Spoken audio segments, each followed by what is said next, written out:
22 pada minggu yang kedua ini, Malaysia boleh.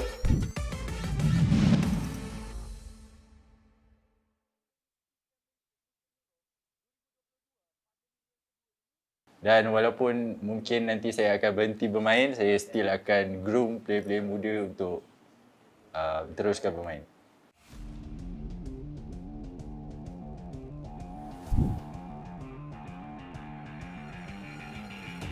Saya kekalkan bermain PUBG ni sebab saya ingin teruskan, sebab saya minat dengan PUBG Mobile ni.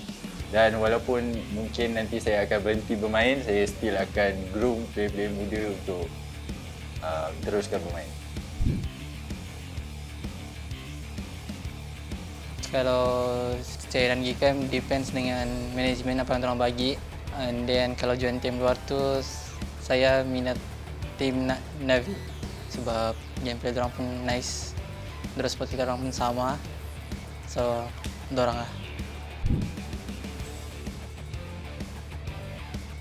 Mula-mula diorang tak setuju juga saya main game ni, tapi saya banyak menang tournament kecil and saya tunjuk kebolehan saya lah untuk main dalam Esport ni, PUBG Mobile ni.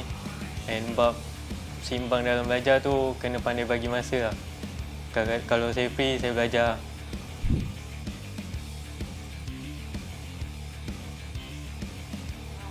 I don't think so, because it's just the same when you're streaming or you without streaming. It's just the same.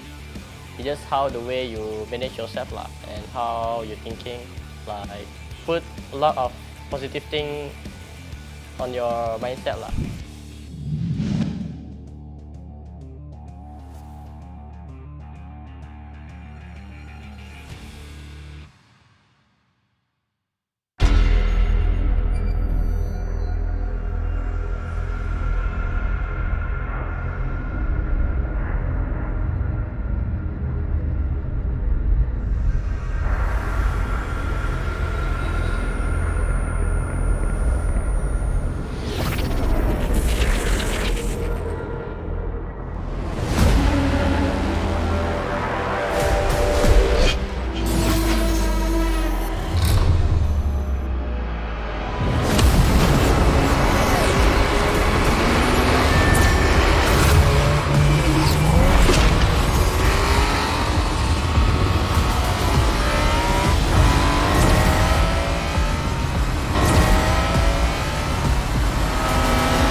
Hi everyone! In PUBG Mobile version 2.2's new mode, Gearfront, we've introduced a new gameplay feature, Strange Town. Strange Town has a spooky atmosphere, which spices up the gameplay. In this video, we'll be exploring Strange Town. So, come on, let's go! Strange Town will be available in ranked modes Erangel. Strange Town will be located between Stalber and the western coast, and will be shrouded in darkness. It's styled after a medieval European village. Upon entering Strange Town, players will discover that it's nighttime. Experience the return of battles at night.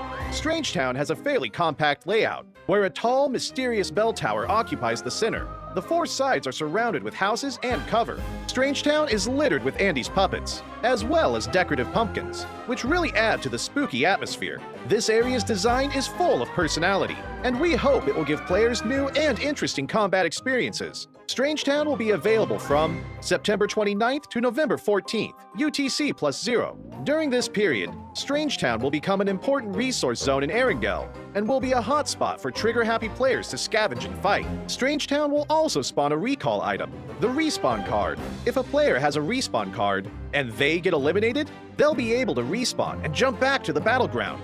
The Respawn card uses a recall tower attempt when activated. With a Respawn card, players can try out more daring tactics in Strange Town and really take the offensive.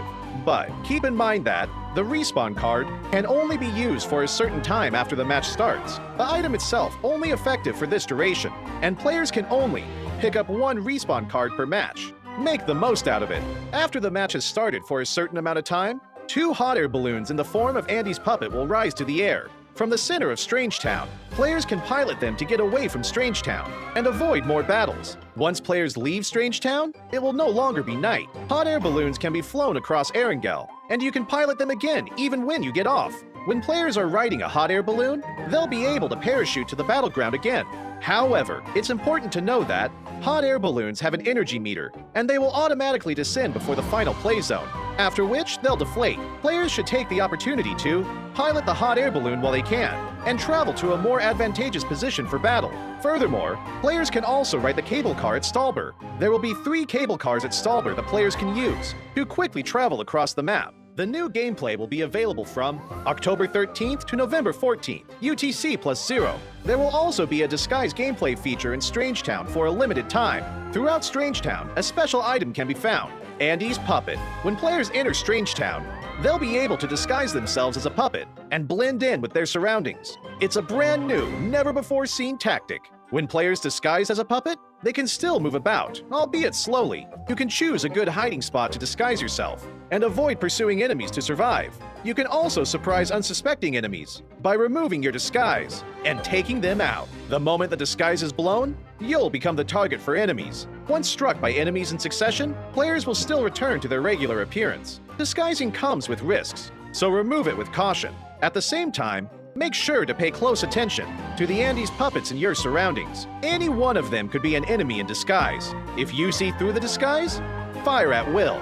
Do keep in mind that disguises only work within Strange Town.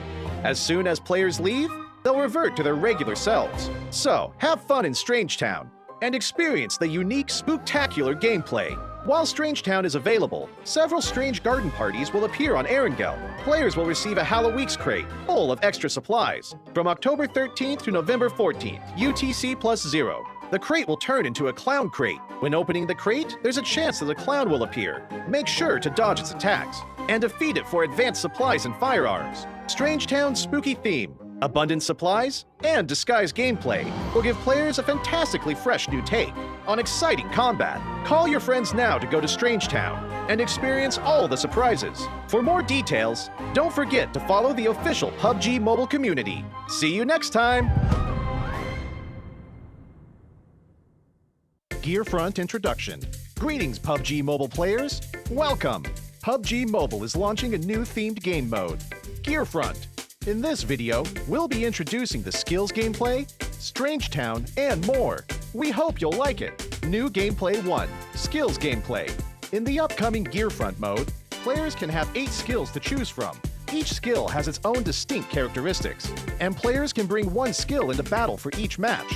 Different skill combinations will add to the team's tactical and strategic options. Now, let's take a look at these skills in action. Trace. When hitting an enemy, a marker will be shown above their head. These marks track the enemy's movements, even through obstacles. Supply Scan. Use the Supply Scan device to scan and detect nearby advanced supplies. Black Market. Quickly builds a black market shop to conveniently purchase items. Gliding Doll. Makes players soar into the air before deploying a puppet for gliding. The puppet will be deployed automatically when used in the air. Play Zone Analysis. Analyzes the next play zone and displays its location on the minimap. Lucky Backpack. Gives the backpack the new ability to convert items into another item of the same type. It also increases the default load of the backpack. Healing Smoke. Throws a special smoke grenade that restores players' health and energy while in its vicinity. Vehicle Airdrop. Throws a beacon, which calls a vehicle airdrop. Skills will be available in Gearfront from September 29th to November 14th, UTC +0. It will be available ranked mode in Erangel, Livik, and Nusa. There are a myriad of skill combinations to choose from, and different combinations provide different advantages on different maps, which provide players with a wide range of strategic options. So, go invite your friends and experience it together. New Gameplay 2, Strange Town. We've also added a new gameplay mechanic to Gearfront. Strange Town, Area Introduction. Strange Town will be available from September 29th to November 14th, UTC +0, and will be released in 2 phases. On September 29th, UTC +0, themed area gameplay will be released. And on October 13th, UTC +0, the disguise gameplay will be made available. Strange Town will be available in Erangel's ranked mode and is located between Stalber and the West Coast. It's styled after a medieval European village. When players enter Strange Town, they'll enter night mode, allowing them to experience the thrill of night battles. Respawn items. Strange Town will become an important resource zone in Erangel, allowing trigger-happy players to loot and battle to their heart's content. When eliminated, players can use the respawn card to respawn and jump back into the battleground, which also uses a recall tower attempt when activated. Hot Air Balloon. After the match has started for a certain amount of time, 2 hot air balloons in the form of Andy's puppet will rise to the air in the center of Strange Town, allowing players to ride away and avoid confrontation. The hot air balloons can be used to travel the entire map and can be used without limit. Players can parachute again while in the air, but hot air balloons have an energy meter and will descend automatically and deflate before the final play zone. Furthermore, Stalber will also feature 3 cable car lines for players to ride and move around. Disguise gameplay. From October 13th to November 14th, UTC +0. Disguise gameplay will be available in Strange Town. Players will be able to disguise as Andy's puppet and blend in with their surroundings. By disguising themselves, players can escape enemy pursuit and counter-ambush them. But keep in mind that, after being hit multiple times by the enemy, players will return to their normal appearance. Strange Garden Party. Strange garden parties will also appear in Erangel. From October 13th to November 14th, UTC +0. There's a chance that a clown will appear when opening crates, and players can defeat it for advanced supplies and weapons. Other updates. Vehicle Radar Scan. While Gearfront is available, the in-match shop in Ranked Mode, Erangel, will offer players an all-new feature, the Vehicle Radar Scan. It can be used to easily search for vehicles. That's all for this video. We hope the upcoming Gearfront mode will give you a better gaming experience. For more details, feel free to follow the official PUBG Mobile community. And I'll see you next time.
Hi everyone! In the PUBG Mobile version 2.2 update, Erangel is getting an overhaul with changes to the map, vehicles, and modes.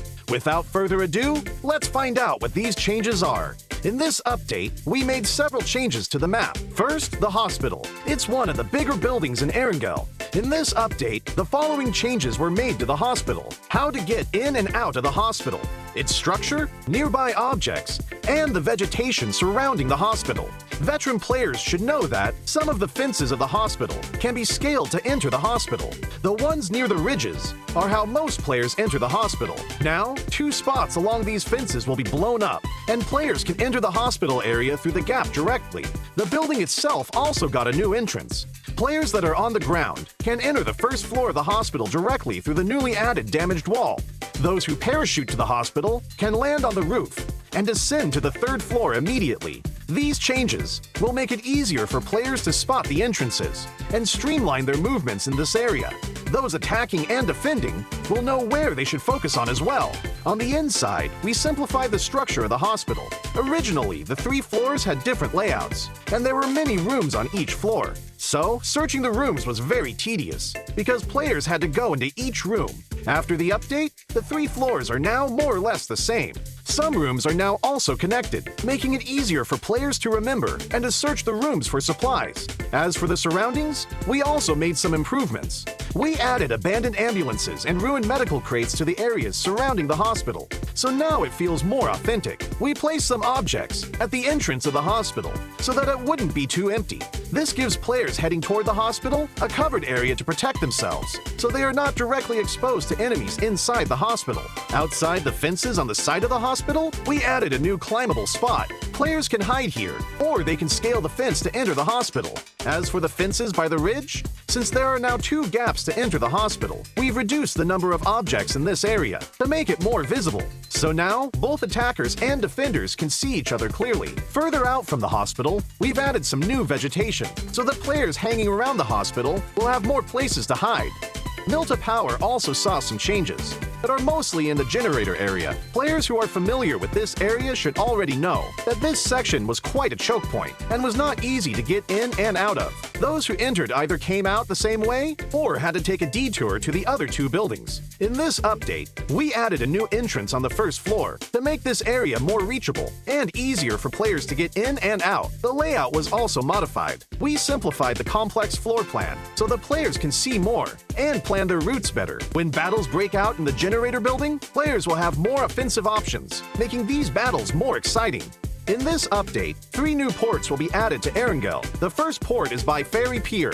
We added a port here, as well as increased the amount of resources in the area. The Ferry Pier will soon be more abundant in supplies. The 2 desolate beaches to the southwest of Farm and to the south of Sosnovka military base will also get new ports. They will both contain a good amount of resources. Players will also find boats at these ports, so they can quickly travel to another location. So, keep these places in mind, because they'll make for a great landing spot. During the previous themed modes, players really enjoyed the special crates. In the new version, we'll add special supply kits to classic mode. Players will be able to find special supply kits in buildings. There are 3 types: medical, tokens, and military supplies. The resources in these supply kits are very good, so keep an eye out for them when searching. In the new version, bikes will become a staple vehicle on Erangel. In some of the more remote areas, players will find bicycle sheds. Each shed will have 4 bikes initially, and they're first come, first served. These bikes can be collapsed and put into the backpack, so they're really convenient for traveling to other locations. In addition to the sheds, players will be able to find bikes in other areas. With a bike, players no longer have to worry about being too far from the play zone. In the new Erangel, there will be flash shops. They will spawn randomly in outdoor areas. Those who find one are in for a treat, because there are tons of random discounted items. So, keep an eye out for flash shops during matches. Running out of fuel is one of the worst things that can happen while driving a vehicle. Erangel's gas stations will become functional for refueling vehicles. For the cost of just a few tokens, you'll get a full tank of gas. Find a gas station and try it out. These are the main changes in the version 2.2 update. For more details, don't forget to follow the official PUBG Mobile community. Winner, winner, chicken dinner. See you next time.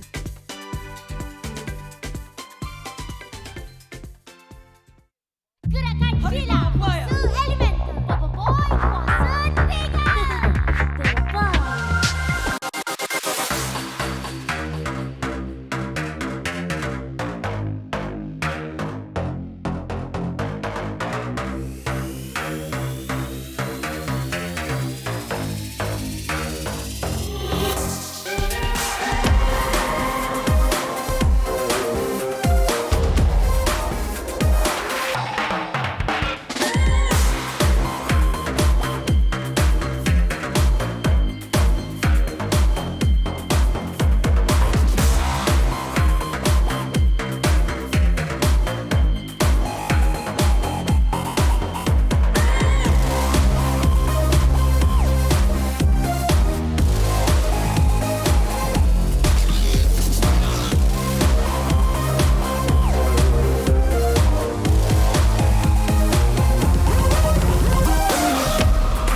พี่ มีไอเทมใหม่จากพวกเราโฟอีฟครูสุดๆ ดูอย่างเครื่องบินลำนี้สิ น่ารักเกินปุยมุย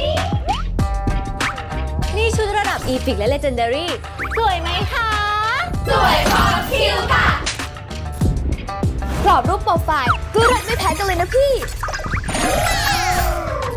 แถมยังมีแพ็คเสียงน่ารักของพวกเราด้วยนะแต่เธอไม่ชัดเจน หรือเราไม่มีสโคปจะวิ่งให้เหนื่อยทำไมขึ้นรถมาดีกว่าไม่เคยได้เจอเอาละนา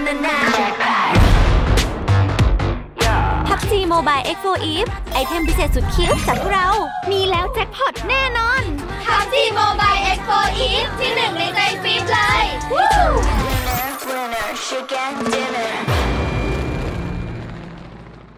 Good morning. It's really early in the morning right now.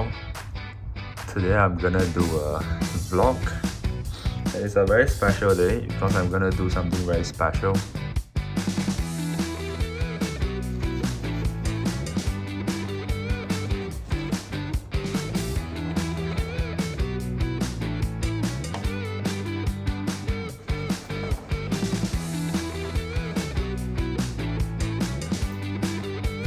So I'm ready and let's go to the studio.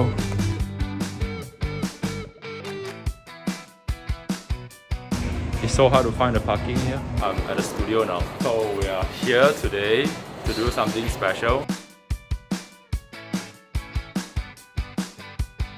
Hello guys, I'm Bill from GNexus. We are doing my edition of voice pack. This voice pack is for the community and for the fans. Let me drive, baby.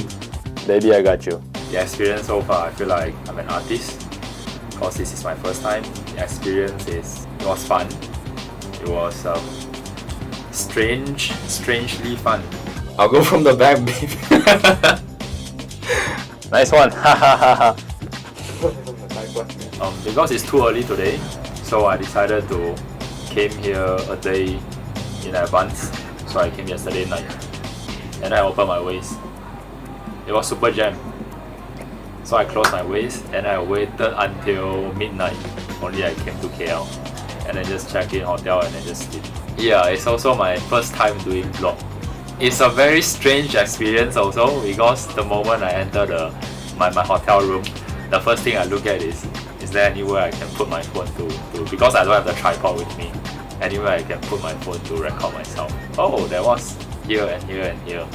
And then I had to just record, then record myself, checking out this and that, driving here. It was something I always wanted to do. I just didn't expect to do it like now.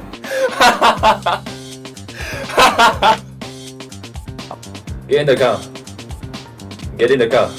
So the favorite thing about having my very own voice pack is that I can add in my own style, my personality to it, to make it different. Wait first, baby. Let's go. Hiya! 5 lines. All those with babies. Oh, sorry, baby. Let's live, baby. I got you, baby. Get behind me, baby. Oh, and nobody but you. It was freestyle, it was last minute, but I think it was a good one. So other than the voice pack, there's also something special here. So you guys can stay tuned. See you.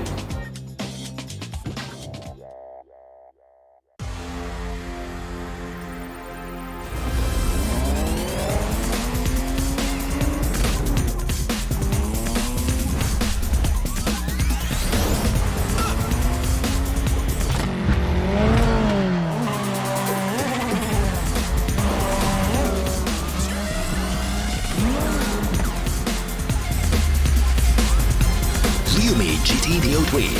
Neo Speed Awakens.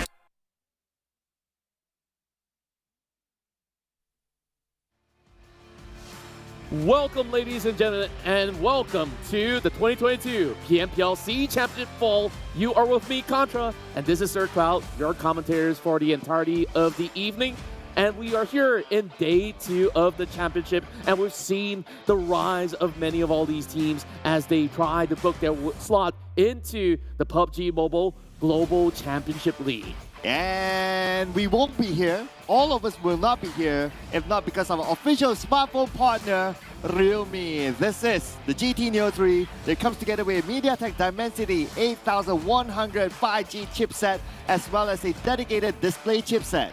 Exactly that, and of course, if you guys really want to check out all the latest news of PUBG Mobile Esports and many more things behind the scenes, make sure you follow us on our official livestream partners, TikTok, and you could be the one with the TikTok challenges, and you could basically follow us on everywhere. You know, we got the PUBG Mobile page, we got the PUBG Mobile MY official, PUBG Mobile Esports MY, PUBG Mobile Esports SG, PUBG Mobile official PH for those of you guys who are around Southeast Asia, and there's a lot more other pages too. But that's all for now, and we also want to thank GrabFood for always filling our tummies, so you can grab yourself that 50% off your GrabFood order up to $10 with minimum spend of $10 itself. The promo code is PUBGMXGrab while stocks last, so make sure you key in that code real quick before dinner time. Yeah, and of course we still have time. You can make your order now, and the food should arrive by the time we have that extended break later on after the second round or after the first Miramar, that is. And let's have a little bit of a recap of whatever happened yesterday. Yesterday, well, we entered the grand finals thinking that it's going to be Thai supremacy. Exactly. But it wasn't the case. Yes, they're still on top, but we see other teams starting to rise. Exactly that. And we have seen a lot of great plays out of teams hailing from Indonesia, Malaysia, Vietnam, and of course, Thailand themselves. Let's go back into the schedule as well as format for those of you guys who are brand new to the grand finals itself. So we've already passed the Championship Fall League where we've played 5 matches per day. Now on the top 16, 6 matches, 3 inside Erangel, 2 inside Miramar, and 1 in Sanok. And we're looking for that 5 slots remaining to qualify for the 2022 PUBG Mobile Global Championship League, which will be happening really, really soon. Hint, hint, I already got some of the already qualified to PMGC coaches texting me like, hey, we're gonna see each other soon. Hint, hint, but I won't spoil it too much for you guys. But this is something that, well, I will spoil it to you in case you are not familiar with the point system. The winner chicken dinner for each round will receive 15 points, second place 12 points, third place 10 points, fourth place 8 points, fifth place 6 points, sixth place 4 points, seventh place 2 points, 8 to 12, 1 point, 13 to 16 will not receive any placement points, but as usual, 1 elimination per point. And of course, what these teams are eyeing for is the $200,000 prize pool together with the shiny trophy, literally shining out there. Exactly, and this is that coveted trophy that all the teams have been eyeing on for. Defending champions DX will definitely have a lot of work to do to be able to claim it right back. But let's also talk about the bonus points because this is very relevant to those teams that have played it out to qualify for top 16. Now, first, during the league itself, they collect points, and all the points that they collected within the week will reward them with all the bonus points. And remember this, all the bonus points gathered will be their starting point of the C Championship Finals, and we've already seen it take effect throughout the course of day 1. Now, some teams are on top because of this bonus points, and of course, fair enough, they've achieved so much in the league, but if not because of the bonus points, 4 rivals will actually be number 1. Fun fact for you guys. Yeah. But here is the teams that will be playing today. So introducing the Infinity, TEM Entertainment, FaZe Clan, Bacon Time, Alter Ego, Vampire Esports, Buriram United, Xavier. And we also have GD, GID, Geek Fam, ShineLikeDiamond, 4 rivals, Yoodo Alliance, NFT Esports, Boom Esports, and of course, Ego Esports from Vietnam. And not only do we have that $200,000 cash pool of a prize, the performing players of each respective team will be basically running for some of these titles up for grabs, and each of these titles are worth $3,000 apiece. Gunslinger, Survival Field Medic, Eagle Eye, Grenade Master. I think we've seen quite the variety heading into the grand finals itself. And let's also take a look at the overall rankings before we kickstart Grand Finals Day 2. Yeah, right now, TEM Entertainment overtook the Infinity for that number 1 spot. They are 20 points ahead. FaZe Clan, the Infinity didn't really have a good start on day number 1, hence they dropped down to number 3, 115 points. But of course, besides who is going to be the championship, what's going to be important is also the slot onto PMGC. We will have 4 teams will be eliminated for sure and will not see the next round. For now, we have Buriram United, SLD, Boom Esports, as well as Ego Esports. Now, some of these teams yesterday, they did show some light. Like Boom, they did show some good performances. In fact, Ego Esports as well did show some good performances. So even though some of the teams currently, they have the slot onto the next round, they cannot be complacent. Exactly that. And to make it into the PMGC spots, you really have to secure that top 10 of the entirety of the rankings. Though we are here in the midway point of day 2, we've already seen a glimpse of brilliance coming from teams like TEM Entertainment. They got themselves a chicken dinner back in Miramar, and they've also had performed consistently against all the other teams hailing from Thailand. But what have impressed us the most has got to be Appy from 4 Rivals. Oh yeah. Oh yeah, this guy, I mean, he is still the holder of the most eliminations in a single round for an individual player, that is 10. The round that he did a miraculous chicken dinner flick and just clutched it out 2 teams, that was amazing. And of course, 4 Rivals, as what I mentioned, if not because of the starting points, they would be currently at the number 1 spot. They gained the most points in day number 1.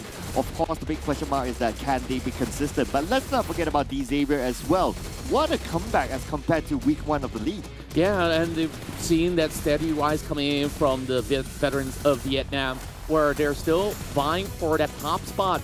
Though Infinity, they weren't exactly stacking off, though we may not see that same level of performance compared to the league, they still managed to secure themselves the top 2. And it was between a 1v1 with Newsy almost clutching it out. Well, too bad that vehicle just exploded and they managed to secure at the very least a 2nd spot. But we're going to be moving into Sanok for our very first round of the day. And these are always the team that we should be looking out for. This Xavier has already climbed up the charts. And I'm thinking that they do stand a really good chance here.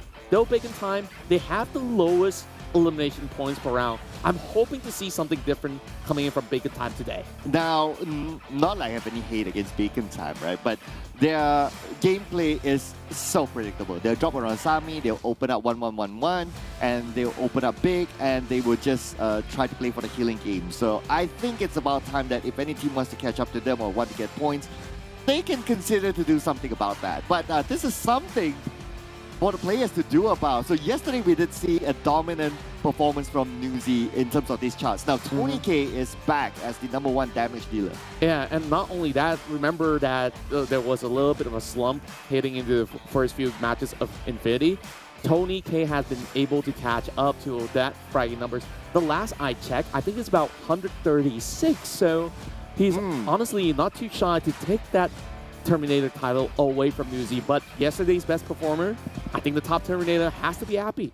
Yeah, definitely. Appy was at forefront as of yesterday, but let's see if we can catch up today. The format will still remain. Today's matches will begin in Sandhawk. We'll play 2 Miramas back-to-back, and we'll end the day with 3 Erangels towards the end of the day. So in case you just joined us for this grand finals, it's not your 5-game round. It's going to be 6 rounds, so we're going to extend the show a little bit more, but of course that is all for good intention of giving you the best entertainment possible. And speaking about entertainment, this voice pack is very entertaining. Exactly, and if you have watched Bibu's live stream or have always catch him on all these other platforms with him uploading amazing content, I'm pretty sure that you will love him to whisper to your ear and call you baby. So it's giveaway time for all of you guys who are playing PUBG Mobile. All you have to do is to complete daily mission, use that token for a lucky spin, and hope for the best where you can get voice packs coming from Mew, Baby Love, Bu, Capone, Tony K, and many more. I don't know why when you mentioned that, you know, Bu whispers to your ears, call me baby and stuff like that, my imagination goes wild. Wow. Yeah, like wow. Okay. That is from Sir Cloud. I don't think we'll get his voice pack, but you can get the Masked Crusader set. It's coming along with the new Royale Pass that's currently available on RP16. So this is absolutely cool. We've already getting we've already got so many cool new updates that you could also get the first original PUBG mobile sports car, and that's the Facilius True Speed, Real Attitude. And do you notice that on the top right there is a sentence there, right for freedom, battle for pleasure. Wow. Yeah, that's a good... Sharp eyes. I couldn't actually see those. I know, right? It took us many times to actually find it out, but it didn't take too hard for us to find this out because Bobo Boy Quasar Elemental is currently in game, and you might see some of the players actually using some of these items. I did notice some of the players using the bag. It has the lightning symbol, so that's from Bobo Boy. You guys can check it out in game as well. Get it for yourself. That's right, and if you guys want more, you can always join us in the watch party for PMCC 2022 Grand Finals happening in Malaysia. The top 4 teams will qualify to the PUBG Mobile National Championship, and we're going to be hanging out at Lepak in KL on the 29th to 30th, so make sure you'll be there by 5 p.m. Yeah, top 4 will move on to PMNC. This is the biggest opportunity as compared to previous PMCC shows. Previously, it was only the champion of PMCC that sees the light of PMNC. But this time, we have top 4 campus teams. That also means that we might see new talent because they are, of course, young talent, obviously. But speaking about talent, these teams definitely very talented. I like the fact that we actually started off here with the Indonesian PMPL teams because yesterday they really kicked off the round real good, and they've got themselves 2 chicken dinners apiece. So I'm starting here with Boom, where we've already seen when they do have great running engines on their side, they actually close their round with like 10 frags and maybe even more. Yeah, arguably during the league they were the quieter region, arguably. So in the grand finals, they've been showing us that, hey, you know what? We know that we're the quieter region, but we're not going to let you forget about us. So they have shown a very good gameplay yesterday. Hence, it's in our prediction, of course. Hoping they can continue on the momentum. It's nice to see a new region actually getting on the chart. But you know what else is nice to see? What's great? Your hairstyle. My hairstyle? Yeah. Tell us more about it. Why this color? Well, why this color? I'm feeling a little bit more of a mixture of black and white. So right. I'm always standing in between because I can't tell who's going to be crowned as the champions of this season's very own PMPL Southeast Asia Final. So, of course, with a match coming at us in less than a minute, we've made our prediction. We hope that you guys will do exactly the same. Drop in the comments right down below as we want you guys to support your favorite players, your favorite team, and we'll see how much can they offer in our very first round of Sanhok. Yeah, while you do that, you guys can predict as well what color of contrast hair will be tomorrow. Who knows? It could be a different color, or maybe no hair at all. You guys, if you want it, do leave it in the comment section. We'd like to know what you guys think. But let's think about Sanhok as our first game today. Let's go.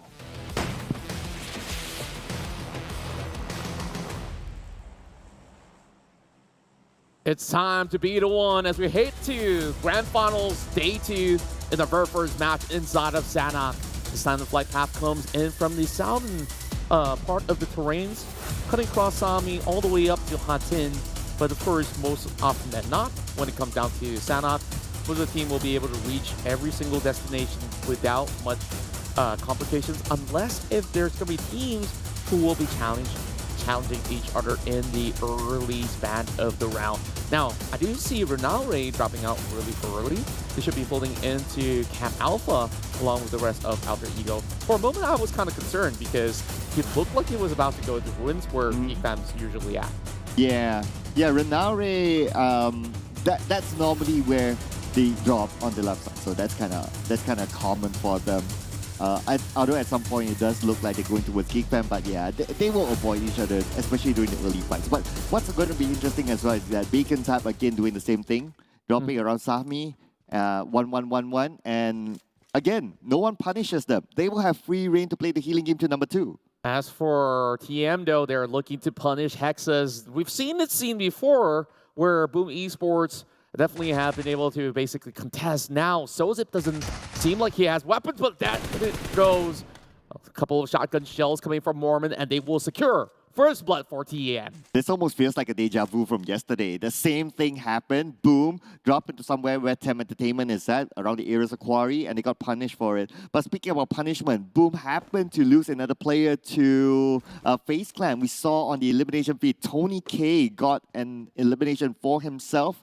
Not too sure what happened, because if we kind of think about it, Quarry and Bootcamp is really, really far away, but yet that still happens. So I'm not too sure what the plan is for Boom. Yeah, I guess like they might have actually scattered out for those loots, just like how Bacon Time did. Meanwhile, we do take a look at some of all these utility usage. We see TEM Entertainment really offering a whole lot in many of all these occasions.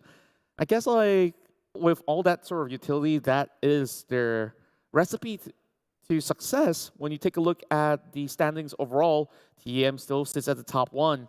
They do have basically one full round to spare. FaZe Clan did match up to them with securing themselves 1 point apiece in this round, and both basically punished Boom Esports in the early span of a couple of minutes ago. But look at what BRU's up to. Talking about punishment, right? So let's see who will punish who.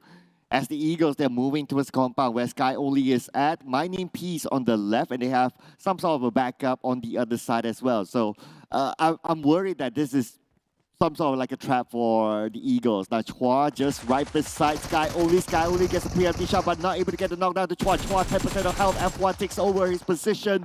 And they're going to go in all full force onto Buriram United, but one of them went down, but it's okay. There's a trade happening there, but backup's on the way. Well, that was really concerning when we saw Chua getting here we go. first. Here comes my name, P. Here we go! Redemption coming in from Buriram United Esports. And they will not only get two, all three in the back, leaving only a member standing from Ego Esports. Man, that was a worthwhile trade. And now Tuanzi is last man standing. He's not done yet. Tries to get Kengzo. 10% of how Kengzo survives the spray for Tuanzi. Second time around, him trying. He's not letting Kengzo go because he knows it takes out enough damage. But Kengzo managed to recover himself. Now the disadvantage is towards Tuanzi as he's on the lower ground. Kengzo tries to reposition, but with the push coming into effect, Tuan, he's still hunting him out. He doesn't really seek him all too far. This shot there away. you That go. makes it easy for Kengzo. Buriram United with an ace to take off their round in day 2. I want to remain positive by saying that at least the Eagles, they had 1 point. But because they're number 16, it's hard to be positive. Yeah, it's a little rough, I would say, especially when you're also having teams to catch up to. Buriram United on that borderline of the slots remaining. Sure, we do have a lot of teams who have already secured their PMGC slots via their own local championship, heading into, I believe, did the Country League actually offer any? The Country League? The Country League did. Well, not at this stage, unless you're already qualified. C League itself, not really. But yeah. Overall, I think like they have also proved to have a lot of great performances, and with teams like Vampire Esports, which have performed internationally, they directly get seeded into the global rounds. Yeah.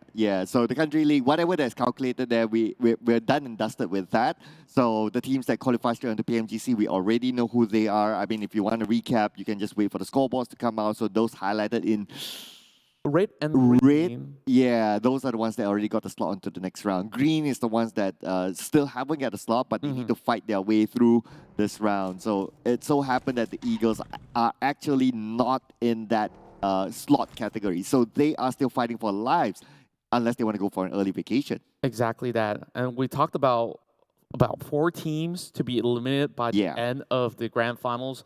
I guess like most often than not, majority of the teams are actually playing for the trophy, playing for prize money, which is the correct mindset where nobody is basically slacking off. And the cutoff point right now is at Yoodo Alliance, right? The top 10, where Buriram secures that 4-pointer. Oh, Voki moving into Ban in a really risky route, though.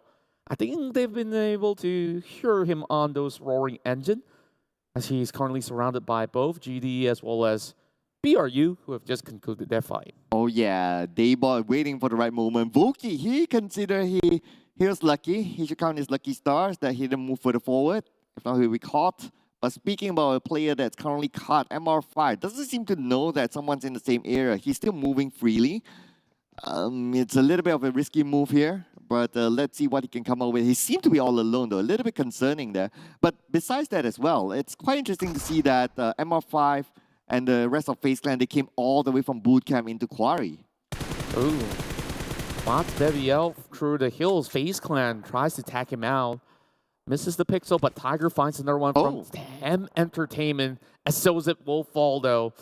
And My Name P adds one more to the block. 5 elimination points in 7 minutes. That's like an average of 1.2, 1.3 kills per round. Yeah. Per minute.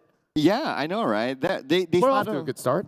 They are off to a good start, and they need the points to the back because right now, Buriram United, they're at the second half of the page. So obviously, it's not a comfortable position. That was contributed by them eliminating the Eagles. That's 4 points, and they just added 1, and that brings them up to 5 eliminations.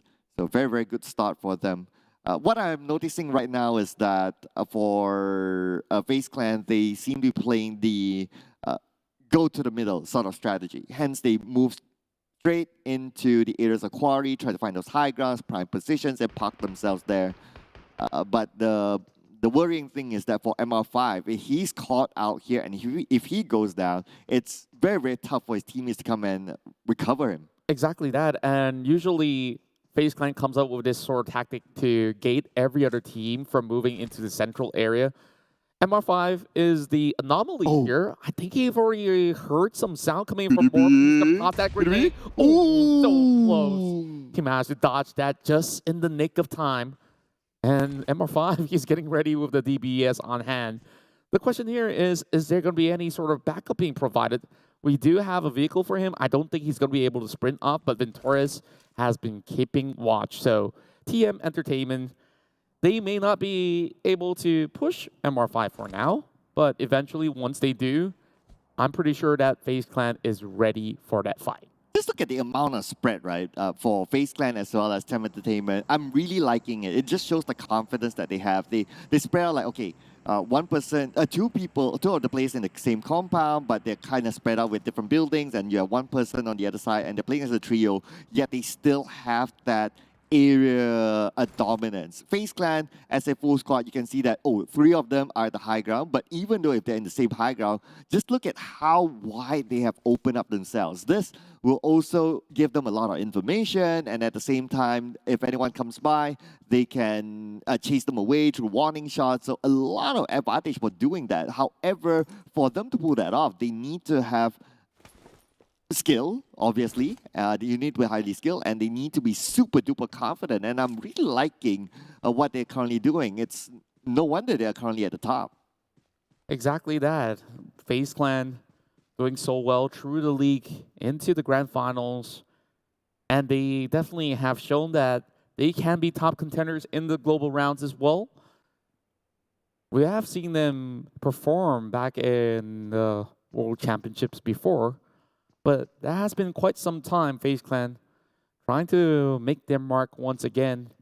They've been sharing the compound with Mormon for quite some time. MR5 just feeling the itch to make a move, but they can't do anything all too drastic. But he is saying, okay, it's time to just book out for now. Shamil from Yoodo Alliance will catch on to Rabis.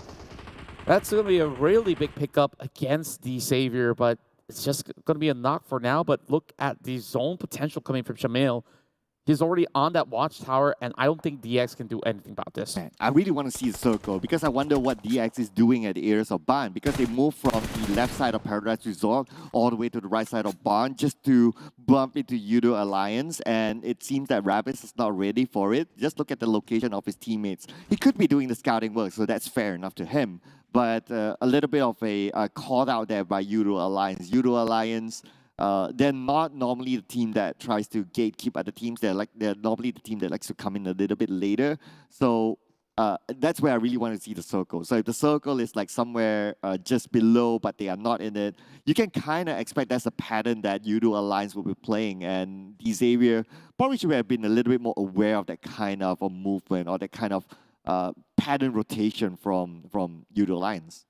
Yeah, they're just going to be taking a little bit more of a a slower pace for now. The last time we saw 4Rivals start off the round yesterday was when they were trying to rotate through this ban area and they got caught out, right? I think like they've definitely managed to catch a glimpse of some of the VODs and to really plot things out much better for today. And this is what really prepares them for success, where yesterday they have had a smooth run on bigger maps. I think like they're basically targeting on areas to fix, and things have been looking pretty well. 4Rivals currently in top 5, and they have a solid chance for a championship title. Shamil gets another one in the back, this time against Infinity. Right, now the Infinity's turn of making the same movement as the Xavier coming towards Shamil's path, and now Shamil takes advantage of that with Mela down. Shamil tries to secure the elimination point, but not able to land that grenade, while Olio is coming in from the flanks. Now this is where I really want to see the circle. Well, like 2 teams are making the same moves, and because of that, they are being punished by Yoodo Alliance. Olio just hiding through the same hills where Infinity is trying to find a way out of this. They're going to be priming some nades towards the top side. Gatsuni has got to support from a far range where they've managed to spot one out. Olio may not be able to hold that angle too long. That grenade does clip, and that's just about enough to bring him down. Here comes Gatsuni with the taps, but Adik Luke, he's going to go in with some exchanges, but Logan's already marking the locations, dropping more and more grenades. Yoodo Alliance have got to sort this out. And the Infinity, they are doing something that the Xavier wasn't able to. They are pushing back Yoodo Alliance, forcing Shamil to be in an uncomfortable position. And now Mela managed to nade down Olio and eliminated him. Yoodo Alliance will not have Olio for the rest of the round. Adelu is currently down. Ripple Boy prepping up his own nades.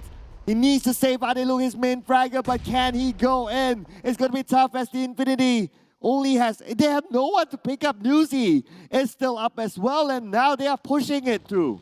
Yeah, Yoodo Alliance will try to fall back. They've already lost one member, and they are not willing to sacrifice their life against the Infinity. And though they were the ones that initiated this fight against the top team of Thailand, or arguably TEM for now, but in the league itself, the Infinity was one of the toughest teams to take out. And you just see Mela doing so well. Now on to Boom as they challenge Geek Fam, pushing up the hill. Can Razy do it? No, he won't. Final member of Boom Esports out of the match. You know, this feels like a deja vu. Yesterday I saw inside a sign hall, Boom and Ego Esports were the first 2 teams to be eliminated. It's the same pattern as yesterday. So something needs to be worked out for these 2 teams. They cannot afford to lose any more points. If they continue on this kind of performance today, I'm worried for their chances by tomorrow. Yeah, certain teams actually see Sanhok as a little bit more of a bonus round because you only get 3 total maps in the grand finals. But then again, you can't really give all these points away if that's the case. Where if Bacon Time could have actually healed their way from this phase onwards, this is phase 3, by the way. So why not play the same tactic? Like, get yourself into a top 5 scenario. You don't really have to worry about any form of elimination points. And if you can basically ensure that you get, at the very least, 8 points to close the round, I think that's the biggest takeaway that you could possibly get. But here we see many teams circling around the quarry region where we've seen phase 3 already showing us where exactly the fights will eventually take place. Oh, Lycan now spots out Geek Fam. Now it's going to be Geek Fam's turn against FaZe Clan. Snipes. He's where Tony K is. The shot's being taken onto Tony K. Tony K is still alright, 40% of health, but now the pressure is on the Geek Fam as they're currently on the outside of the circle. FaZe Clan will be the ones to be the immigration officer. Well, I'm not too sure if they need any passports for this, but some of the teams have migrated into a really safe location. Meanwhile, Geek Fam have been tapped from many angles. They have been dealing with FaZe Clan for quite some time. They've lost Damroot really early, but then again, we've seen Geek Fam close off chicken dinners with only 2 or even 3 players out there. Still very early inside Sanhok to dictate the pace, but Do comes in with a push. We'll see where or not he actually get it against BRU. DBS! DBS missed! Oh no, disadvantage, but then again, he managed to recover. But Frankie is there to take Tiger out. Tiger almost got it.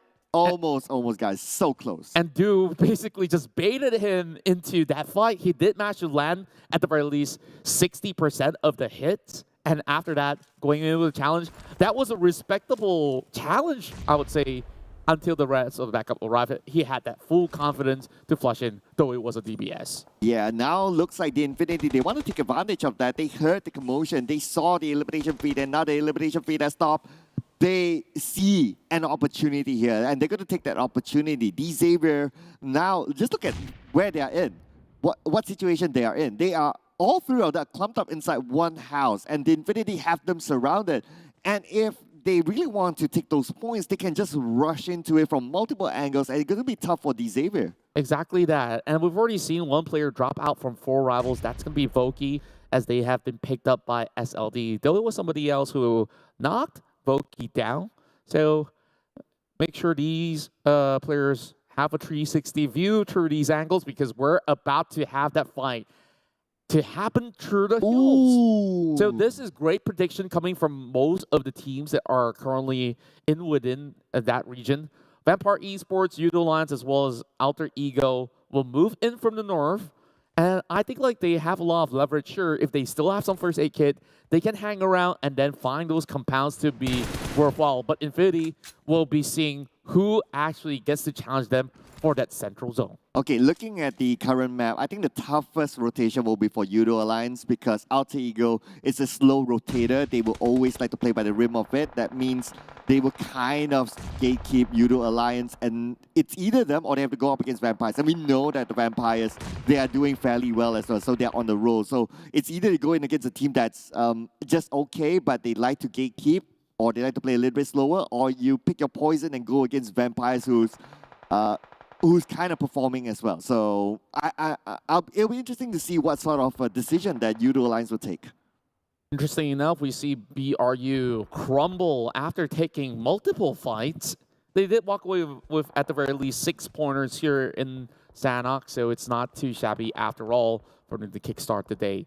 Vampire Esports, like you've mentioned, they actually have a lot of great coverage through the ground, because they get a bird's eye view of the back end, which they don't really have to worry about for far too long, unless somebody's out there by the blue. Yoodo Alliance doing exactly the same. Squeezing right in between members of Vampire Esports. Nades are flying in from NFT. Well, they have managed to get a knock against Smeb. Now currently pushing forward. They should be able to secure this corner, as the rest of SLD will just have to let him go. Oh, now NFT, they started their round with the first elimination for themselves, but look at the elimination feed as well. Newsy getting an elimination point out of GIDS. Some fight happening somewhere else. Now SLD might need to fight up against NFT. That will be coming on behind them. 4 rivals as well, just on the right. But I believe that 4 rivals, the last we saw them on the map, they have a compound and they're currently in the circle. So they should be okay for now. Yoodo Alliance may have actually seen some movements coming from Vampire Esports. I don't think they've been scouted out just yet. No attention being given by Vampire Esports, but now they do catch the eyes though. Vampire having Claw to run out of the vicinity, and tags are being shot at him. Schweppes will go in for a different refract from another angle, taking down Gatun.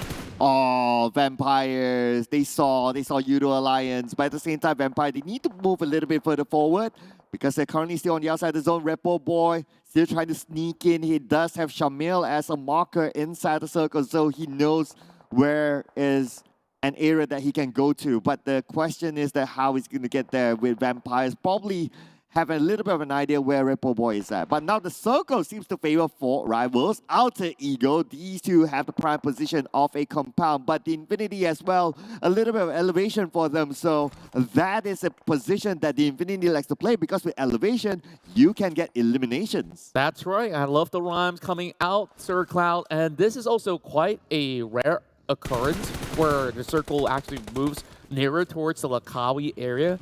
And many of these teams have been so familiar with this area of play that they have enough wiggle room. But over on attacks though, Soval getting popped with a grenade. Kwang will try to secure the number. Ramones trying to go in for an early save. Many of these smokes prime into the middle of the street. It also signates that the rest of SLD, they're willing to push ahead. Oh, speaking of pushing, yes, they will be pushing up against NFT. And now NFT they're caught. But TEM Entertainment, look at this. Eliminated at number 12. That is opportunity for FaZe Clan Infinity to catch up.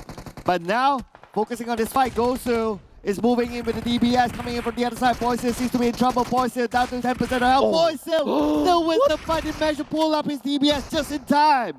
And that was quite incredible. He looked like he whiffed the shot, but the second shot did not miss at all.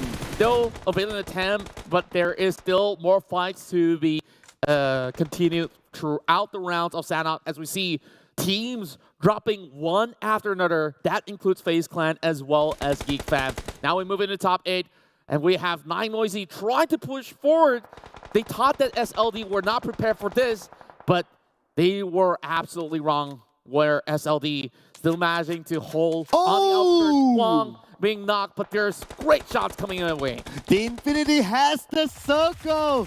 Oh my goodness, they have a circle. They have a little bit of a compound as well, and we can see at the southern side, one of the players will be picked up. That means they will maintain all 4 of their players. Now pressure to the other teams to get into the circle, including Yoodo Alliance right now fighting up against the Vampires, something that we have predicted before.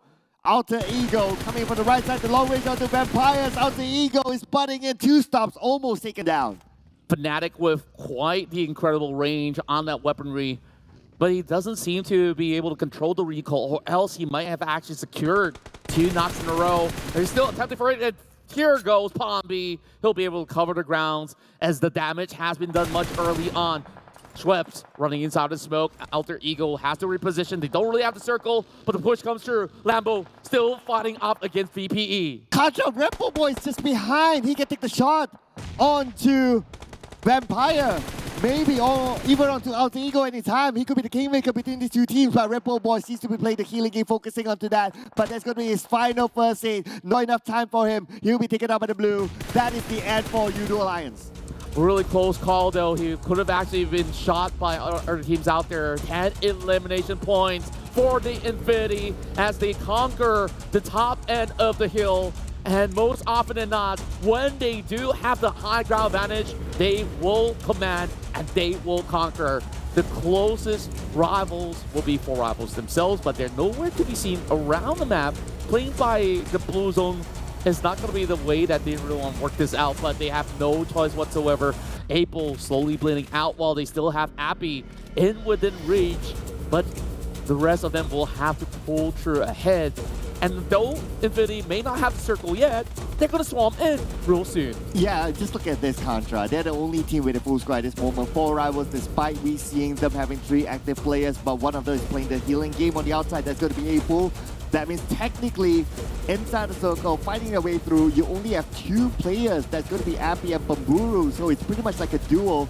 April doesn't seem to be interested to get into the circle for now, unless they change their plans. But the moment he moves in, he will be exposed to the Infinity. Same goes to all the other players that's not in the circle just yet. April now makes a run. Fnatic might actually see some of these movements of play. Now, all 3 players of 4 rivals are already in the vicinity, so they should be getting themselves ready to challenge against the Infinity. Pombi, though, on the further end has been priming grenades. One does clip onto Pambur 7, and Appy, he tries to take the shot, but it's Newsy that he's dealing with. Oh, Newsy definitely not snoozing. With the UMP in hand, managed to get a knockdown, but now at the same time, the blue will be pressuring Newsy. He needs to move further forward. Number 5 for D-Xavier with 5 elimination points. Alter Ego still have a representative within the circle that's going to be Pombi. Newsy almost nailed it down. That was super close. And Pombi is also going to be keeping 4 rivals in check. 1 player left for the side of big in time. Alter Ego with 2. That grenade does connect onto Newsy, though. And this might actually turn the tides around. Alter Ego still has a great chance at this. 2v2v2 unless Infinity gets the pickups. Well, let's not forget about 4 rivals. 4 rivals might be needed up by Pombi. Pombi doesn't nail the April down to 10% of health. Pamburu is still well and healthy with 80%. He spots out the Infinity. Nice play coming in from Pamburu, but immediately counter-fire point. Logan coming with some really quick response. Gatsuni won't be saved. Infinity will have all 4 of the members alive. But Pombi, we're seeing him attempt fate and he might just be able to do so. 2 members from inside of Infinity's low, but it doesn't seem all quite possible as the rest of Infinity are hunting him out. Oh, and that is it, ladies and gentlemen. The Infinity definitely not going to let this go. And the Thai Titans will start off the day strongly. The Infinity with the first chicken dinner for today. And of course, I'm pretty sure it comes together with tons of elimination points. Not too sure how many, but we'll find that out a little bit later. But the Infinity, they were unstoppable in this round. Yeah, exactly. My point throughout this course of journey, what's really amazing is that they survived that battle through Bond where we had Yoodo Alliance attacking them, and they basically challenged Yoodo Alliance, though they were on that low ground, which we don't really see all too often. I love how Infinity takes up those fights, and they have won every single team, and still have 4 players remaining. I'm just gonna point that out again, right? The fight in Bond. Like, what is the benchmark of the Infinity's movement? Xavier went there first. And they turn around the moment they know that Yoodo Alliance is there, or they didn't even consider to fight Yoodo Alliance. But the Infinity went through the same route, same story as well. Shamil got the knockdown onto one player from the Infinity, but yet they still recover and they took the fight onto Yoodo Alliance. Just look at the difference of their mentality. It's insane. Yeah, and they do it so rapidly as well. We see a lot of close proximity action, and Rebel Boy almost getting himself that heal or even those taps onto that solo target. And we had Alter Ego as well as Bacon Time killing for most part, making their way into the top 4. And 4 Rivals really put on a show until Palmby crawls his way inwards and have been able to make it into the top 2. And by then, the Infinity outnumbers all the other teams by the final round. You know what? I wish we had the team comms for that final elimination from the Infinity. They must be going like, the person who gets the elimination, I know gets a reward or something, or gets a drink or something. You need to get a Thai translator to know what's going on, though. True. We need to get Zephyr on the line, ladies and gentlemen. So and the comms as well. I really want to know. It's like, do they like have a bet within them? It's like, okay, who doesn't get that final elimination buys us all dinner or something. Sounds just about right, but I think like there's going to be a lot more dinners for Infinity as they are back on track, as they have been basically been outshined on day 1 by EM. Now, this is a huge 29-pointer in Sanhok alone. Yeah. I mean, Sanhok is, well, in recent times known as the healing game meta. Hence, a lot of teams will play the healing game on the outside and they will succumb themselves to the zone, meaning that elimination points will not come as easy. And in recent times, we always see a lot of teams, at most, they would like get like 8 or 9, not even 10, but with 14 eliminations for the Infinity, it's a combination of them going around, getting those eliminations against Yoodo Alliance, that was their first one, and going into the circle, fending off other teams, securing more eliminations. That's how they got that number 14, and this could be their rise back up again. And speaking about rise back up, Newsy back on the board. That's right, this time around with 5 elimination points, Tony K trying to catch up still, but FaZe Clan, they didn't manage to make it into the final few span of the phases of the map. And therefore, the Infinity, I think they just had that perfect mindset, the perfect rotations, and great team fighting prowess. With Newsy on board, you know he always offers great damage. And that's 6.2 MVP points. That will basically tally it up for the gunslinger title that he's been eyeing out for. Yeah, Captain Jack Newsy, right? Yeah. So yesterday, the last we saw the stats for the MVP, the FMVP, he was tied with Tony K with the same point. Probably just a margin. That's what puts Tony K on number 1. But with this kind of performance, he's definitely back on top. Yeah, this is the first Whoa, speaking of back on top. Exactly. The Infinity have managed to finally overtake TEM. What? And that was after how many rounds of play back in day 1. And they go into day 2, they say, you know what? I'm tired of being number 2, tired of being number 3. Let's push it all the way up. And they have definitely made volumes in this matchup. Now, the Savior did manage to also climb up to the Turk spot along with 4 rivals. So there's a lot of catching up to do for FaZe Clan. Wow. I mean, this is insane, right? The Infinity just needed 1 game. one game and a back at number 1. As much as our viewers sometimes tells us, casters, that you guys have been upping the Infinity or you guys have been upping the Thai teams a little bit too much. How are we going to get away from them? They have been putting in the performance. Exactly that, and like we put those votes onto Indonesian teams, we did see Alter Ego perform out of the money, and they came from the furthest distance of Camp Alpha. So this is an interesting route that they're taking, so let's put our focus on that. While the Infinity have always started from the northern point, it shouldn't be much of a hassle. I think the only problem was when they moved into Bond. So you see, Alter Ego, they were collecting plenty of loots. They were also trying to avoid players from Geek Fam. And just look at them. They're just scavenging around that map. Same goes to Bacon Time, which they leave no stone unturned. Even though Geek Fam start from ruins, they would have expected, okay, maybe they don't have enough spacing in their baggages, and they went in from the south side. You know, Alter Ego came from Camp Alpha to Ruins, back to Camp Alpha, all the way up north and coming back. Like, what sort of rotation is that? That's like double, triple yo-yo rotation. It's a treasure game for Bacon Time, Oh I would yeah, say. I think they forgot what sort of game they're playing. I think they're playing some sort of MMO or something whereby you go around all the areas trying to get, complete the objectives. complete- Whereas it hit on the north side, the south, You get item here, west.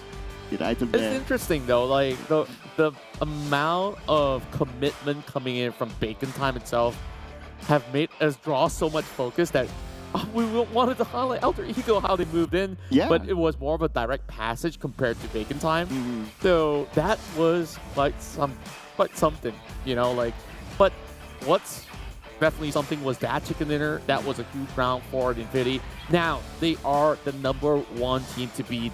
And could it be, yet again, Infinity, if they can remain at the top, they can get another title here in the C Championship. Oh, yeah. I mean, It has been like one season that it was claimed from DX, and now they really want to take it back. yeah, they definitely want to. I'm sure they would have wanted it to be like, okay, back-to-back champions. But of course, right now, a slight gap.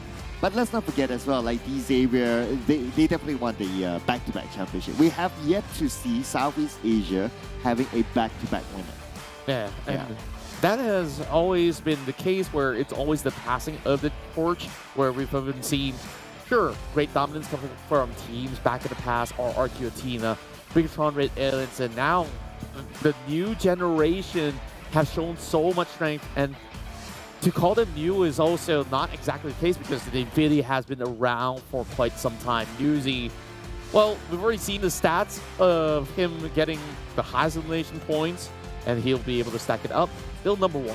Yeah, it's still #1, and I don't know, man. This guy is like the living undead, It's like, just look at how many times he's been knocked down, but yet he still survives. It's crazy. But that's also due to his team's coordination is on point. But coming into the next round, which is going to be Miramar, again, the stats didn't change. It is still a Thailand-dominated map.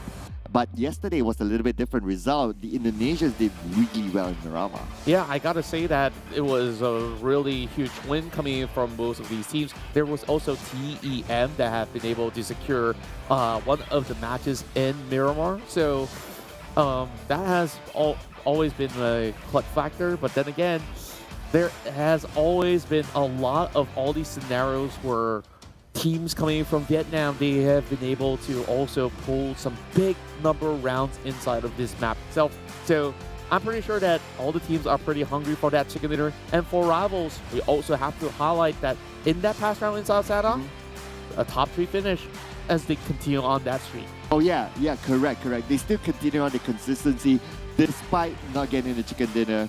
But you guys can be consistent as well by telling us your opinion. What would you like to have as part of PUBG Mobile X Dragon Ball that will be coming up in 2023? Of course, this is going to be the first time that PUBG Mobile actually opens up to you guys as part of the community to state what you want during this collaboration. I'm going to talk a little bit about yesterday, like what we want as part of the collaboration. Do you have anything new in mind? Anything new in mind? Let me see. A Vegeta scheme? Oh yeah. Yeah. Yeah, I like that. And then you can check out other people's power level. Oh yeah. Yeah. That I don't know what you call it. And you can also check this out, the Celestial Power, new Power 4 series available now. And I'm pretty sure that's a whole lot of power to be offered. Oh yeah, I can feel the power just sitting here, you know. It's just so powerful. Not only the skin, but also the Dragon Ball. We know how much power. It's over 3,000. 9,000. Oh, 9,000, whatever the number was. You know, I'm that old to remember all these stats. But yeah, it's amazing to see all these skins actually coming into the game.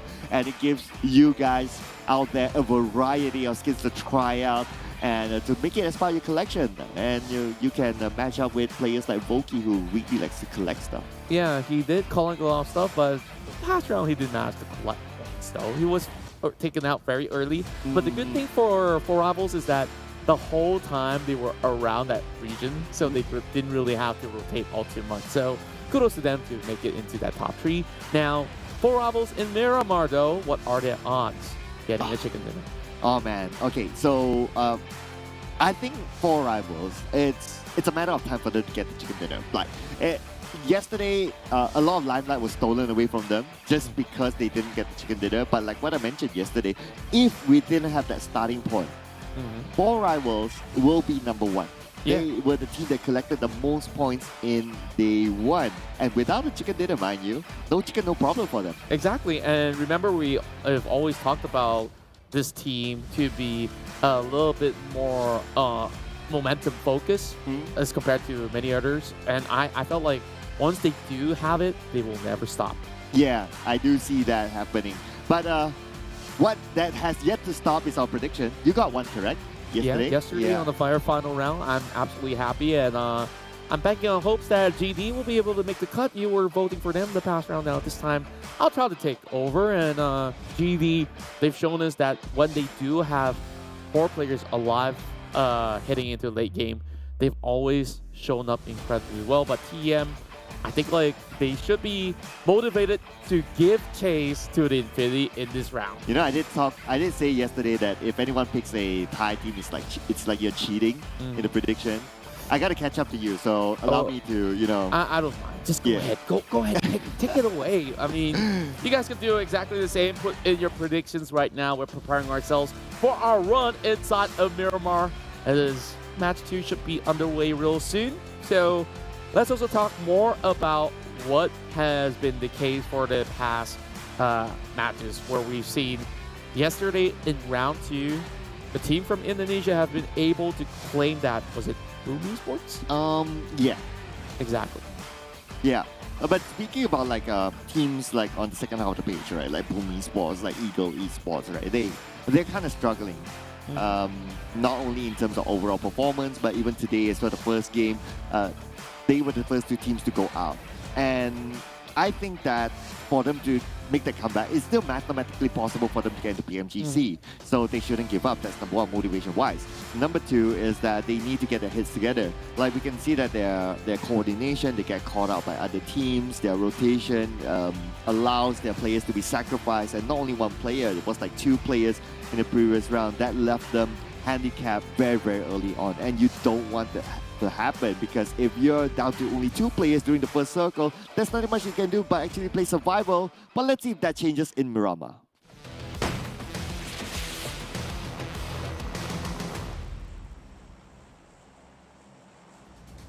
As we have the plane cutting through the air, we're going to be having this flight take off from the corners of Porto Paraiso as well as Impala to be headed all the way up north.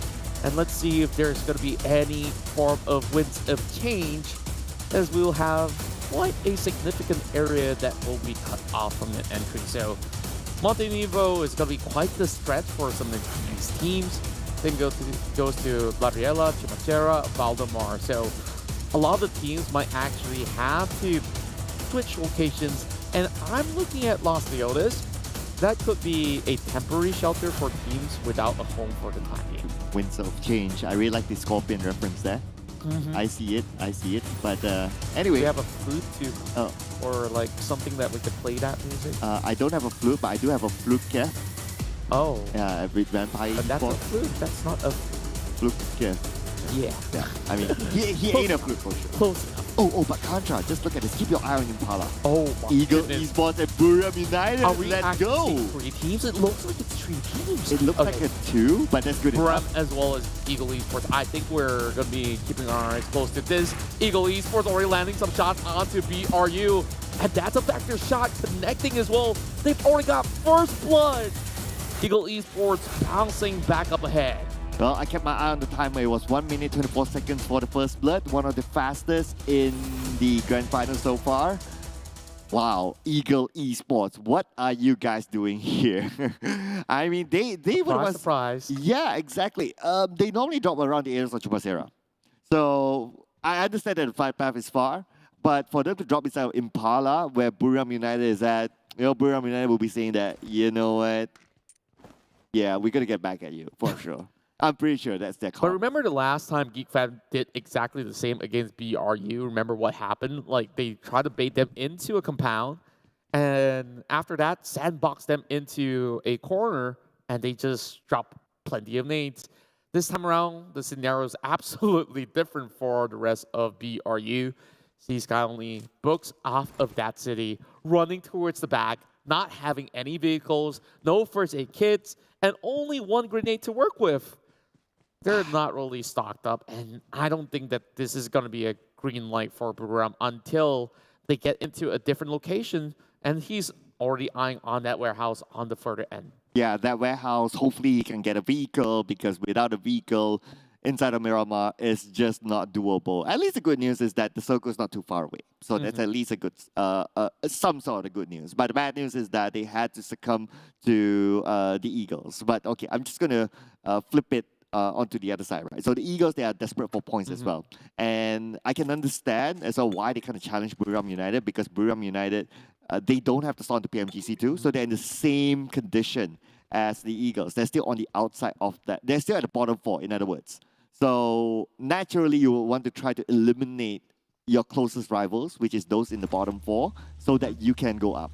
I think like this is definitely a very solid plan, but then again, there's always going to be other teams that needs to be targeted as well. But when you are currently in game, like, you don't really get to pick all the fights that you always want. The fights will come to you eventually as well.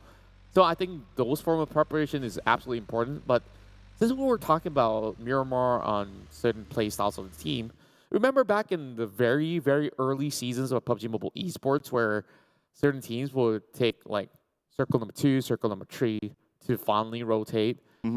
A lot of the play styles have changed through the course of time. But from time to time, we also see adaptation coming in, especially for the Infinity.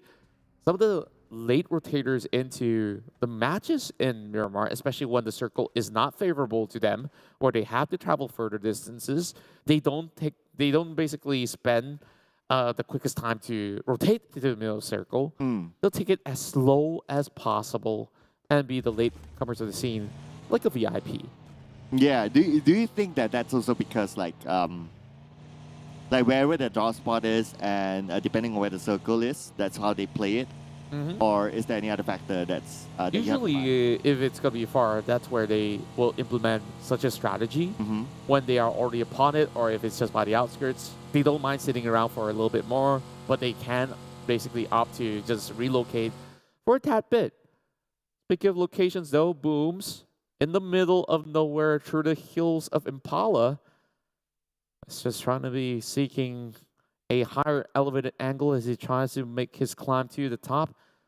Boom Esports have gotten their chicken dinner from yesterday's bout, back in day 1, where it might have actually looked a little rough for today, but keep in mind they've been able to show their strides, take up ample fight, and Octa definitely has been their key player, offering an average damage of 216. It took me a minute to process that when you say Boom from GIDS, and the moment you said that, the camera pans over to Boom Esports. And I'm like, wait a second, why are they that far away? Oh, wait a second, it's Boom totally Esports. different. Yeah. Instead of Booms. Yeah. It took me a while as well, especially during the league. And don't worry, we got a whole lot of time on our hands in the early game to get accustomed to. Yep. Logan, though, on that Mini 14, still scavenging for medical aid. I don't know what's with his luck though. I mean, there's so many compounds and not even a single bandage on the ground. Now there's a little challenge for He's got only 2 actions. 1 HP left. He did get the drop onto his initial, and Alan will be marching forward, should be able to get this easy peasy. Easy spray there for Alan. Alan secures the elimination onto Sky only, but that also means that Buriram United has 2 casualties. Now, and this kind of happened because of the Eagles dropping to Impala, and they kind of won the fight there. GIDS, they are on the southern side, and that's where normally they drop around the areas of Puerto Paraiso. So this is where it becomes very, very difficult for Buriram United because they don't have anywhere else to go. The moment they move out, they will bump into GIDS, and unfortunately that had to happen. Exactly that.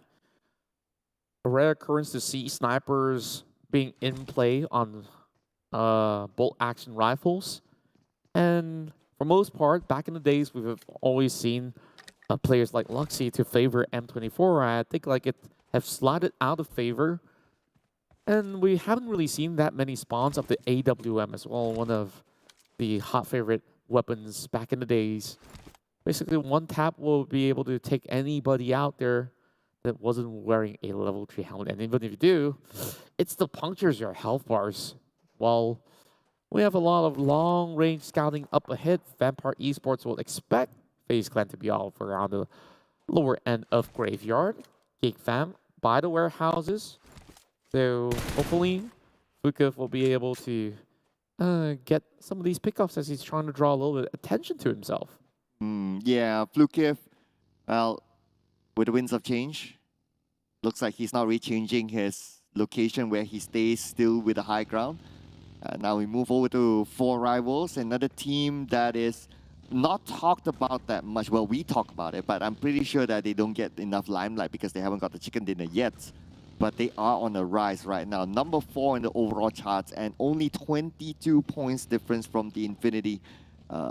Right now, what I would say is that 4 Rivals, they're on the right track. They're okay. But they also need to depend on whatever happens on top of them. If on top of them, the Xavier, TEM Entertainment, the Infinity, they continue to perform, it's still going to be tough for them. But if not, if it's only on them, they're okay. Yeah, and also don't count out Big in Time as well as Ego Esports, Vampire Esports. One chicken dinner could basically tie the knots all around, and then that top 5 will be absolutely up for grabs for everybody else. So one more chicken dinner will see some of the teams coming in from top 3, like the Savior as well as 4 Rivals, to overtake the number 1 spot currently. Yuhai, as well as the rest of Geek Fam, we haven't really seen too much of a performance coming in from the squad. Throughout the course of day 1, perhaps they have been able to revitalize themselves, now landing a couple of taps onto some vehicles where 4 Rivals have already made an appearance. Geek Fam knows that this isn't exactly the best spot for those fights. Therefore, we see more migrations happening across the map, and we are getting a familiar Minas Generalis circle. Oh, I really pity Buriram United. Look at where Kingzo is on the right, and look at where Tiger is on the right as well. They're so far apart, and they only have like 2 players left. So if any one of them gets knocked down in this kind of spread, that's it. It's the same as a short elimination because they can't back up each other. Yeah, inside of Miramar, it's always going to be pretty rough if you don't look out for one another. As for NFT, they ensure that they try to cut across with a little bit more of a distance of a convoy, driving side by side, just like the 4 wheels. But then again, NFT Esports, I think they've definitely shown a lot of stride on the rounds that we had yesterday, as they've managed to still pull up into the top 10, and not exactly in the really bad spot, because you look at the current score, Genesis Dogma, NFT Esports, as well as Yoodo Alliance currently tied, but GD, they only got 1 point of difference that they've managed to secure in this round. Infinity now moving towards SLD. They did come a long way from all the way from the left one. Now they're currently in the circle. Mela spots an opportunity on the Guangji, tries to take him down, but not able to, being counterfired upon instead. And Mela, knowing that he's still in a disadvantaged location, immediately retreats. going back to the hills where Four Rivals is at. Minas will have a lot more teams coming nearby, and Voki has to be on his sharpest aim overall. Despite having quite an average damage, we see the average elimination to be 0.8, and thus far, Voki hasn't been that flashy player in most of these instances where Four Rivals were contending for that chicken dinner. But he has always been able to supplement the team, and that definitely show a lot of improvements coming in from his adaptation. Namchin spots the moving vehicle, Alter Ego moving out, and Namchin misses that opportunity. Yeah, onto Alter Ego, and Alter Ego now managed to get away, but SLD, let's see if they can survive this against the Infinity. Newsy spots a couple of vehicles passing by him, and an explosion! Smap going down. That means it's going to be a free pointer for Newsy. And Newsy really is the monster that we know from the league now in the grand finals. Nobody dares cut across Newsy though. And this is the very reason why Gatsuni, hoping to actually secure the compound, which is now surrounded by SLD, makes a swift U-turn. That's good on the rest of the members of Infinity. And now we expect a little bit more of a drastic movement going deeper into the Junkyard territory. And keep in mind, this circle is very familiar. I think they've played this out before yesterday. Yeah, you know what? And despite Buriram United, they had a tough start, but at least the circle is fair. They're still given the circle, and they managed to meet up with each other again, so they're back as a duo, safe, sound and safely. So that's kind of okay for them. And on the right, there are lesser teams, so Buriram United should be all right for at least maybe 1 or 2 circles. SLD trying to land the shots against the Infinity, though. It's going to be pretty hard to actually catch them on that speed.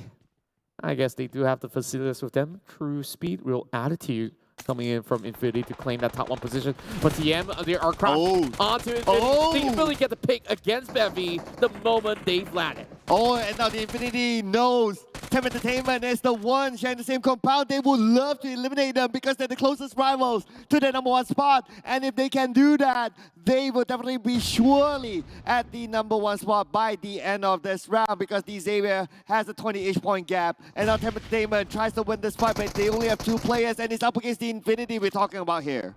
And Nuzi managed to claim 2 lives from the get-go. Fluke is now challenging FaZe Clan. All the Thai teams are picking this fight. Nuzi, big zone away, bottom Molotov. Great coverage coming in from TEM, but they're just basically waiting until they get that full push ahead. They know that there's going to be SOZIP waiting on the exits, but there's going to be more nades to be primed onto the corner. So they still have to keep a lookout. 1 HP left for SOZIP. He's not going to be able to hold on for far too long. Oh, let's not forget there's another team actually overlooking them, so they need to be careful of third parties. Now it's down to Onza as well as SOZIP, the last 2 men standing for TEM Entertainment. They cannot afford to lose this fight. If not, they will definitely lose that opportunity to overtake the Infinity. At the same time, we can see that Vampires fighting against another team on another area, and that is going to be FaZe Clan, another top team. FaZe Clan is getting more and more drops upon Vampire Esports, and landing the blows. And it seems like if they're almost done for. FaZe Clan still survive with 2 members left. And for some reason, TM has been able to hold on so long. Though Ansons has been knocked out, the M249 will secure it. Well, they provide Uzi with more and more of these numbers. He's going to be able to maintain that Terminator title unless SOZIP makes the change. Looks like no change will happen here. TEM Entertainment eliminated without any point in this round. And there it is. It is very, very, very likely now that the Infinity will be #1 after this Miramar. But FaZe Clan, with 4 eliminations in the bag, they could catch up. But unfortunately, the bad news is that FaZe Clan will be playing the rest of the round with only 2 players. But the rough bout for most of these teams. And remember this sort of circle that has happened before back in the league stage on week 3. GD secured that compound. They tried to defend it, and there's just flock of crowds that will be fighting for that section. Ego Esports, they do have the leverage of the high hills, while Alter Ego keeps a watchful eye over northern section overall. SLD playing by the Craters. They have to play it slow, and they will eventually get a catch onto NFT. Oh, the fight between two teams with similar color, it seems. NFT and SLD just next to each other. At least the good news is that they're all within the circle, but NFT kind of open. A little bit more open than the opponent's SLD, and Drongzin takes advantage of that. Ramones goes down, immediately being deleted away from this map. And for some reason, NFT members, they're basically out in the open. Another drop as we see Boychill runs across the smokes. Instead, only Sovel remaining here. NFT won't be able to go ahead to help Boychill for now. Sovel, he's trading right back. He says, come get me if you can. Oh, Sovel now the last man standing on the outside of the zone, but as he moves towards the right, Xavier is actually overlooking it. Sovel needs to go down to the lower ground into the compound, but then again, Contra, he's not in the circle still. He's moving further and further away. He will try to create a little bit more distance and a gap so that he could basically sneak in much later on. ISIS now finds Razy, Boom Esports getting a little bit more of attack going on their side, but Yoodo Alliance also does have one more member knocked out. Octa's the next one to fall. So two members are living on knife's edge. Boom Esports, they really want to pull this round back though. Buggy now being deterred from anything at all. Omstyles go ahead with a push. That will be an easy securance of a point as Omstyle claims it for the team. Yeah, this is going to be the second point there for Bacon Time as Omstyle not only cleans up the points, but also claims the utilities from the box. Yummy, he is now in trouble, and Shirley's coming on the left, back up on the right as well. Yummy is going up against the entire squad, and Shirley goes down. Yummy still survive, and he still managed to secure that point at least. I just love the drop shot coming in, but there's still a little bit more refract potential coming from Eagle Esports. They take out two members of Eagle Boom Esports, and my goodness, it could have been pretty close, but at the very least, Eagle Esports, they're slowly making waves, and they managed to beat out one of their opponents. So there is a good chance that they could basically survive to the end and claim a point. It's going to be a crucial fight here, Contra the Eagles versus Geek Fam, number 14 versus number 16. If Eagles can win this against Geek Fam, there is a possibility that they might overtake them, but looks like Geek Fam is going to disengage. Same goes for the Eagles as well. F1 drives directly into the compounds. They will suspect that there's going to be some players inside of the shed, but Geek Fam, they're finally into the circle, still trying to check out some of the areas of play. Alter Ego having planted all four members on each respective shack. We're expecting a little bit of exchanges coming in from both teams. Kangzo in the middle, open the only member left for the side of BRU, I do assume. But GD, they're in the best spot possible, and they have predicted it to be right there on the spot. Okay, we have seen this time and time again. The Infinity at this moment, they do not have a circle, but they can fight their way through. So let's not look down upon them despite them not having the circle. GIDS, they are in a sweet spot at this moment with the compound at their side. Yoodo Alliance coming in from the southern side. Oleo at the forefront together with his teammates, but being spotted out by D. Xavier. Rabbit's not going to be making it easy for them. Bacon Time only getting 3 points in this matchup. Yoodo Alliance doesn't really have much to actually work with all these vehicles being blown out. Fnatic, though, coming in with some tax of his own onto Geek Fam. They're hiding inside of smoke, but that's not going to be helping out. Potato will go ahead to eliminate you, High Boy. But over on the back, we see the other remaining members of Geek Fam trying to pull through ahead. Eagle Esports ready to take them on with the grenades. Oh, this is the fight that has stopped earlier on because of the disengagement, but now it has continued. Eagle Esports at the lower ground, but the nade on the Mika, that was beautiful coming from Nashin. And that's an opportunity for the Eagles to try to wrap this up by eliminating the rest of Geek Fam. Damroot is still alive, 50% health, but they don't know where he is, but finally Damroot will be taken out. And it's going to be another shot for another angle. That is it for them. Back towards the side of Alter Ego, they are still trying to land those attacks against Eagle Esports. They're playing perfectly well, but they will have to reposition though. Not too far off from the circle. That's not too concerning for Alter Ego just yet. They're still hoping for those picks. They spot Altwan peeking back upon this current hive, where Tony K gets landed with a couple of taps coming in from Nari as well as Fnatic. The long range from Fnatic, from Alter Ego, though they do not have the circle, but they do not want to let go opportunities to collect elimination points. The Infinity, they're playing by the rim of the circle, but they'll be struggling, but GIDS kind of distracted. Now with 4 rivals coming to the same compound, Ampy goes out immediately, but Muru as well. And he's going to try to throw it all around. He tries to pull a grenade. That's not going to help Voki at all. And that is 4 rivals dropping out at 8th spot. They claim some ranking points, but no points in elimination. Meanwhile, Alter Ego is absolutely dominating. Same could be said about FaZe Clan as well as the Infinity. Nade from Olio onto the side of the Infinity. Could they get a couple of elimination points from this? Doozy will be the next one to go down, taken out by Adelu. Olio is not stopping, tossing utilities onto the other side. Yoodo Alliance need to be careful. Another team is on the right, but now because of the elevation, because of that cover, they can continue to put pressure onto the Infinity. 4 frags coming in from the side of Yoodo Alliance as they are still dropping every single utility, like you said. But Alter Ego, though, with this exchange, it's a 1 versus 2. And they have managed to wipe them all out. Ego Esports have found their momentum. 9 points here in Miramar. 1 more point till they hit the 10-point marker for elimination points. Yoodo Alliance and the Infinity not letting go of each other just yet, but now Yoodo Alliance, they have the Eagles to deal with as well on the right. Adik Luke, trying to lay those tags onto the Mini 14, will only get a glimpse of it. Diamond shot being triggered out. Well, Rep Boy will be able to put a little bit more pressure to pile onto the Infinity. Gatuni holds back for the sliders, but losing members through this convoy. It's not working out on that buggy. Well, they have no choice because they're currently on the outside of the circle. They need to get across, and that's where they gamble. They managed to get 1 player onto the other side. That's going to be Mela. 1 more player is still left on the outside. That's going to be Gatuni, and Gatuni will be gunned down by Shamil. Olio still finding a little bit of pressure points coming in from Mela. He's hiding behind that buggy, but that will be not enough. Olio will still seal the deal against the Tide Titans Infinity, now at 6. Here are your top 5 teams. There are still remaining FaZe Clan, only 1 player left by the blue zone. Yoodo Alliance, GD, Buriram United to Ego Esports is still on board. Gengzo is out. That means it's the end for Buriram United. And number 5 with 2 elimination points. FaZe Clan with the last man standing seems to be taking out the zone somewhere else.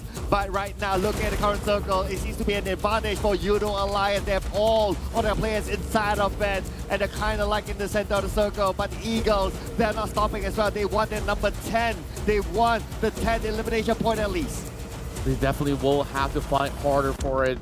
Ego Esports, they are showing their best performance here in the grand finals with GD also tagging on upon them, but just look at them. They are invincible.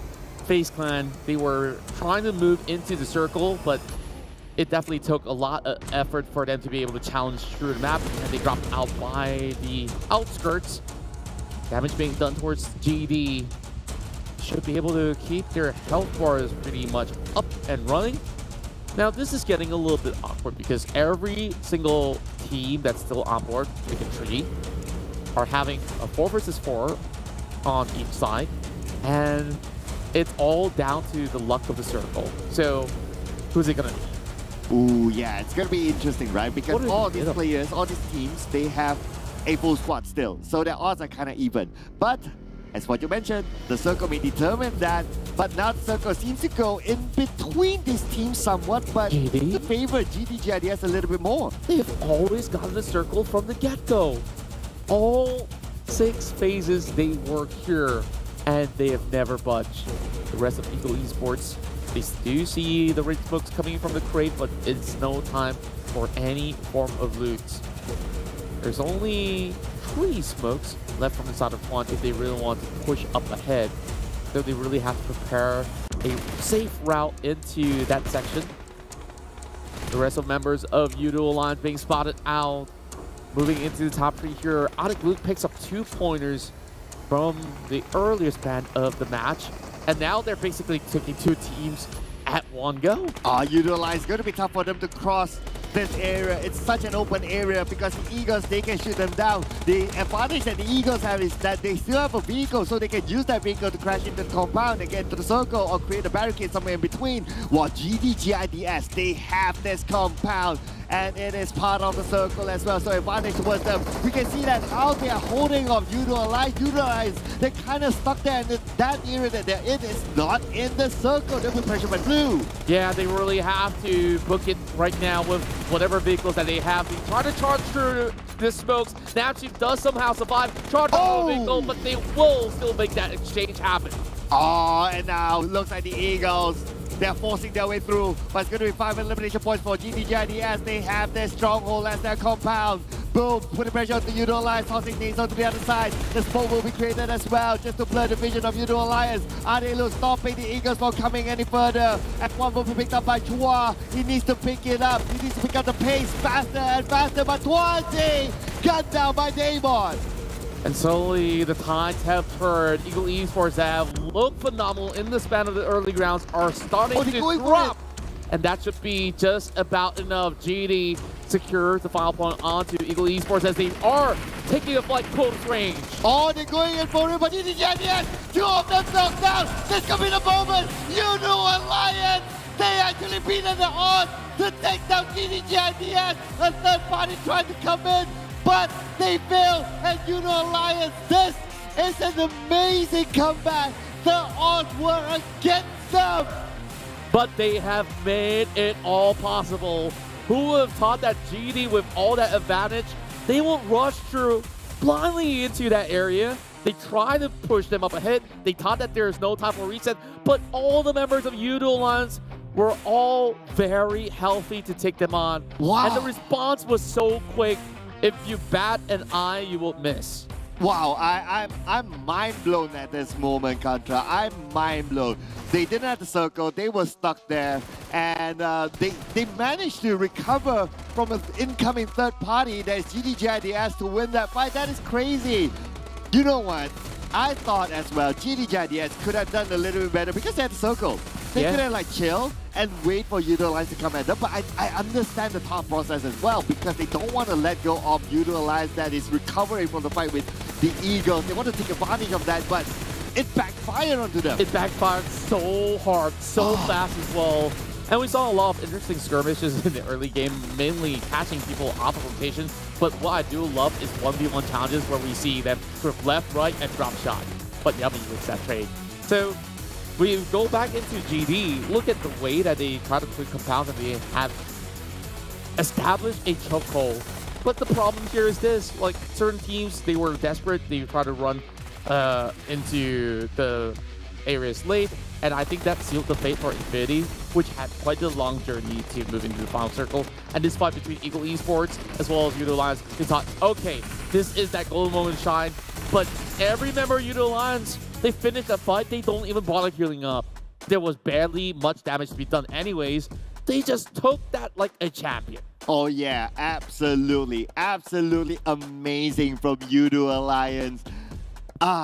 Man, this is one of, and we're just like, what, game number 2 of today. And we've seen something so amazing like this. This is crazy from Yoodo Alliance. I mean, and guess what as well? They are the first team to receive 2 chicken dinners in the grand finals. Yes, 2 chicken dinners. And yesterday we've seen 4 rivals making quite the splash to make it into the top 5. Now there's also a great chance for Yoodo Alliance. They should be moving up the first page with the chicken dinner overall. I really want to count again how many frags did Yoodo Alliance achieve, and that's a whopping 12-pointer. 12-pointer, and the only team to receive double-digit in terms of frags. 27 points being taken home by Yoodo Alliance. And the next one will be GDGIDS with 19 points, 7 elimination points. The Eagles, we're not too shabby, 19 points as well. But let's not forget, on the other end, TEM Entertainment, 2 rounds, they lost to the Infinity in terms of points collected. This is their worst round today so far because no points at all. And this opens up the opportunity for the Infinity to actually go ahead, as in open up the gap between them and TEM Entertainment. FaZe Clan, not too bad as well, 13 points, 4 points difference than the Infinity. It's great maintenance coming in from the Thai teams overall, but we have to pay focus onto some members of GD. Look at that. Though it's just 2 elimination points, he has done 1,100 damage overall. Wow. Like, what? Pick out the armor, it's supposed to be 11 takedowns. With the armor, 6. before being stolen away throughout this match. A little unlucky, but he also scores one of the furthest distance coverage that we do have in the grand finals. 359. Yeah, I remember the Eagle Eye Award right now is 400 something. Yeah. It's quite hard to beat It's that. really hard to hit. Like, yeah. it's ridiculously hard to even land 270 meters and beyond. And these guys are telling us that it is entirely possible. Well, with that chicken dinner, it moves Yoodo Alliance to page number 1. A little bit of a comfy spot here for them to get into PMGC. But the difference between them and the being eliminated spot is about, say, 24 points. So that's not too far away. So, but that also means that teams on page 2 can still catch up onto the PMGC slot. So teams like Ego Esports, yes, round 1 wasn't good for them, but round 2, at least they were okay. They moved up to number 15, pushing Boom Esports down. But that also means that the gap between them and also getting into the PMGC slot is also about 20-ish points. That means one round, they could push themselves up to a potential PMGC slot. That is all possible, and my goodness, the rivalry between all these teams have been intensified as the rounds progress. Yoodo Alliance, we really have to really see through their journey through Lost Illness. Usually they share this area of play with another Thai team, and it's not exactly the easiest to get out of, which is why they took quite a while to leave that section. But they've always been trailing by the edges of that circle, and then they make their way into La Bonita, where we see them also trailing right by GIDS. And you know what? Every time that Yoodo Alliance gets a chicken dinner, I'll receive a text from Mr. Dogma, who is the boss of Yoodo. Right. So I know he's watching this. It is the weekend though. He's spending his time watching his team, of course. Great showing, and shouting out to him as well for being part of our PUBG Mobile scene. Yeah, I mean, they've been extremely supportive throughout the course of PUBG Mobile Esports here in Malaysia, and I think like this team is one of the best that we've ever seen throughout the C Championship overall. And they're telling me that, you know, with only a few seasons that they've been able to establish such a strong roster, I believe that we're going to see a lot of glimpses of brilliance coming from Yoodo Alliance. Well, we're going to see a lot of our official smartphone partner as well. That is Realme. This is the GT Neo 3 that comes together with a MediaTek Dimensity 8100 5G chipset and a dedicated display chipset. Ladies and gentlemen, that's why it's sharp and nice. And our official livestream partner, so thank you so much. Hashtag Be The One TikTok Challenge. Don't forget to put that in when you create any content. And follow our PUBG Mobile pages, PUBG Mobile My Official, PUBG Mobile Esports.ny, PUBG Mobile Esports.sg, PUBG Mobile Official PH.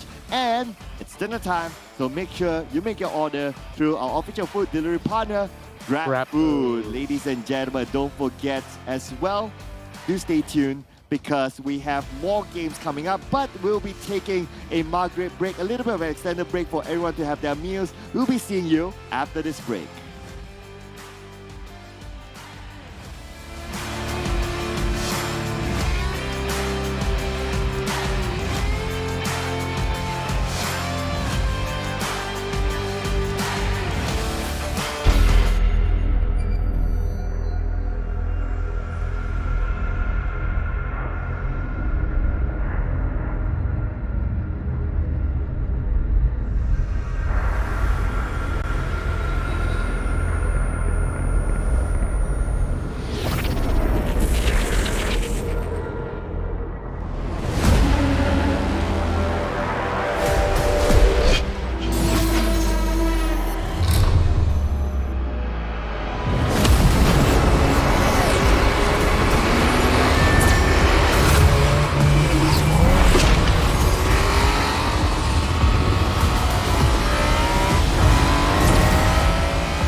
Hi everyone! In PUBG Mobile version 2.2's new mode, Gearfront, we've introduced a new gameplay feature, Strange Town. Strange Town has a spooky atmosphere, which spices up the gameplay. In this video, we'll be exploring Strange Town. So, come on, let's go! Strange Town will be available in ranked modes Erangel. Strange Town will be located between Stalber and the western coast, and will be shrouded in darkness. It's styled after a medieval European village. Upon entering Strange Town, players will discover that it's nighttime. Experience the return of battles at night.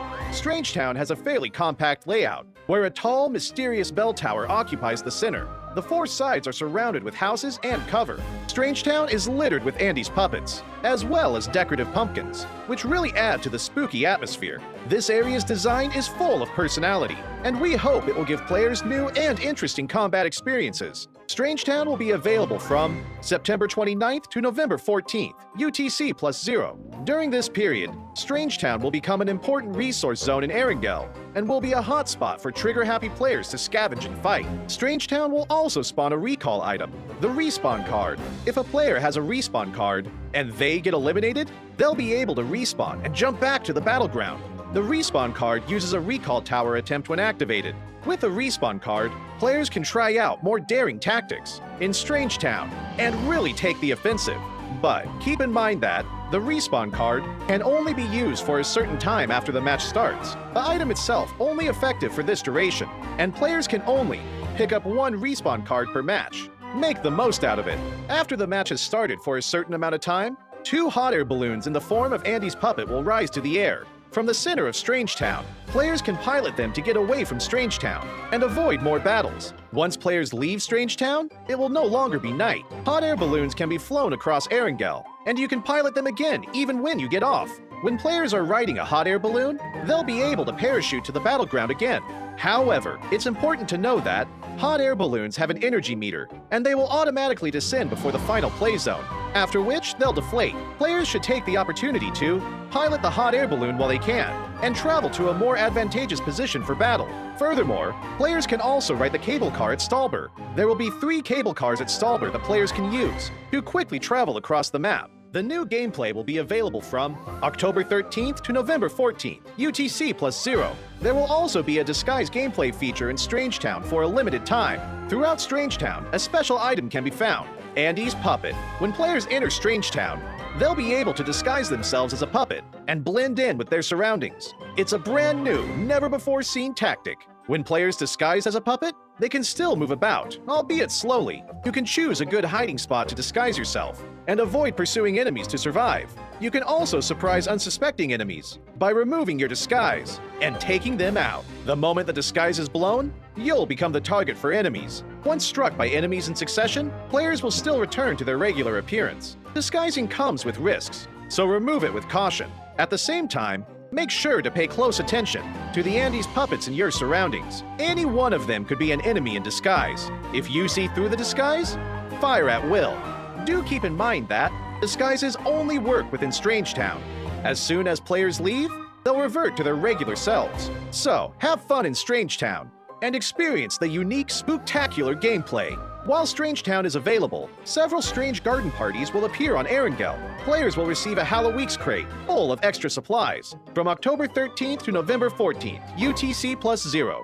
The crate will turn into a clown crate. When opening the crate, there's a chance that a clown will appear. Make sure to dodge its attacks and defeat it for advanced supplies and firearms. Strange Town's spooky theme, abundant supplies, and disguise gameplay will give players a fantastically fresh new take on exciting combat. Call your friends now to go to Strange Town and experience all the surprises. For more details, don't forget to follow the official PUBG Mobile community. See you next time! Gearfront Introduction. Greetings, PUBG Mobile players. Welcome. PUBG Mobile is launching a new themed game mode, Gearfront. In this video, we'll be introducing the skills gameplay, Strange Town, and more. We hope you'll like it. New Gameplay 1, Skills Gameplay.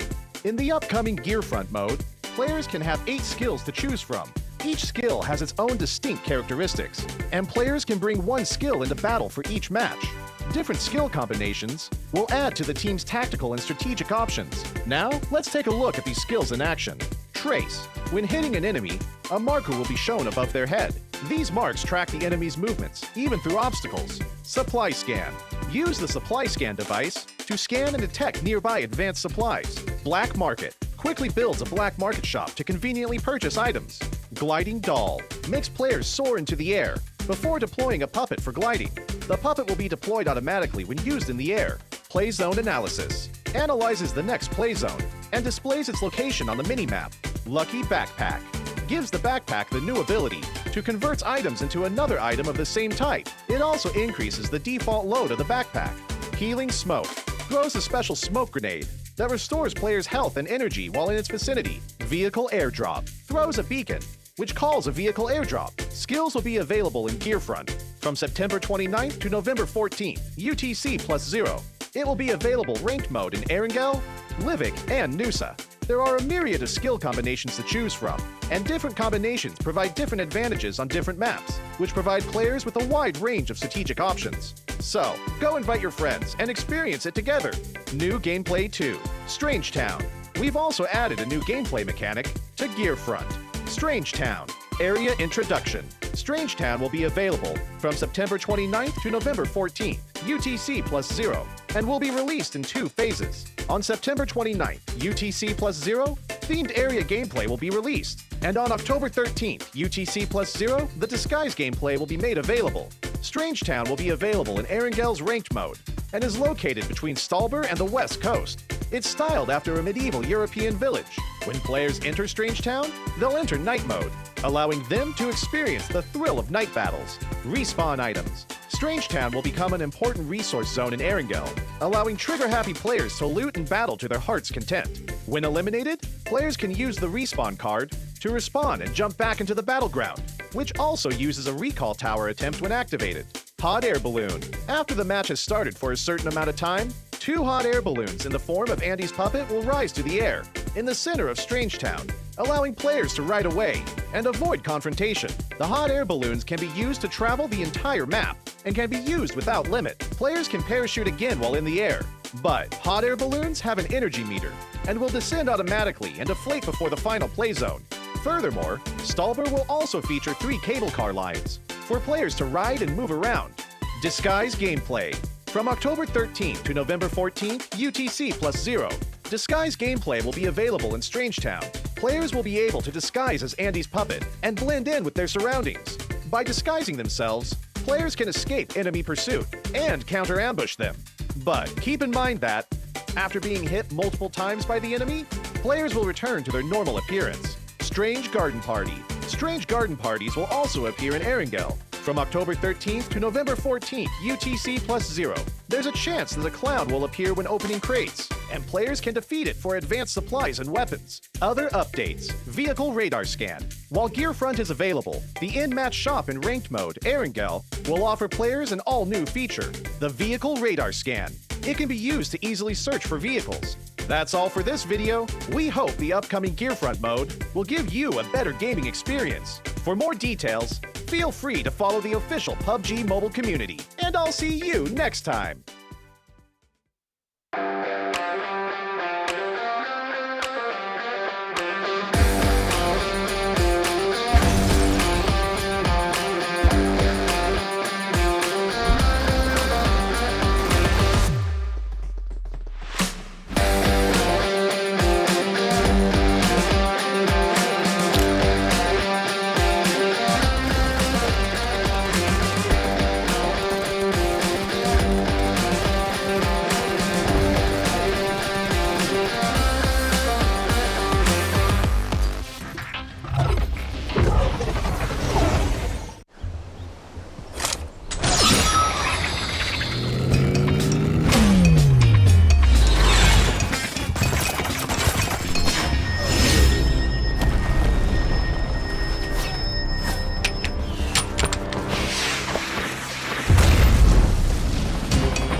Hi everyone! In the PUBG Mobile version 2.2 update, Erangel is getting an overhaul with changes to the map, vehicles, and modes. Without further ado, let's find out what these changes are. In this update, we made several changes to the map. First, the hospital. It's one of the bigger buildings in Erangel. In this update, the following changes were made to the hospital. How to get in and out of the hospital, its structure, nearby objects, and the vegetation surrounding the hospital. Veteran players should know that some of the fences of the hospital can be scaled to enter the hospital. The ones near the ridges are how most players enter the hospital. Now, 2 spots along these fences will be blown up, and players can enter the hospital area through the gap directly. The building itself also got a new entrance. Players that are on the ground can enter the first floor of the hospital directly through the newly added damaged wall. Those who parachute to the hospital can land on the roof and descend to the 3rd floor immediately. These changes will make it easier for players to spot the entrances and streamline their movements in this area. Those attacking and defending will know where they should focus on as well. On the inside, we simplified the structure of the hospital. Originally, the 3 floors had different layouts, and there were many rooms on each floor. So, searching the rooms was very tedious, because players had to go into each room. After the update, the 3 floors are now more or less the same.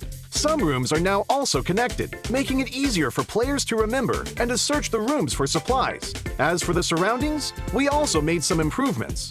We added abandoned ambulances and ruined medical crates to the areas surrounding the hospital, so now it feels more authentic. We placed some objects at the entrance of the hospital so that it wouldn't be too empty. This gives players heading toward the hospital a covered area to protect themselves, so they are not directly exposed to enemies inside the hospital. Outside the fences on the side of the hospital, we added a new climbable spot. Players can hide here, or they can scale the fence to enter the hospital. As for the fences by the ridge, since there are now 2 gaps to enter the hospital, we've reduced the number of objects in this area to make it more visible. So now, both attackers and defenders can see each other clearly. Further out from the hospital, we've added some new vegetation, so that players hanging around the hospital will have more places to hide. Milta Power also saw some changes that are mostly in the generator area. Players who are familiar with this area should already know that this section was quite a choke point and was not easy to get in and out of. Those who entered either came out the same way or had to take a detour to the other 2 buildings. In this update, we added a new entrance on the 1st floor to make this area more reachable and easier for players to get in and out. The layout was also modified. We simplified the complex floor plan so that players can see more and plan their routes better. When battles break out in the generator building, players will have more offensive options, making these battles more exciting. In this update, 3 new ports will be added to Erangel. The first port is by Ferry Pier. We added a port here, as well as increased the amount of resources in the area. The Ferry Pier will soon be more abundant in supplies. The 2 desolate beaches to the southwest of Farm and to the south of Sosnovka Military Base will also get new ports. They will both contain a good amount of resources. Players will also find boats at these ports, so they can quickly travel to another location. So, keep these places in mind, because they'll make for a great landing spot. During the previous themed modes, players really enjoyed the special crates. In the new version, we'll add special supply kits to classic mode. Players will be able to find special supply kits in buildings. There are 3 types: medical, tokens, and military supplies. The resources in these supply kits are very good, so keep an eye out for them when searching. In the new version, bikes will become a staple vehicle on Erangel. In some of the more remote areas, players will find bicycle sheds. Each shed will have 4 bikes initially, and they're first come, first served. These bikes can be collapsed and put into the backpack, so they're really convenient for traveling to other locations. In addition to the sheds, players will be able to find bikes in other areas. With a bike, players no longer have to worry about being too far from the play zone. In the new Erangel, there will be flash shops. They will spawn randomly in outdoor areas. Those who find one are in for a treat, because there are tons of random discounted items. So, keep an eye out for flash shops during matches. Running out of fuel is one of the worst things that can happen while driving a vehicle. Erangel's gas stations will become functional for refueling vehicles. For the cost of just a few tokens, you'll get a full tank of gas. Find a gas station and try it out. These are the main changes in the version 2.2 update. For more details, don't forget to follow the official PUBG Mobile community. Winner, winner, chicken dinner. See you next time.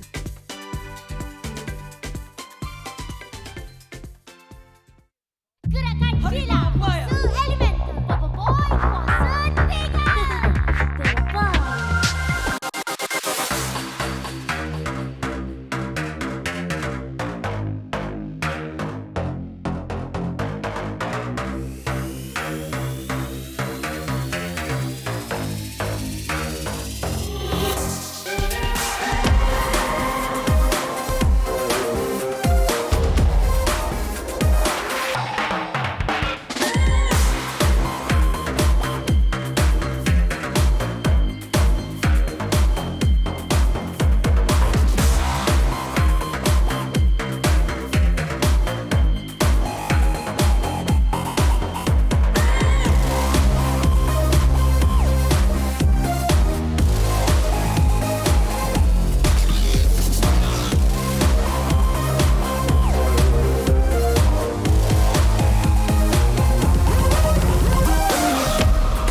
ค่ะพี่ มีไอเทมใหม่จากพวกเรา4 Eve คูลสุดๆดูอย่างเครื่องบินลำนี้สิน่ารักปุย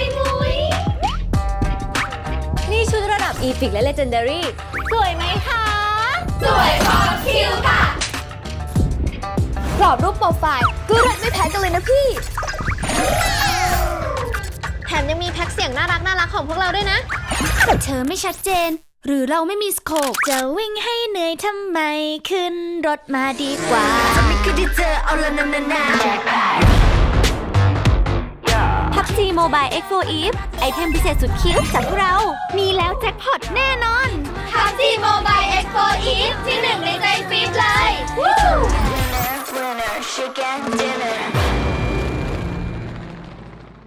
Good morning. It's really early in the morning right now. Today I'm gonna do a vlog.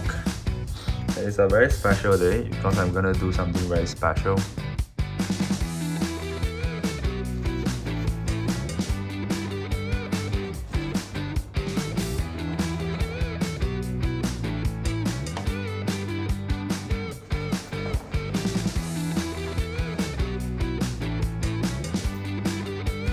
So I'm ready and let's go to the studio.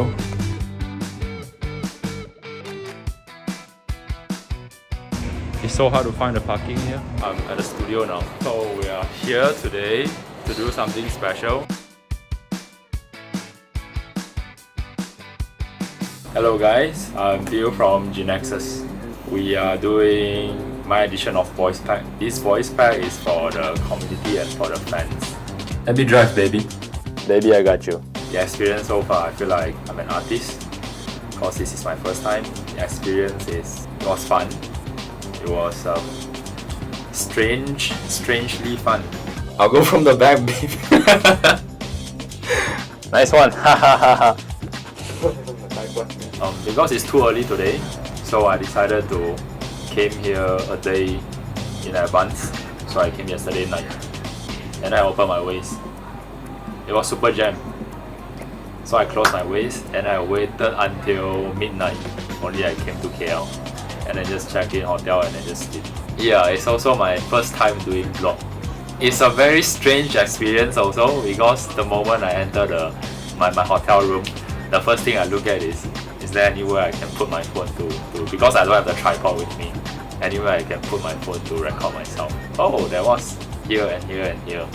And then I had to just record, then record myself, checking out this and that, driving here. It was something I always wanted to do. I just didn't expect to do it like now.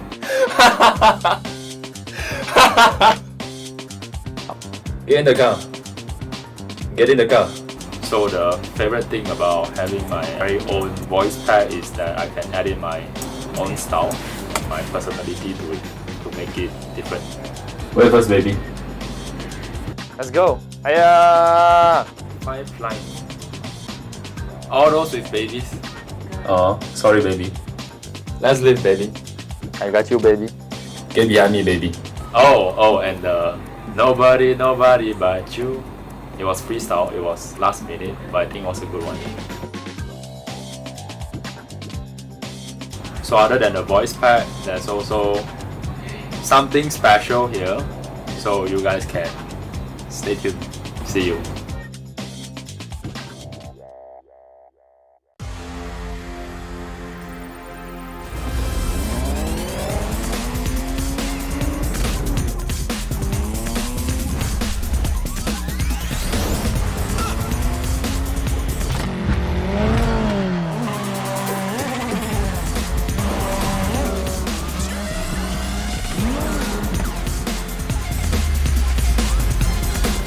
GFD2 New Speed Awakens.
And we're back, ladies and gentlemen. This is the 2022 PMPL Southeast Asia Championship Fall Grand Finals, brought to you by PUBG Corporation, Tencent Games, Lightspeed, and Quantum Studios. My name is Sir Cloud, together with the new and renewed hair of Contra. And thank you so much to our official smartphone partner, realme, official livestream partner, TikTok, and our official food delivery partner, GrabFood, for being together with us throughout the entire tournament. And what a day it has been. Yoodo Alliance, what a strong finish towards the end. That was such a swift chicken dinner that they basically finished off one fight and immediately went to another, and it was just a spark of lightning that have strike upon Miramar, and I can't wait for another round of Miramar to happen already. And I also want to highlight not only Yoodo Alliance, but every other team that has been participating in this Grand Finals have given such a great chase that we're going to see a lot of horses running to the finish line. But before we even get to that point, let's take a look at the team summary before we move into match 3. So we got Yoodo Alliance that have not taken only great fights on the final battle. They have 12 elimination points, and now they're sitting at top 6. I just want to point out that, remember, Alan had 1,000-ish damage. Yeah, 1105. His team's total damage is 2,000-ish. So he did all the work. Exactly, he contributed like almost 50 to 60% of his team's damage all alone. That's why I said it's GIDS, it's like Alan and friends. Exactly. I think like it's actually more than just Alan and friends. We've seen a lot of great plays from the rest of the players too. But Newsy, well, you could say Newsy and friends, because he's always on the board when it comes down to the damage to be offered up. But Adik Luke, I think this is where he has shined the brightest in Miramar, where he managed to offer plenty of damage. And we last saw him holding on to that M24 and the match to seal the deal with bringing a bolt action rifle. So I want to see more of that happening in this round 2 of Miramar. I want to see more unpredictable plays, because these Grand Finals have been amazing. Yoodo Alliance went against the odds to secure this chicken dinner. And also, not to mention, they have also beaten the statistics where it's a tie-dominated map. But now, of course, we have a second round, second round inside of Miramar, our third round for today. And it's going to be super interesting to see if that streak will continue, because yesterday it was the Indonesian teams. But what's interesting as well, besides the stats, is, of course, if someone calls you baby. That's right, we got Pew Pew online on your PUBG Mobile clan, and you could hear him speak to you all day long. It's giveaway time, and you could basically play a lot of PUBG Mobile and earn all these voice packs for free. Or if you spend time and you collect some of all these things, you could be able to spin it to win it. But of course, other than Pew Pew, we also have Baby Love, Mew, Tony K, as well as Capone, and I do believe it was a Sunoaz as well. So make sure you guys grab the voice pack now, and it could be absolutely for free. Yeah, this is not for free, but depending on how you do it. Of course, this is the Royal Pass that's currently available right now, Max Crusader set. And you can gain as many in-game items as possible through this Royal Pass. You just need to, well, play your regular game, collect those points, and then you will get all those freebies. That's right. And of course, from True Speed comes Real Attitude, where you could basically own one of the very first original PUBG Mobile sports car on your hand. And we got Bobo Boy, Kwasa Elemental. Yeah, Bobo Boy, Kwasa Elemental already in game. And you might see some of the players actually using some of these items. So if you want a sneak peek, you want a preview of how it might look inside of the game, do continue watching with us. You will be able to spot them when they show up. And we also do have the watch party for PMGC 2022 Grand Finals happening on the 29th as well as 30th of October. This is the end of the month, where you could basically hang out at Lepak in KL to witness glory of the top 4 teams to head into PMNC. But now, of course, let's bring back the focus to our PMPL Southeast Asia Grand Finals, as we have so many stakes involved for all the teams out there, where chicken dinners are being passed around every single round. And I think like it's time for us to also vote and predict for some of these teams. Yeah, so ShineLikeDiamond, SLD, we did talk about them yesterday as one of the teams that, one of the underdog teams, and they're actually doing not too bad considering that it's their first showing in the Southeast Asia stage as well. So I do hope that they get a chicken dinner at some point because they will be able to set like, okay, we are here not because we're lucky, not because of other teams are not doing as well as us, but we are here for a reason, and that chicken dinner will tell that story. Exactly that. 1 minute away before we get ourselves into Miramar, and there's a lot to talk about SLD where even the likes of Box Gaming with such a great showing.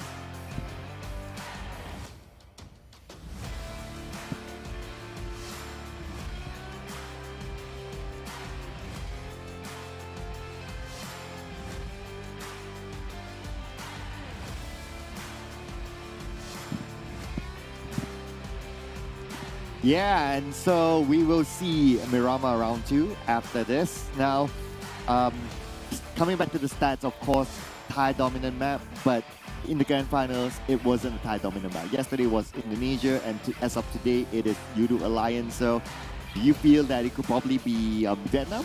I do think it's going to be a great showing coming from Vietnam, especially from DX as well as SLD. But of course, it's time for us to find out for ourselves. Let's hit into match 3, Miramar.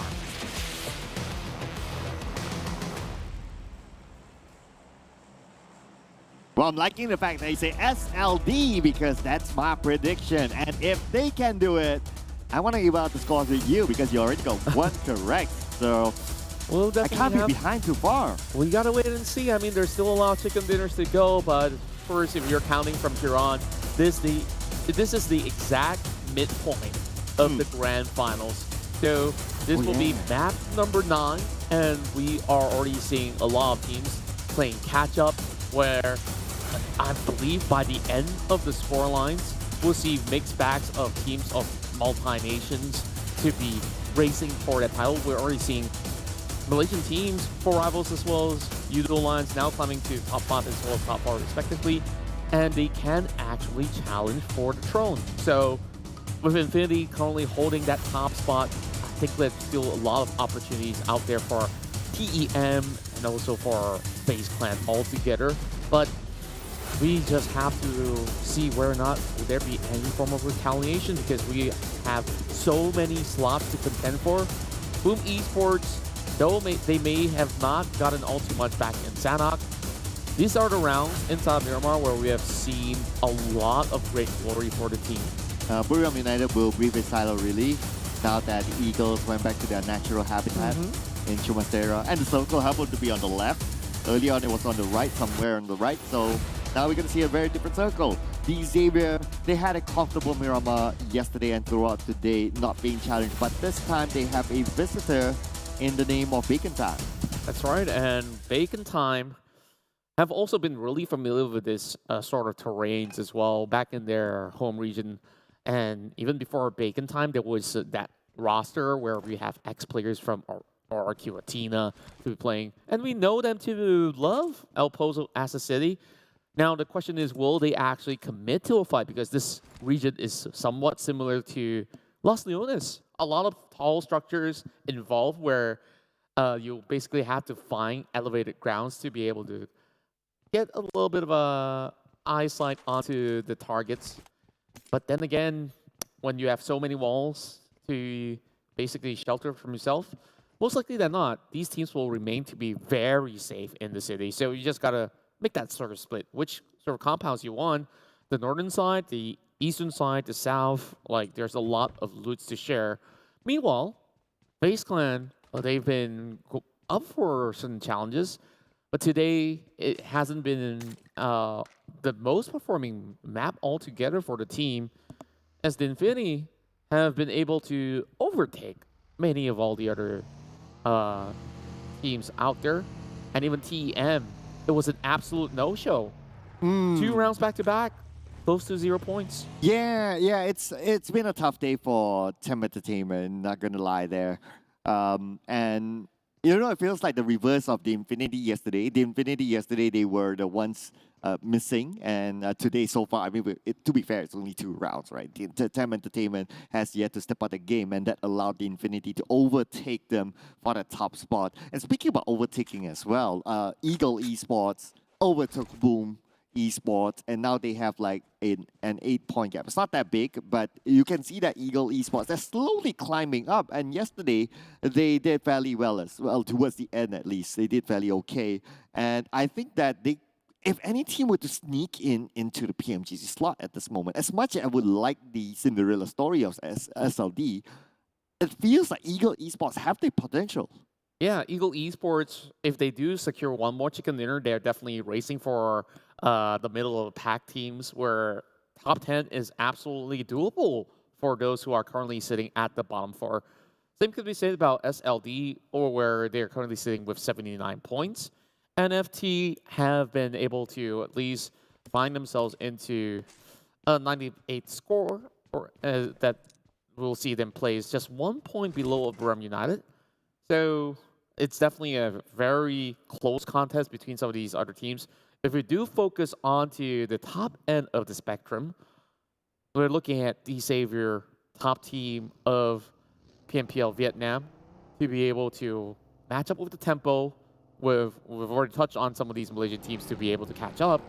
So the ball is on the course of the top 4 currently. Like, it's going to be kind of hard for everybody else if Infinity wins another 2 chicken dinner. Yeah, I know, right? So, of course, if is the bigger question, right? If they can do it, no doubt the Infinity, this is one of their stronger maps in Miramar, and they know, and this kind of circle, it favors them because it's around their drop spot, that's number 1, and they know this area like the back of their hand. Even if the circle hardships towards the southern side, let's say the high grounds of Chumasera, I think they are one of the teams that actually perform the best if the circle actually goes there. So, in other words, this is like their circle. So they know this area the best. They have a good start here because the moment they drop, they're in it. They may get the first few rounds of the circle just like that without much effort. And that also means that the possibility of them being eliminated is low.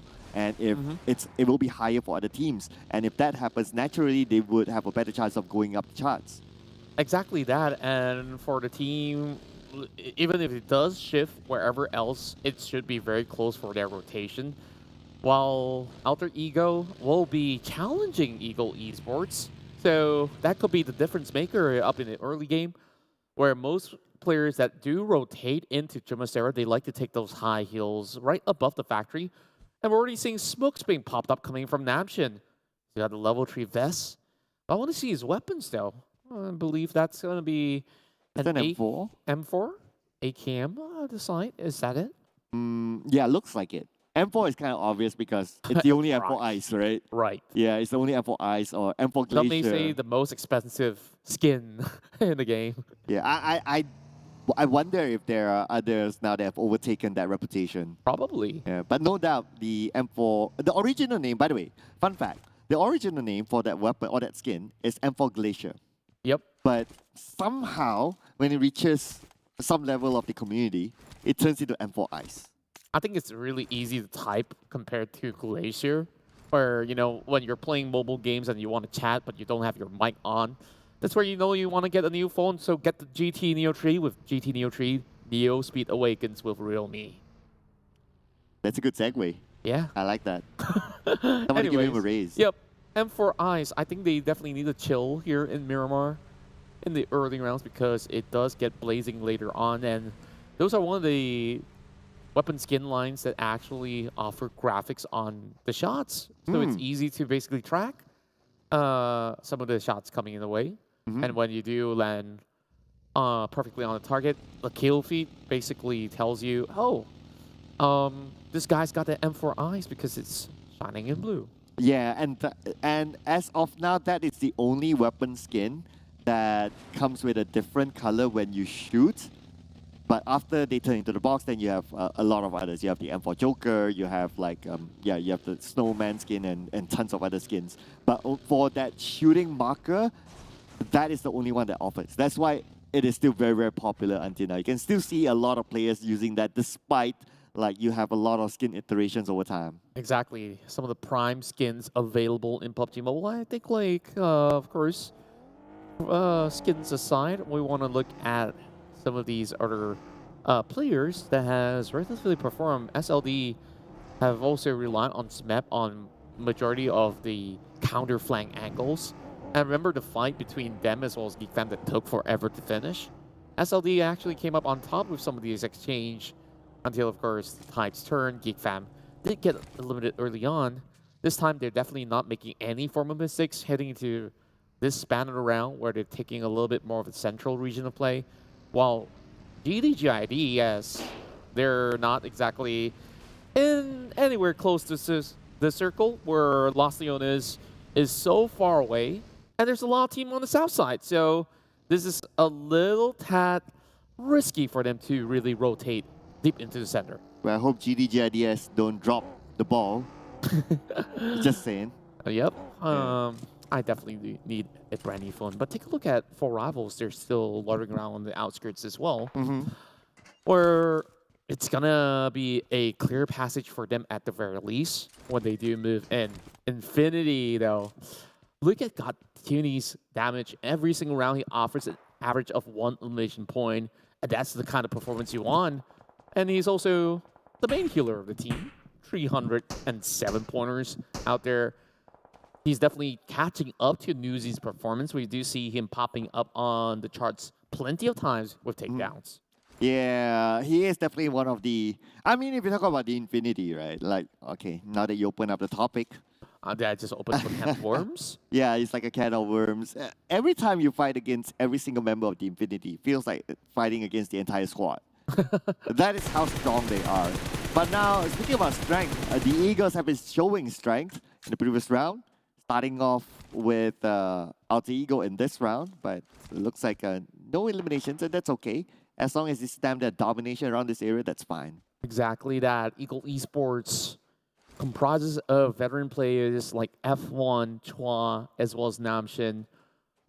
Many of them came from very different teams and now finally being brought together. Ego Esports is also one of the early birds in PUBG Mobile Vietnam. Literally, Ego Esports, early bird. Okay. You get the pun. I get the reference, yeah. Yeah, they've established themselves since year 2019. And up till now, still remaining to be really strong. Though, of course, currently in the grand finals, it's all about tenacity in this marathon heading into the final game of play. Shots being fired right now from Vampire Esports towards the likes of what I do believe is Geek Fam. And Buriram United is not too far away. And C-Sky only is just by the window. Not that he spots him out, though. Well, Ego Esports, one of the early birds, still waiting to get that worm. What about the vampires? They're out in the sun. Well, oh yeah. I mean, out of their natural habitat, I must say. But it's interesting to see like the vampires, like all 4 of them clumped up into this one compound. And it's interesting to see as well that Volky got gunned down. Not a good sign there for Four Rivals, considering that yesterday they were hot. But it looks like it's going to be a long range, so it shouldn't be a problem for Volky to be picked up by April. We're seeing really aggressive plays coming from Buriram United for today, though. And this is not what we see all the time from BRU. Though, some can argue, back in the past round of Miramar, they were challenged very early on by Ego Esports. And they were basically pushed away from their drop spot. Four Rivals, so far, have been keeping themselves healthy and alive. Voki has been resuscitated. Four Rivals currently sitting at 123 points. One chicken dinner away from catching up to FaZe Clan as well as TEM. And perhaps by then, they should be inching closer to the Infinity. Well, I'm waiting who's going to make the next move. Interestingly, Four Rivals is the one making the move first. They have the circle, but they decided like, okay, no, we're not going to wait for the next circle to pop. We'll just move. I guess it's because like, okay, I can get the thought process here. It's because like they don't want when the circle shifts. And if they happen to be on the outside of the circle and Buriram United happen to be by the edge of it, they'll be gate capped. But thinking about gatekeeping, it's going to be Geek Fam now trying to gatekeep for rivals for coming through. And there's already shots being fired at the back of Appy. Thankfully, he does survive, but grenades will be lobbed right in coming from Damner. That will also pull attention coming in from Vampire Esports. The full squad of 4 rivals have arrived to the scene, and Geek Fam will need to stand on their toes for a little bit because they only have 2 members around the sector. And there's another team over the top side of the hill. We want to take a glimpse of that as well. Geek Fam, they're not really sitting in the best possible area of play. And this is going to be turning into a 4-way warfare really, really soon. Yeah, another team that might overlook them, so they got to be careful of that. Geek Fam kind of sandwiched in between. If we look at this, let's see, Zin might have a view onto this compound. So that's not going to be good news, especially for Geek Fam, because they do not have a rooftop. But Mika gets a gun down onto Voki. Shouldn't be a problem for Voki to pick up again. Second time today, he's been knocked down. And this is going to be a little bit more of a dicey situation for 4 rivals. They can't afford to lose their health bars here. It's still relatively early into phase 3. And majority of these teams already burning resources just to keep themselves afloat. Geek Fam, I think they've been playing rather carefully. Is that they are keeping their angles against SLD that's peeking through those hills. I should have made this known much early on. From Buru though, maybe he might just actually climb up to the rooftop to get some elevated angles against Geek Fam, but they're all hiding by the garage way. I like to call it the garage for some reason, because players just left to park their cars in there. Yeah, it's enough space for them to do that, right? But then again, for Pumburu to go up to the rooftop, I don't think you do that. I think they're aware that there's another team at the top that's going to be SLD, and that could be dangerous for him. So he's probably going to just stay chill at the behind the boxes. That's probably his best angle if he wants to get an elevation onto Geek Fam. But look at the current circle, it's still going to be likely that those teams will be locked in the circle, meaning that it will still be a waiting game. Oh no! Okay. Wow. So it looks like only 2 players for Geek Fam is in the circle, and the rest of them, they need to find their way in. Spot on prediction from you, Sir Cloud. You started off by talking about Ego Esports, and look where they are. Like, this is just outskirts of Jumasera. They managed to get into the circle relatively early for the Birds, and Snipes managed to gun down 1 player off, and that's going to be FaZe Clan, who have arrived to the scene, and they've already lost the top fragger, Tony K. Oh. 1 more nade drops right in. Geek Fam, they're looking to sweep them off the floor. Oh, Yuhai is coming in, Snipes from the behind. Yuhai is actually the last man standing at this moment, and Yuhai manages to eliminate FaZe Clan together with his teammates. FaZe Clan, the first team to go out.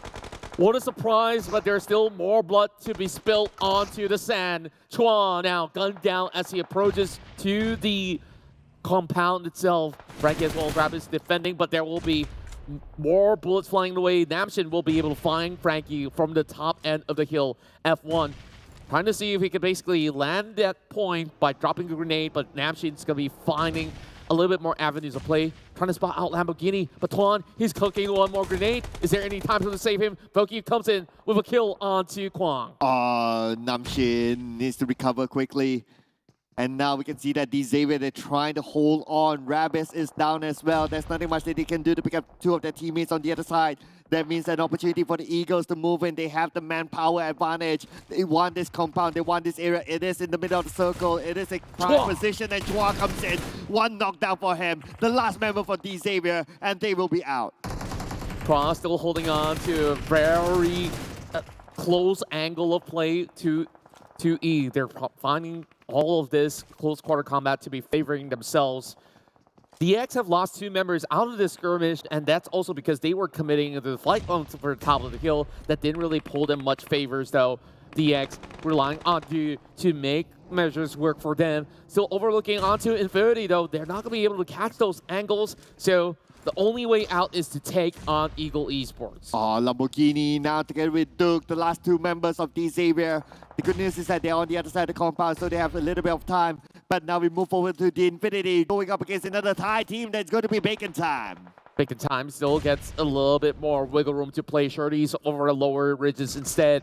The widespread coming in, but the rest of Infinity are all clumped up in the diamond formation. Noisy trying to land those taps. He does get a little bit of shot over onto 9 Noisy. Now he punches his way forward. He'll be able to get close in proximity. DBS! Shots being fired, but he does land one more blow back. Oh, now Nuzi will be knocked down. Unfortunately, he needs to be picked up by his teammates. Gatuni still around the name of Gatuni. He could land onto Big in Time. Big in Time still in full squad. Gatuni with a high guy advantage. Shoots onto the other side, but he knows that he does not have the advantage anymore without his teammate right in front of him. And now he'll be retreating, but Mela will be coming in from the other side. What's going to be their plan? Looks like the Infinity going for the disengage. They're going to pull back as they're slowly dropping one after another. Gatuni now getting clipped out by Shirties that's been holding the angles for the longest of time. Now they will push forward. They find Logan. They found Gatuni, but can they actually clear up that shack? Do they still have any more grenades? Shirties have ran out of it. So there is a little bit more time for Infinity to pull through, but they've already lost 2 members. Oh, Mela cooking up a nade, tossing on to Big in Time. Mela will be shot down. No, not yet. 10% health left. Gatuni looks like he's going to leave his teammate behind. But then again, he's probably going to run into Boom. He needs to be careful. Gatuni finds a little bit of an opening here for him to reset himself. Buying a little bit more space as well as time, but how long can he outlast in this battle? He does get the center of the circle, though, surrounded by Alter Ego, Boom, and many more. By the edges, we have Vampire Esports as well as GIDS, TEM, trying to deal with the situation against members of Yoodo Alliance. More of these nades being primed right in, but nobody's going to be inside the shack, so Ravenclaw did not manage to actually get much out of that situation unless he really wants to hide inside. And Fluke, if he's trying to get those angles, the door's not even open from our side, but of course, he will be able to land some of the taps. Bobo, who has gone back into this matchup for Boom Esports, as he's the master of these terrains. But GDGID is not looking good. They're outside the play zone already. Oh, Vampires. They want to take out GDGIDS now. Ravenclaw with the nade onto the other side. It might land onto the member of GDGIDS. Ravenclaw at the same time. Yes, it will. Immediately knocking out Alan. And Alan is on the outside of the zone. But 2 stars will ensure that they secure their elimination point. The Vampires, they need to find their way in right now. They are a little bit far from the zone, but there should be space for them to land. A little bit far from home as well. They definitely want to finish this up with a chicken dinner.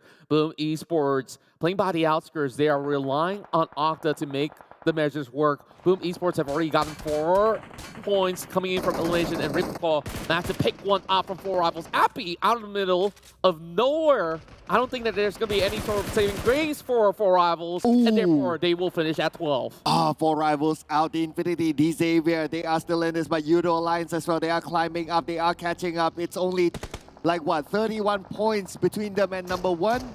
But the Infinity is still alive with 2 players. Now, speaking about Yoodo Alliance, they are coming into the circle. Bobo, who he's going to be able to hold back the rest of Yoodo Alliance for the slightest bit. And their circle's about to close up as well. Boom Esports will eventually need to go into close quarters against Addict Luke and Co. Yoodo Alliance have already gotten a chicken dinner, and they're hot in form. They're going to be tossing those nades towards the section where Yummy's currently hiding out. And there goes Olio. He's just going for it. Ooh, this is going to be a big move here for Olio, but Hexas is ready for it. The nade might be tossed out, but no, Hexas decides to do otherwise. He's going to chill for the moment, but Olio, no chill on his side. The nade toss out, the Hexas will not connect. Geek Fam is out at number 10 though. 2 stars will get number Chua. Olio is not done yet. He's going left and right. Ade Luke as well coming in together with him, but Olio will be gone now. Ade Luke may need to win this fight by himself. Boom Esports managed to retaliate, takes 1 member down, and that forces Yoodo Alliance to make a decision. Either you fight us or you go in for a revive, and we will push you to the ground. Rebel boy, beautiful nade. 1 nade to take down Hexas. That could be an opening for Yoodo Alliance to come in. Now Rebel boy's coming in from the left. Boo boo hoo. A little bit of elevation for him, but not enough space. Not enough visual against Yoodo Alliance for them to take it down. Olio now have his health bars back up online. That means it's 3 versus 2. Boom Esports still holding on. The damage is being done. Addict Luke tries to close it off. He does get some damage being done, but he's getting caught out. And that will be from Ego Esports. All the way downtown from Ego Esports. Looks like they will be the main for Yoodo Alliance. And because of that, they're out. they are out. They had the advantage with the high ground, but unfortunately, Ego Esports needed to butt in. A perfect defensive setup coming from Boom Esports, though. That could have been hard for them to clinch out. But speaking of which, Eagle Esports, they're farming those points from this angle. And it doesn't matter if it's a Yoodo Alliance or Boom, they will find ways to take them down. A stronghold up into its mid section. Vampire Esports is currently being held by Chua all alone. Nades are flying right in. Vampire Esports pushing up the hill, trying to secure the area play, but Chua, he finds a little bit of damage onto Vampire Esports and is about to cook up those nades. Duel from the back though. DX, they outlasted many of all these other teams and they still have 2 more surviving. Oh, the Xavier, they won some of those points as well, but Vampires will not make it easy for them. Shots as the moment. Trap with the FPP shots going on by Namshin. Beautiful play in it with the AK. Namshin gonna get a double knockdown. Yes, he will. Namshin with 2 knockdowns back to back. That save Eagle Esports. The best map so far. Eagle Esports are gunning for the chicken dinner this time around, already securing a total of 7 eliminations in the past 24 minutes of play. Airdrop supplies for Bacon Time.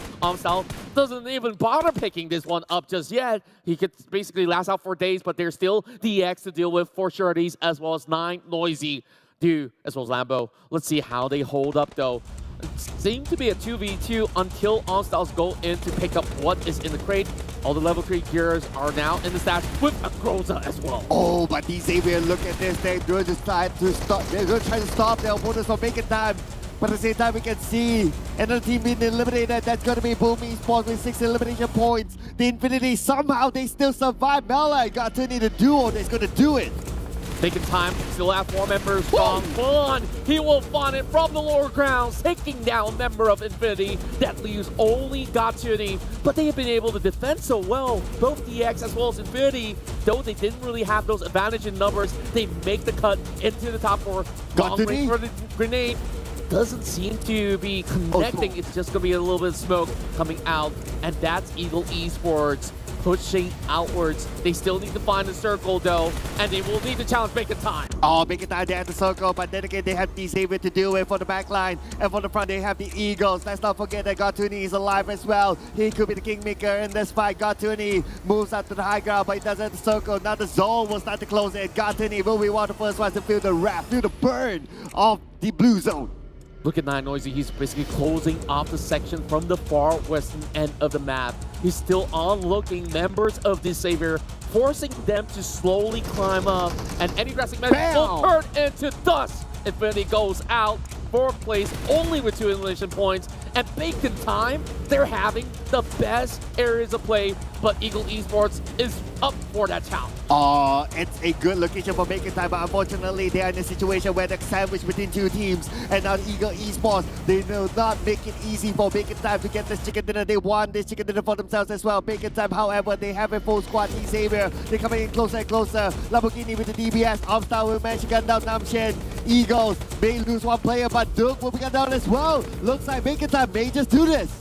Bacon Time now going with the DPS. Ice is looking to close it out in close range. They're going to be hopping for it. And there we have it. DX still held on for quite some time. And that's a top 3 finish for them. 2 members being knocked from Bacon Time. It's Signal. The attack coming in from the Eagles. They're rushing inwards. There's no time to save OnStyles. And this could be it for Eagle Esports. Oh yeah, Eagle Esports, they have the high ground advantage at this moment. F1 with the UMP, but F1 will be gun down. That's down to the last man standing. Can they actually do it? Can Twice actually clutch it for Eagle Esports? But looks like the answer is no. And Thailand is back inside Miramar with Bacon Time being their representative. And what a great hold of control coming in from Bacon Time, pulling over on top of the hill. And they were unmatched by every other team. They have just shut down about 4 or 5 teams all by themselves. My goodness, such an amazing performance coming in from Bacon Time, but Eagle Esports, they put up such a great fight, and we've witnessed them claim so many points in this round. Yeah, I really want to highlight on Bacon Time's decision making. They decided to clear the team with the lesser amount of people, and that was the Xavier, and that was amazing. And when they decided to do that, they do that quickly, and you need to finish off at least 1 angle so that if another team, namely Eagle Esports, comes up from the other side, they are prepared to receive them. Rather than they stay put, they wait, and two teams come at them at the same time, it is unmanageable if you are the one in the middle. So great decision making there by making time, and not only decision making, but the skill level for them to finish off one side of their opponent so that they can focus on the other side, that was on point. I just love open ground terrains where many of these teams are trial and tested by playing by the outskirts, and we see so many close fights. And one of it was Yoodo Alliance versus Boom Esports, where FaZe Clan also take on Geek Fam. Both of them have trouble, but Yoodo Alliance seemingly had a shot, but their angles were exposed, where Ego Esports have managed to catch them off guard from this sector that they've been holding out. Oh yeah, Ego Esports as well. I mean, holding on in this fight. Just look at this. Namshin was the only one standing at the ground floor. If he failed to win against the two players from Vampire, pretty much they would lose at least 2 plays and maybe the entire game, and Vampire might overtake that. So it was a great move as well coming in from Namshin to defend that. And because of that, they managed to survive up to a second place finish, which is commendable. Exactly that, and they managed to close off the chicken dinner with a total of 10 points overall. 2E has been coming up to such a close call where I felt like maybe if they held back for a few seconds before going on the same line of push where they're holding on to the same angles, it might actually favor them a little bit more. But you compare both sides of the score lines, they were really close to each other, but Ego Esports definitely have shown great utility usage throughout the battle. They dropped so many number of nades to clear out most of all these nooks and crannies before pushing upwards. Yeah, Eagle Esports, considering that their team at the really at the end, well, number 15, the last we saw them, they still have this motivation to really push up. And if you really just put aside the placement, you just look at the points, it is still possible, very possible for them to get into the PMGC slot, and that's what they're fighting for. 21 points for Eagle Esports, amazing round for them despite not having the chicken dinner, and it was really tough against Bacon Time because of how the geography, how their location is. Gotta give it to them as well. 25 points in the bag, but Contra, FaZe Clan, no points at all. No points at all. They were taken out really early on, and they were in that cross-section fighting off against Geek Fam, and both sides received a little bit more of a brunt of the short end of the stick. Boom Esports, though, they managed to secure 12 points in this round, so they're still giving chase from the bottom of the ladder. But Chua, we've seen him do impeccable work inside of this matchup. 807 damage to be dealt throughout the span of round, and I think like every member of Eagle Esports definitely have contributed very much equally. Yeah, Chua, this guy, I'm losing count how many times I've seen him in different jerseys by now. Yeah, it's like from back in the day. He's the hitman. He is, and he's a very veteran player inside the Vietnamese scene. It's like how we would see like in the Malaysian scene, Manpa or Boyka, that sort of player. He is been around for a while. But 20 points now, difference between the Infinity and TEM Entertainment. My goodness, they basically climb all the way from the bottom now into third team. Now they have a shot to even challenge Buriram United, who's currently sitting at 100 points. So one more good round for Eagle Esports. They will see their name highlighted in green. Same could be said about NFT Esports as well as potentially SLD. Yeah, and I really like seeing this kind of like comeback story. Okay, of course they are not in that slot yet, but they are working towards it and it's looking good for them.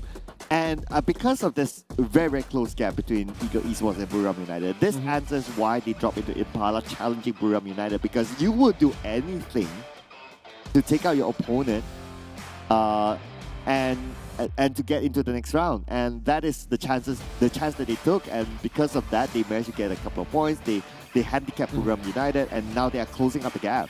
Exactly that. And of course, other than all those sort of great plays that we see out of Eagle Esports, I want to bring the spotlight back to Bacon Time on the way they basically held onto that area of play, because there was Infinity that they were taking on, and they managed to force Infinity to back away from the fight, which is not a natural occurrence for most part. And let's go back to the starting point overall. Eagle Esports, I think they have the smoothest of rotation. You could also argue that most of all these teams were basically from the western end. Infinity they got themselves that hit start against Ego Esports, but couldn't really crack out the defenses. And Bacon Time had to move from Montenevo or from El Pozo together with BX, and both sides have battled through thick and through thin to get to the top 4. I really like the point where you mentioned that they managed to make the Infinity run with the tails behind their legs. Right. Yeah, it's not all the time we can see a team doing that. If you remember inside the sign out, the Infinity, despite they were shot at by Yoodo Alliance, one of them were knocked out, but they still went at it. But in this case, it was like Bacon Time, just like, you know what, we'll take that fight with you. And if you try to come at us, we will come at you first, and not many teams are able to do that. So you got to give it to Bacon Time too for that. Yeah, and I really want to highlight that Bacon Time has utilized the best effective strategy with controlled aggression where they don't overly commit. That's also the way that they've been able to pepper spray them from quite a distance. And DX, they were forced into a compound, and it's like, okay, if you're going to sit put, we know your location. We'll deal with you later. And then they focus on the Infinity. And later on, exchanges were happening. We saw those jump shots out of Bacon Time. Those were beautiful moments out of these players where you see the full squad jumping right down below. This is a few pointers. Yep, that is commitment from all 4. So kudos to that. They get themselves that chicken dinner. Quite a hard-fought victory for some of these teams where we see the players from Vietnam starting to receive more and more of the spotlight as well. And I definitely do think that they do have a lot of remarkable results to eventually compete in the PMGC. You know what, when Bacon Time did that whole everyone jumped down to finish off ISIS? Ice, yeah. Wait, ISIS was the one who jumped down. Oh, yeah, ISIS, that was, which team was it? Buriram. Yeah. So when that happened, right, it reminded me of like, It's Raining Men. And yeah, that just happened. Sounds just about right, actually. We would like to see more Rain of Chicken Dinner. Chua, as we highlighted, to be the one that dealt the most damage in the map. But Armstyle have been able to put the points back to Bacon Time, and we saw how important he was. He was the one holding the middle ground of that mountain itself. And then there comes Octa, where they were challenging Yoodo Alliance, so that makes up the majority of the damage. Well, here we have it, the teams to focus for Erangel, so it's going to be, again, all the Thai teams inside of Erangel. But of course, this is based on statistics. Now, well, today's day, it's pretty good for Thai teams as well, in general. Exactly that, but just take a look at the huge difference of elimination points just from the Infinity itself. Like, you match up FaZe Clan TEM, they look like they're holding up just fine from ranking points, but it feels like Infinity just got the secret sauce, and the numbers basically is 3, 5, 5, 5, 5. And you know what's 5 in Thai? Ha. So it's like ha ha ha. So what's 3 in Thai? San. So San. I'm pretty sure that they do have thousands to count, but I don't know how to pronounce thousands. All right, yeah, we got to take Thai lessons here from Zephyr one of these days. But anyway, it is now the Infinity, Yoodo Alliance, and Bacon Time getting chicken dinners for the past 3 matches. And there seems to be a little bit of a pattern there, 14, 12, 10. I wonder if it's going to be an 8 after this. Very likely. And you know, like today, it's all about the double-digit rounds for the chicken dinner. Like yesterday's one, we see only singular digits. Yeah. And that already tells us that the games are getting better and better as it goes. So probably more than 8 points. Yeah, hopefully. If we do see more than 8 points, that means it's an exciting round, in other words, right? So let's see. But what else is exciting is, of course, this new collaboration coming up between PUBG Mobile and Dragon Ball. So if you want to have a voice, if you want to put in your vote, well, it's coming to voting season here in Malaysia, but anyway, if you want to have a voice, put in your opinion inside the comment section. This is coming up in 2023, and the people, the guys behind PUBG Mobile, they'll be watching your comments, so put it in. What would you like? Yeah, for me, like, I wish that there is a vehicle that's basically Cloud that they can ride on. Wow. And then it plays the theme song of the Don't classic ride on Dragon me, Ball. you know, I get a little bit worried. Like, Yame Lukiro, Dragon Ball Blue. I don't know if I butchered it though, but of course, it holds celestial power for those who seek it. It's a new Power 4 series available now in a PUBG Mobile client. So get it while it's still in the store. I don't know if you have any Japanese fans or viewers around, but please don't butcher him for this. He just butchered himself. Yeah. Yeah. But anyway, Celestial Power is in the game as well. So don't forget to add this to your collection because, well, you just should. Don't ask why. Just don't Just ask. do it. Yep. Yeah. And you know, like there's so many involved these great games. Like every game has its own highlight moments, and I think like overall, like today's matches, they were intensified by a whole lot. So now that we're finally getting into Angle, I know sparks will fly all over the map. Perhaps this is the time where FaZe Clan gets to recuperate from the lost number of rounds inside of Miramar, and also we hope to also see teams like Vampire Esports, Boom Esports to be able to play catch up, because we have seen first Vampire in the middle of the pack. They haven't been the most consistent high team amongst the rest, and I want to see more from the team that have won the PMWI. I hope they play PUBG Mobile before they play catch up. True. Yeah. It doesn't work that way. You Catch up can't. in PUBG Mobile. Then that's Catch fine. up with your friends out there. Yeah, do catch up with your friends as well. Of course, PUBG Mobile has a lot of new features as well, just like the new sub map. I actually tried the new sub map, by the way. So the brief that we got about the new sub map, I remember that it says that it takes about 8 minutes. But I realized that when I played the map, and if you play like really aggressive, you can actually end the game within 5 minutes. That's the quickest round possible. Yeah, it is possible, but you need to like loot and just go around and just gun people. And basically, it's a 2x2 map, anyways, right? Like, it is. It's so fast paced. I think it will definitely test you guys to the limit. So you guys, if they basically give yourself a shot to train in the brand new battleground. Yeah, and you can imagine yourself like any of the stars that you see here in PMPL Southeast Asia, right? You can feel like a Newsy, you can feel like a Tony K or whoever that you want it to be inside of. Did he manage to try the tactical crossbow? No. When I was looting, it somehow didn't spawn at where I was at. So I guess a little bit of a luck. Rare, I guess. Like if you do have the flaming arrows, man, they're gonna burn some compounds on fire. I'm gonna burn my teammates first, you know. Sometimes you get into a random game and you feel like you want to burn them. Oh, right. I mean, you got Molotovs. We could always do that. Okay, yeah. Don't give me ideas though. Right. Yeah, we shouldn't be doing that to your teammates. No, that's. I remember when you mentioned Zafir. The first game I've ever played with him. I remember we were in the C League back then as well. Right. And he invited me to the game, and it was one of my first few takes with all his new friends. Instead of throwing smoke, I accidentally throw a Molotov. And you burn it. Yeah. Thank you. Do not play with Contra as well. It's dangerous. But what's not dangerous is, of course, our pro teams right here. So it looks like Xavier's your pick. Yep, and I think like it's been quite some rounds already. I think like they've been able to get into the groove. Usually they are a little bit more of a late bloomer. They do have the stamina run. So far they've been collecting quite an amount of points through the tally for today. But Erangel is where they shine bright. And I do believe that one of these 3 rounds, maybe I don't get it right now, later on they'll be able to get it. But the moment you say shine bright, I worry that they thought that you're talking about a different team. Yeah, so you gotta be careful. Shine like diamond. Yeah, they are in the same region though. So just saying. But my prediction, sometimes I'm at the point that I wouldn't call it really a prediction.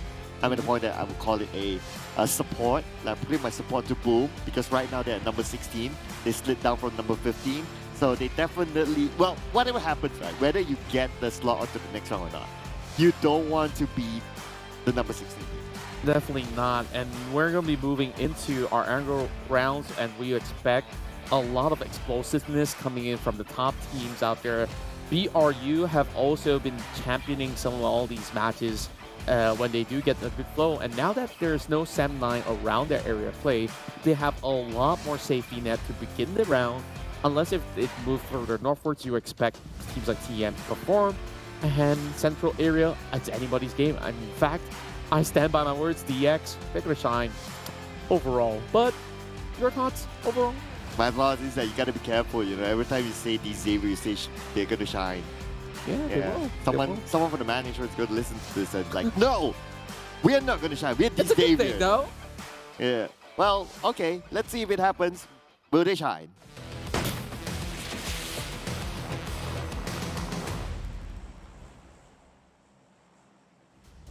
We're past the halfway mark, and we're into match 4 of the day 2 in the grand finals of the PUBG Mobile Pro League Southeast Asia Championship. And first, we still have one more play day, And that is the day where we crown the champions. But look at this flight path. It's going to be quite challenging for majority of the teams who intend to move up towards the northern sector. But direct access into the Sinaka military base. And most often than not, when we see a flight path like this, the likelihood of getting the melee base circle is quite high. Oh, I love that kind of circle, you know. Whenever that kind of circle appears, I get all goosebumps. Like, why is that? Yeah, because it's a very challenging circle. A lot of choke points, obviously. A majority of the teams will be on the northern side, or on the main peninsula, or on the northern side. Basically, not in the main peninsula. We only have 2 teams down there, right? And that would also mean that they will need to fight their way through. We will see a lot of action happening, and that's where it's all fun and games. Definitely so. Alter Ego is the only team that's currently inside of the island. We'll see whether or not will Boom Esports join them in Novo Ripnoi. Instead, it's going to be NFT Esports.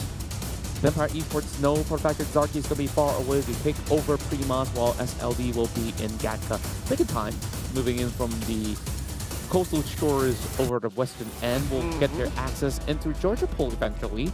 And event with a lot of room to wiggle with. Unfortunately, it's not the circle in the island, but we do get ourselves something more neutral for the teams. You can't say the same for Alter Ego as well as NFT. Well, I wish it was really neutral, but my opinion about this kind of circle is that it's still very, very tricky. It could still go either on the northern side above the river or on the main peninsula. So teams need to still decide, like, okay, do you want to be on that side or do you want to be on the other side, whichever it is. And that's going to be the tricky part. Like, if you're on the wrong side and it happen to be like the 6 or 7 circle, good luck. Yeah, all the best to them. Oh no, April have just arrived to a difficult scene. He's not going to be able to outlast. This is definitely going to be first blood. Lambo, he's got double weapons. He's not only getting one in hand, but the mutant will do with the VSS. First blood for DX.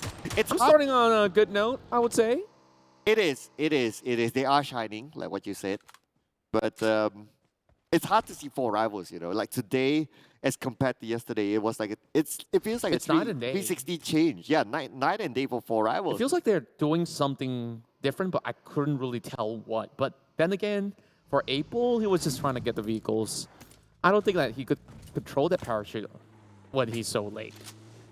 I can totally understand why when you say that, okay, it's hard to tell what they're trying to do. They change something, but what it is. It's because we don't see much of them. Yes, we do see some movement, but by the time they actually do something, they got eliminated.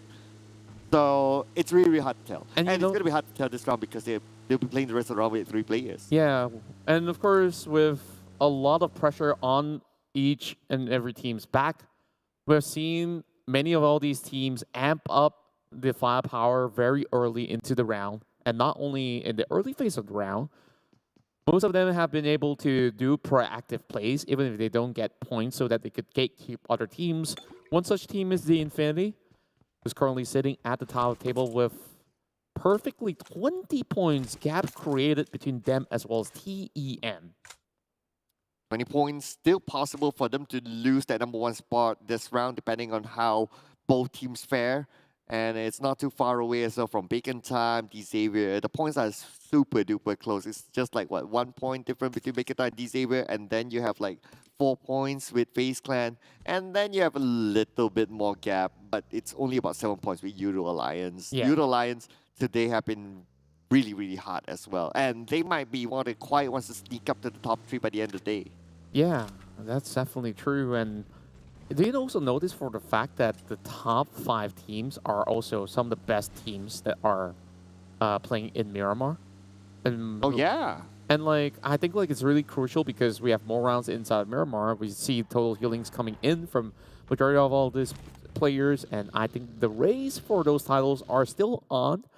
Octa goes in for the exchange for Buggy, gives him a little bit more speed in exchange for defensive stats on the vehicles, whereas Nishil and the rest of GD are planted in Milta, not covered by the circle. They shouldn't be having too much trouble to be moving deeper into the first phase itself, since it's still relatively wide. But I also want to highlight for another point that for the past day, the trend of the circle usually moves back to the outskirts of Pochinki, if you've noticed. So, who's to say that this isn't one of those games where it would basically bamboozle some of all these teams and just pull it right back to where it all started? Wow, I mean, if this kind of circle, it goes to where you just mentioned, outside Pochinki, it's a really, really strong pool. Like super duper. Like because like now the center is around Rostock, right? Like can you imagine like this first phase and like on the 5th phase and it's like just beside Pochinki, you'd be like, wait, what? Then Super again, hot. like with Rozhok being somewhat the center, Pochinki's not that far off. So just right down on the south side, less than 300 meters away. Fair enough. So it could be that form of outskirts, you know, instead of the southern side of the outskirts, which we see multiple games end up concluding around that region. Yoodo Alliance found himself a chicken dinner, and like you said, 2 chicken dinners in the grand finals is an astounding feat. And we have already seen a lot of those names on the top of the list not even making back-to-back chicken dinners within a day. And that's how challenging this whole entire grand finals is for all the Southeast Asian teams that are involved. Now for Rivals, continue on with the journey with 3 players intact. But till now, it seems that 4 Rivals have yet to secure a vehicle. Okay, so at least they have one. Okay, Volky has it. Pemburu took that time. Okay, I think they just arrived into Rosa because the flight map was like all the way down south, right? Just on top of military base. So it took them a while to come here. But at least the good news is that this is where the circle is centered upon. So whatever it is, they still have time. They still can chill. They like Pemburu can still like, you know, litter around Rosa. Please don't do that around wherever you are. Well, if you're dropping some goods, then that's definitely not a problem, but don't leave too many goods behind for all the other teams because that's just going to be, you know, hurting you back. They bought by the sniper's nest, but he's going to reposition while GD passes by a couple of teams. And for they just over onto the farm region over on the south side. Should be able to spot some movements coming in from these angles. Daybot, here's those engines coming in from Newsy. If he does get those shots though, this could be quite difficult for Infinity to lose that top fragger. I want to talk a little bit about Geek Fam. Geek Fam, they sliding down and down. Yes, they do have the PMGC slot, that's fine.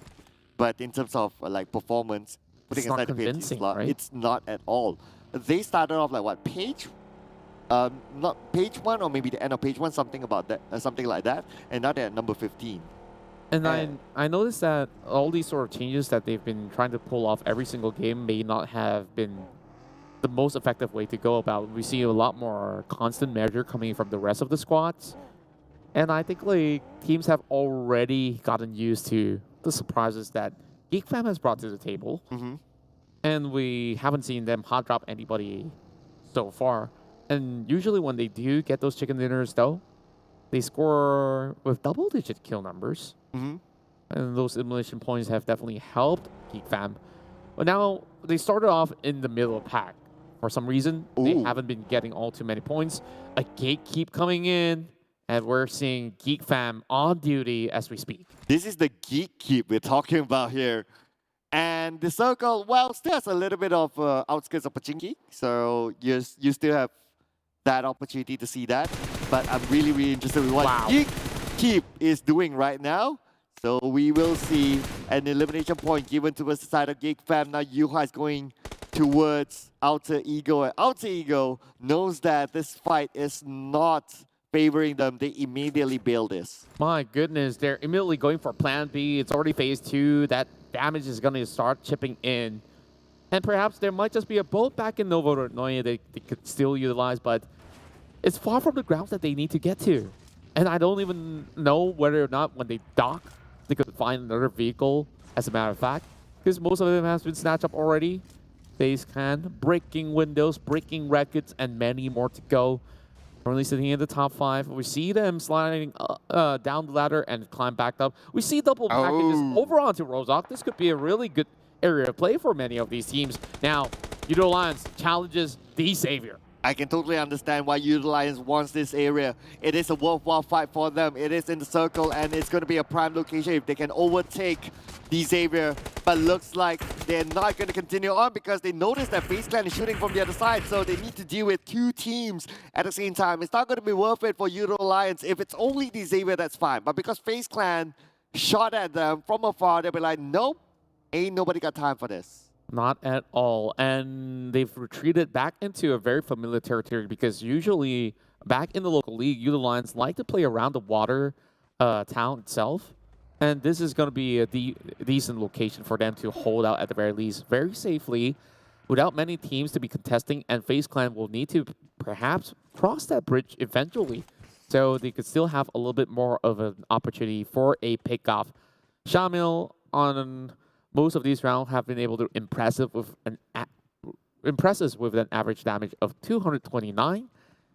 And that's almost an average of 1 point per round. So that definitely helped Yoodo Alliance to climb up the charts. Mela finds the rest of Boom Esports as they will go up close and personal. Oh, the Infinity. They want to make sure that they maintain their lead against TEM Entertainment. Boom may be the next one to contribute points towards the Infinity. And now the Infinity only managed to get one elimination point. The other player of Boom managed to get away. Infinity is holding on to the major rotation angles. And we see Kengzo having a little bit of a trip, literally. And for Infinity, they're just holding all these long angles and they will keep close watch onto Boom Esports that are currently separated across those forests. So it's going to be a little bit of safe refuge for Boom Esports for now. But Infinity, now that they have taken the entirety of this hill as well as the compounds, they could basically hold out for quite a long time. And remember that game where Buriram United was holding inside the sector? That was also one of the finishing point for one of the rounds that we had yesterday. Yeah, I know, right? They really know their spots. They really know their location. And most importantly, they really know how to defend their area. Now, looking at your prediction, okay, no. Not happening. Not happening this time. I mean, you had too many of that. But this is also a very circle. This is going to be pretty awesome for us to see how this battle happens because 25%, or should I say less than that, is covered by water.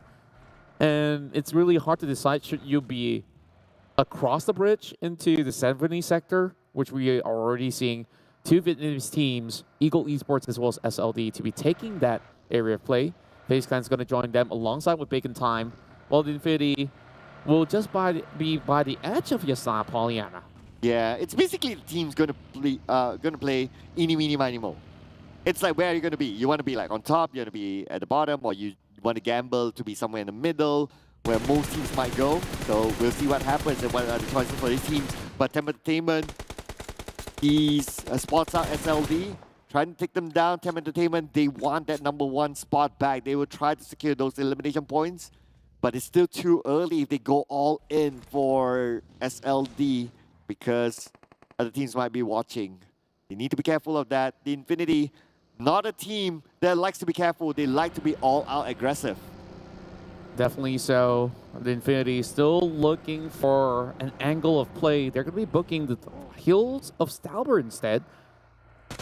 With some of the angles is really yummy. That finds one right underneath the creases. And boom, they start off strong against NFT. Beautiful there coming in. Just at the right timing. At the same time, we can see a look at the elimination feed. It's going wild at this moment. Fights happening left, right, and center.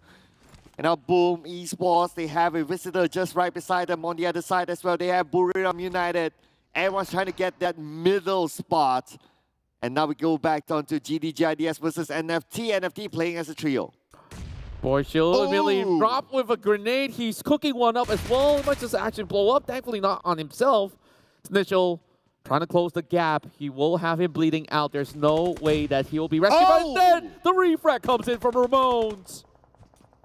Where did wait. Everyone's blown up. Everyone is just throwing nades and getting those knockdowns through that. And now looks like the opportunity taken by Snitchel as well as they want to secure those elimination points. That means NFT is out without anything in this round. But Contra, that also means that the Eagles have an opportunity to go up another position in the overall charts. My goodness gracious. That is if they do get at the very least 7 points in total to close off this round to be assured of those points. And it's Alter Ego now challenging GD, where they were having nades being primed right in. And GID, I'm not even sure if they're going to be ready for this fight. Most of them are blindsided with all the smoke grenades. Ooh. And they thought he's going to have nades sent his way. Oh, close onto Daybot. They kind of know that Daybot's there, but they do not have a good visual onto him. Because the smoke does not favor them. But look at the circle. We still have like about, what, 30% of unplayable area in the water. Technically playable, but you won't get any frags. Well, if you really want to take a swim. But GD, they're slowly losing members as well. We see that battle up front, but with what 15% seemingly add up to like 40 over percentage of coverage. There's not much left. GD has faltered all to the hands of Potato. Oh, and not only that, Alter Ego seems to be able to pick up 5 elimination points in this round so far. Xavier will not allow FaZe Clan to move freely. They'll try to stop them at the tracks. Rabbids will be the one at the forefront. Sees MR5, but not able to connect those shots. And I also want to highlight that some of these battles are civil wars coming in completely. Like GD versus AE. They were neck and neck, and they managed to take down their opposers. Now here it goes. Buriram United dropping from the hill. Infinity challenges them, but they won't be able to get that angle. Instead, BRU, they're too far away from Tiger X, so they will have to let this one slide. Chua getting tagged as well from Uzi. Yeah, speaking about Civil War, it was, of course, the Infinity as well as Buriram United coming in from the same region. And the Eagles just behind them, but the Eagles, they may lose one player if they don't react quickly. Mela still watching all these movements across the map. They might actually spot out Vampire Esports with this battle happening against Ego Esports. TEM getting dropped by Tony K as I speak. Civil War sparked all across the map, and TEM loses one. And it takes a Thai team to take out another Thai team, and that's what's happening right now. Newsy, 10% of health, recovering himself. The Eagles, they'll be able to pick up on their teammates, but they do not have a circle at this moment. The zone is closing in. Newsy's ready with his nade. He will toss it onto the side of the Eagles. The nade will be tossed out, but it will not connect onto anyone. Chua is currently up. He needs to reset quickly. Newsy has lost the full armor, and that's a level 3 vest that he's on, and yet he still stands. Namchi now cooking a grenade, and there's going to be more memes coming in from FaZe Clan as well as DX to secure points back on the board. ISIS will retaliate though. Then Big Time, they're only left with one player on the board. This is not looking all too good for the Thai squad that's currently sitting on number 3. Grenades flying up in the air. Yoodo Alliance, they will pick up Big Time one by one. Oh, Yoodo Alliance, they're coming in. They normally like to come a little bit late, and this is the late game that we're talking about. We're starting to see Yoodo Alliance coming into the circle, but they need to fight against SLD. SLD now may lose strong Zin. Guangji is down as well, down to the last man standing.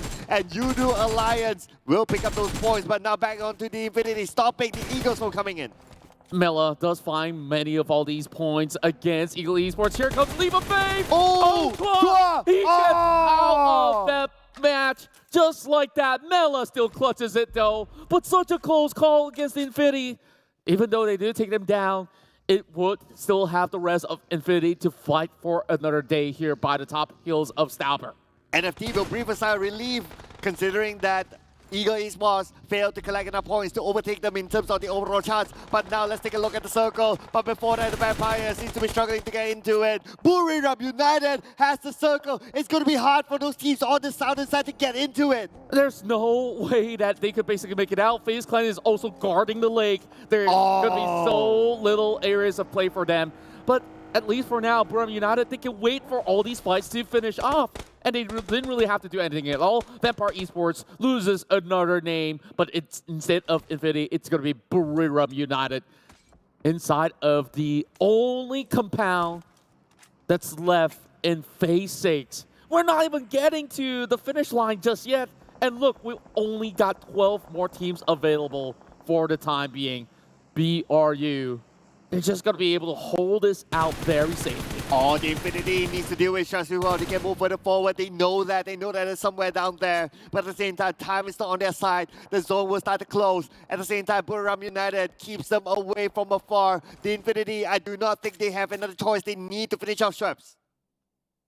Now a little bit more standstill coming from the teams where Fnatic will be able to find Appy. Rivals getting tagged. They still have not been able to achieve any points in this round. In Arangel, Mormon moves deeper into the pit. And FaZe Clan will see a lot of fishes in the water. DEX, Geek Fam, they're taking a swim. But once they do arrive, FaZe Clan will be able to punch their ticket out. And Octa is going to look for pickoffs against Geek Fam. Ooh. There is a prize to pay, and it's in blood. And Nuzi eliminated shots. That means the vampires are out. Now that means that the Infinity can crash into Buriram United's compound. We need to wait and see. But now we focus on the FaZe Clan stopping Geek Fam like you mentioned. FaZe Clan did manage to have a member to be knocked out. Lambo will be drowning in the waters instead. There's no way out for him. SLD, they make their way across, but they still have a tough battle ahead of them. For Rivals now, pushing forward, finds opportunity. The Infinity surprised by the launch of attack coming from behind, but Voki will still bow out to the hands of Logan. And now 9 elimination points for the Infinity, but we move back on to FaZe Clan, who just eliminated another team. That's going to be another point in the bag for FaZe Clan. Lycan is the one that's going to pick up in Torres. It's going to be the duo that's going to do it to the end. But can Lycan do it? No, he couldn't pick up his teammate, but nevertheless, Lycan will still represent FaZe Clan as the final member. Lycan trying to hold on for dear life after quite an amount of battles, but Yoodo Alliance is sweeping right in. Keep in mind, Rabbids is also trying to make the cut, but he won't be able to survive. Geek Fam does find members, and Lycan holding on with only the UMP. He still have a couple of nades left to frag out the rest of Yoodo Alliance. Oh, can he do it? The nade, will that nade rule? Yoodo Alliance, the nade of the Rebel Boy, immediately goes down. Now Yoodo Alliance has 2 players still active. Lycan is waiting with the next nade. The nade bound to Lycan. It does connect, but not enough to take it down. And Lycan will secure the elimination point out of Yoodo Alliance, taking out Shamil. Still trying to get the revive onto Rebel, but he's soaking way too much damage. Ramrup just holding by the edge. If he make one wrong step, he might actually slide down the hills again. While Alter Ego has been waiting on the sidelines. There's going to be a push for Lycan. Lycan going in for it. He's going in for it. Can he finish off Yoodo Alliance? Rebel Boy is up. It's going to be Oleo from afar. Oleo save Yoodo Alliance. 7 points in for FaZe Clan, and they finish in the top 5. A great round for FaZe Clan, but not enough. Lycan with a desperate attempt, and the saving grace came in from Yoodo Alliance, Oleo. 2 great rounds for the Malaysian team. Now they are being challenged by Alter Ego though. Potato wrapping things around. There's only so little that can be done. But damage being done on Potato. It's Rebel Boy that refracted, but he will still be on his knees. Oleo is still alive, though, 40% health. He could probably take them down from afar. Portman trying to spot out where Oleo is at. Oh, he knows exactly where he is. Oleo trying to recover himself, and Portman not taking the shot. Portman, he takes the shot finally. He does it, and that is it for Yoodo Alliance. Perfect angle coverage coming in from Alter Ego Esports. And look at Buriram United. They didn't have to even commit into any drastic fights. Now they go on a 2-2 split against Alter Ego. Indonesia versus Thailand. But they really have to find and seek them all out because the flanks come in. Tiger X finds the first pick. Oh, they split up 2-2. Looks like they're going to eat up Alter Ego. Alter Ego down to the last man. That's going to be Pomban. 1v3. Pomban, it's going to be tough for him. And Buriram United will close off this round with a chicken dinner coming towards the Thai region. Buriram United has stood the test of time yet again in this map that they've been able to conquer time and time again. BRU of Thailand. BRU of Thailand. You know what, when it reaches that stage of the round where it's only like them and another team, I worry about Buriram United because we've seen what happened before, right? Turn of tides before, but this was such a convincing launch of attack.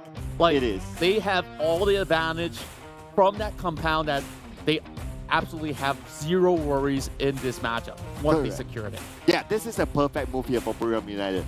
Before this, we have seen them like overcommit, overextend, overdo things. But this time it's like, okay, they got it all systematic. I think they learned from whatever happened in the league.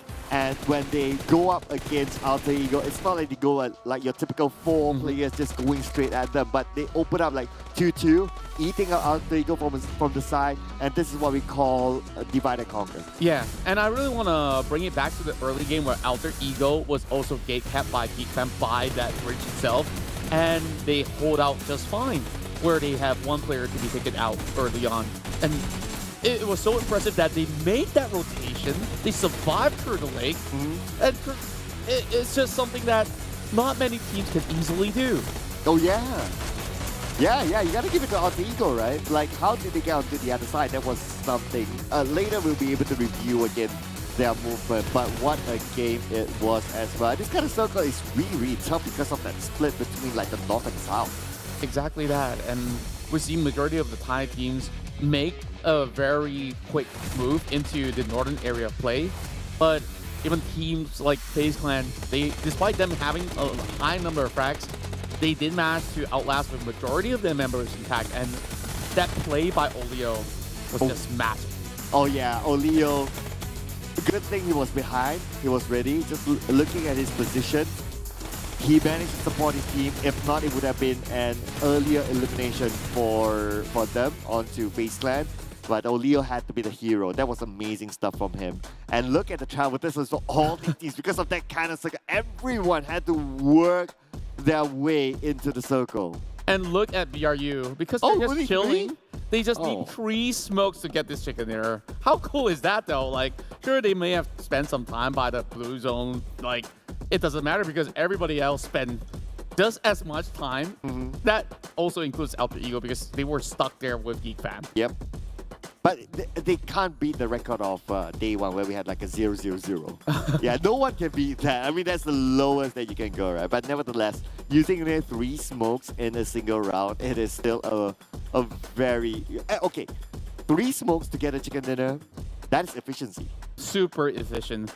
But though they may have actually got that chicken dinner, it's Alter Ego that has most of the points. 11 total takedowns. Not even Geek Fam could have stopped them. Oh, yeah, here we go. So it's going to be Alter Ego, still ranking more points than Buriram United. So 22 points, 23 points, 1 point difference between the both of them. I'm looking at the other end though. Ego Esports had the opportunity to overtake NFT. But unfortunately, because they got eliminated fairly early, 0 points for them. But you know what? A day is not complete if we don't see something from the Infinity. Right, and Mela was the one that have secured 6 total takedowns. We did see Nuzi going for very aggressive initiations though. He got his whole vest teared out. It's a level 3 vest, by the way. And they didn't manage to get too much out of it because of the flank that came in for 4 rivals that caught them by surprise. Though they did manage to finish the job. The circle was already closing in, so it was pretty rough for them. But look at that. Infinity extends their #1 lead to 174 points. TM remains unchanged. FaZe Clan climbs back up to top 3, along with Yoodo Alliance in #4. And that's a tie between them as well as DX. Oh my goodness. Okay, first is 27 points between Infinity and TEM Entertainment. That's one. But look at #2, #3, #4, #5.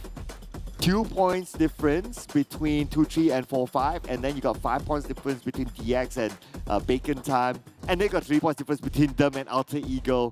That is crazy, right? It's crazy tight. It feels like anyone can break into just behind of the Infinity, and who knows, if the Infinity just drops the ball, they could overtake them. Yeah, at any given moment from here on, every single point will matter till the very end of the round. Like, there's only so little matches left. Now, it's a total of 8 maps remaining. Yeah, it's crazy, right? You're counting on the maps. And I'm counting maps because we're looking at how many more chances are left before we finally see who will be crowned as the champions of the match. So we have a very solid flight as we go in for that recap segment. So it's just so interesting to look at Alter Ego. Okay, so there's Geek Fam that turns all the way into the bridge, and Alter Ego says, okay, this is a little bit risky. And they were gated off. So they lose 1 member here. Yep. geeky. And they finally return to Milta, and then they have to do at least a little bit of wraparound, but they have direct access to the back of the Astana, and that's where they managed to get those crazy frags against GD as well as another Indonesian team. And whatever movement that Yoodo Alliance did in this round, right, it's like they prioritize going in from the northern side, despite wherever the circle might be at the end of the day, is a common movement from Yoodo Alliance. They will always do that. And the logic is that there is lesser teams on the northern side. Plus, because of the flight path is on the southern side, that also adds up to the possibility that northern side is a little bit more vacant than the south. So good move there for Yoodo Alliance. Exactly that. And you know what? We haven't really talked about the winners of the chicken dinner that much because honestly, straightforward. That was the most straightforward chicken dinner. Like, I think like they barely even cleared out their bags for anything at all. Like 3 smokes, few bullets, taps. Hooray, chicken dinner. Yeah, but we also need to keep. It's like you just put that chicken in the microwave. Oh wow! I mean, okay, that's a nice dinner. But we also need to say hooray to our official smartphone partner, realme, ladies and gentlemen. This in front of you is the GT Neo 3. It comes together with MediaTek Dimensity 8100 5G chipset and a dedicated display chipset. And thank you to our official Livestream partner as well, TikTok, #BeTheOne. Anytime when you do your content or even clip on this live stream, do tag us as well, by the way. Follow PUBG Mobile page on PUBG Mobile official, PUBG Mobile Esports.ny, PUBG Mobile Esports.sg, and PUBG Mobile official PH. And thank you to our official food delivery partner, GrabFood. 20% off your GrabFood order up to $10 with a minimum spend of $10. Promo code PUBGMXGrab while stocks last, so you don't want to miss out on this promo. Make sure you grab it quickly. That's right, and of course, we're gonna grab ourselves a little bit of a drink, and we'll be right back after this.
GTDO3. Neo Speed Awakens.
And once again, welcome back to the PMPL C Championship Fall 2022. My name's Contra, this is Sir Cloud. We've been having quite the blast here in the studios where we are seeing so many interesting chicken dinner, and that was a clean-cut finish from Buriram United. Yeah, not as clean as my juggling there. I saw the troll, wasn't impressed. Yeah, You didn't manage to catch it, did you?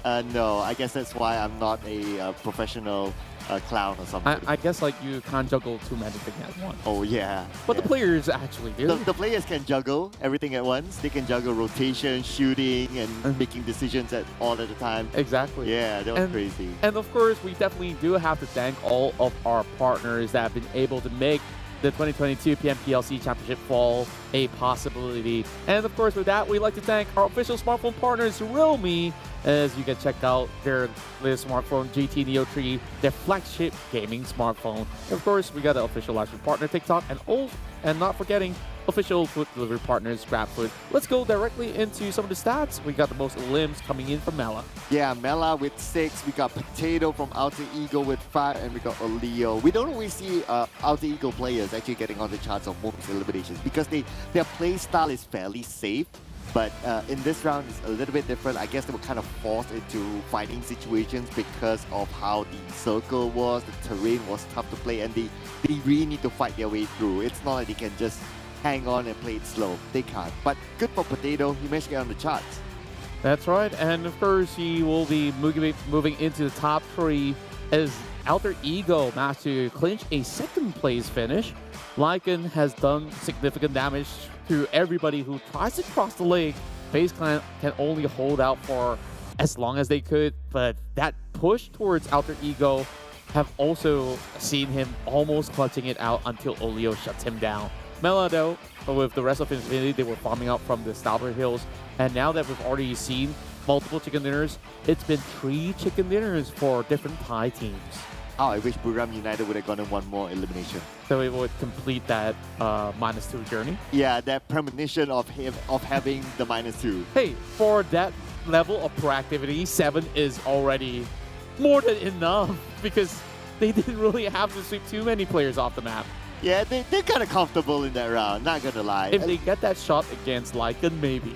Okay, to be fair, right? They were only comfortable because they made that huge rotation and the circle favored them because they started somewhere around the areas of Milta. But other than that, ladies and gentlemen, if you want to be comfortable, you gotta get this because this calming voice will make you comfy. That's right. And of course, good things come to those who wait, and you gotta wait first, baby. It's giveaway time where you can basically win yourselves all the pro player voice pack. What you gotta do is very simple. Complete your daily mission in-game and use some of these tokens that you have collected at the Lucky Spin. And there you go. Voila. Chances for a voice pack ranging from Tony K, Baby La, her sister Mute, Pew Pew, and many more. Baby La and Mute were in Malaysia just a couple of months ago. Really? Yeah, they were around. You didn't tell me. I happened to find out when I was at one of the Was it events. during the RC Championship? I think it was around that time. It makes a lot of sense. There was quite a lot of players who met G9, and of course, He loves fast car, and so do you guys. True speed, real attitude. It's the first original PUBG Mobile sports car facilities. Yeah, and don't forget to ride for freedom, battle for pleasure. If you're wondering where I got that line, it's actually on the top right. You really need to see it. It's a little bit of a, what do you call that? What do you call a surprise? Like pleasant surprise? Yeah, pleasant surprise. That's a word for it. I'll remember it later on. Okay. Yeah. But first we got Easter egg. Quasa Elemental. Oh, well, finally we got the word out. Easter egg. And of course, you can basically catch more than just Easter eggs. Go ahead and watch the party that will be happening. Well, go to the watch party where we'll be having the PMGC Grand Finals on the 29th as well as 30th. You can win lots of prizes. We see a lot of smartphones come from realme. Then, of course, if you want those earbuds as well as a smartwatch or even the beautiful voice cards, you can collect it all at the watch party itself. You know what? Just put aside the smartwatch, put aside the earbuds and all that. Give me the BB voice pack. Just the BB Give me voice the pack. BB voice pack. I want that GTDO3. You know, it's been sitting here on our desk for the whole season. Yeah. And pretty say, don't ever touch that, you know, like I wish one day we'll get to do. Well, you don't want to touch these two teams as well, the Infinity and FaZe Clan. So, yeah. Well, we happen to pick rivals. Yeah, and I think like this is a very fitting match to see them really compete because both of them have been able to achieve very similar results, very high elimination points, but they didn't manage to make it into the final circle itself. Well, it was arguable. FaZe Clan was really close.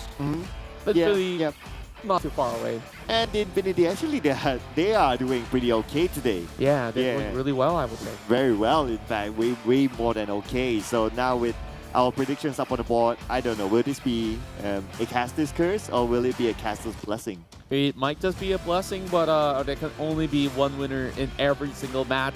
So you guys could also put in your predictions right now over on chat. Tell us who you are supporting, and first we'll be getting our flight in less than 1 minute. And, you know, we are voting for Thai teams. They've already gotten 2 chicken dinners today, so are we saying that it's going to be 4 in total? Well, I guess the answer is yes. if not, then what's the point of us making the prediction, right? Right. But of course, that's where you guys with the votes can come in and prove us wrong. Yeah, do that in the comment section, ladies and gentlemen. And don't forget as well, you can leave your thoughts on what do you want to see in the PUBG Mobile X Dragon Ball collaboration as well. Our guys behind the scenes, they're actually watching your comments. So leave some good ones, and who knows, if any of them come up next time, you can claim it. But let's see who can claim the chicken dinner in the Rango.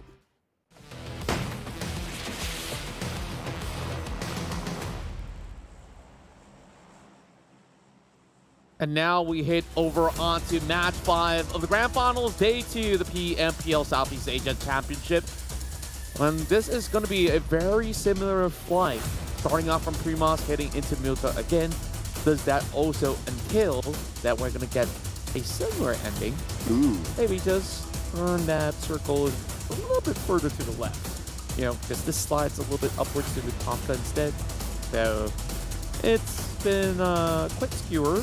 So no love for those who like to drop into Yasna Pollyanna. And I could basically understand why TEM is not really having a great run. No direct access all the time, but it's still going to be a little bit stretch. It's still doable, but maybe not the best chances of getting all the vehicles that they want to.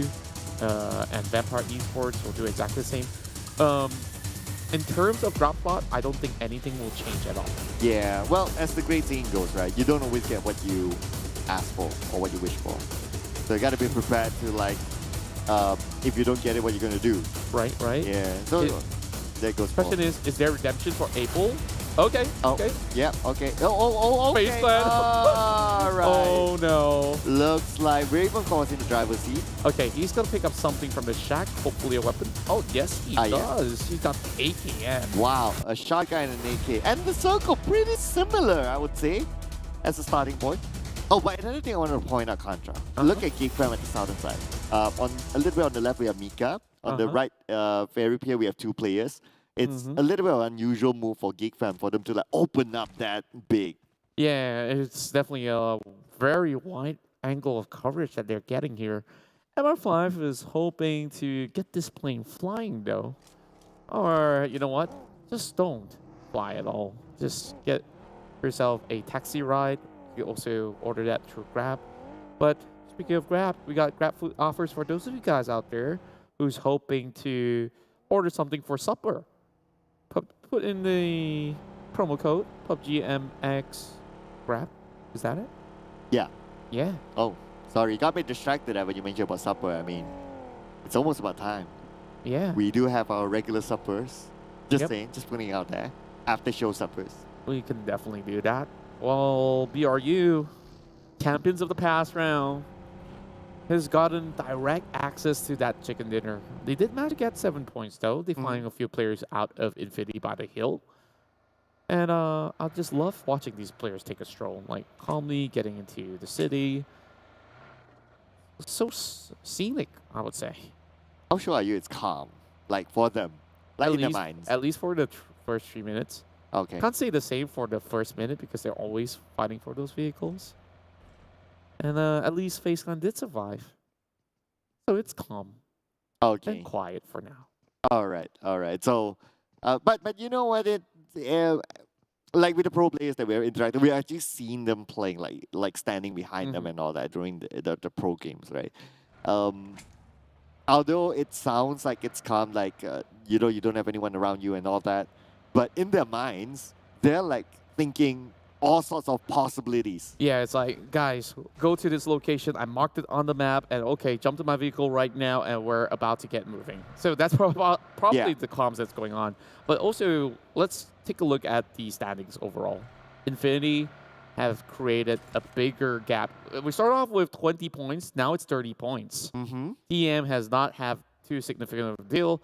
DX, they have just arrived to the scene, and there's only going to be Olio all alone.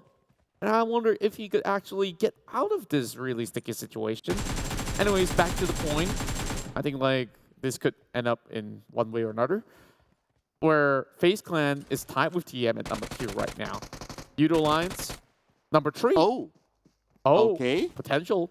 All right, potential clutch. Okay, holding the horses. I mean, it is Xavier we're talking about here. Oh, no. And yeah. He ran too far wide. I was wondering if he didn't, could he possibly actually get another one in the bag? Yeah, if only he can beat Lamborghini. But I mean, it's going to be tough, right? We're talking about Xavier here. But of course, no disrespect to Olio. We're talking about Olio as well. Speaking about Olio, right? So he's a player that I've seen grew from a community team up to where he is today. Like personally, like when I house scrims or rooms, he will always be the one to join in. And he will always, I remember just watching him play those days, he would clutch anyone that comes towards him. He did a 1v4 clutch, 1v5 clutch, name it, a lot in like community rooms. And he became a standout player for me. It's like, who is this guy? And then I started to discover the team that he used to play with. It was called MPX Redline at that time. And MPX Redline was the team that went through PMNC and onto PMPL, and then they had to change their name because there was another MPX team at the time, Axis MPX. Right. Yeah, and then they became NC. That's the whole history with looking at Oli. I'm really happy to see him right now just being at this big stage and doing well.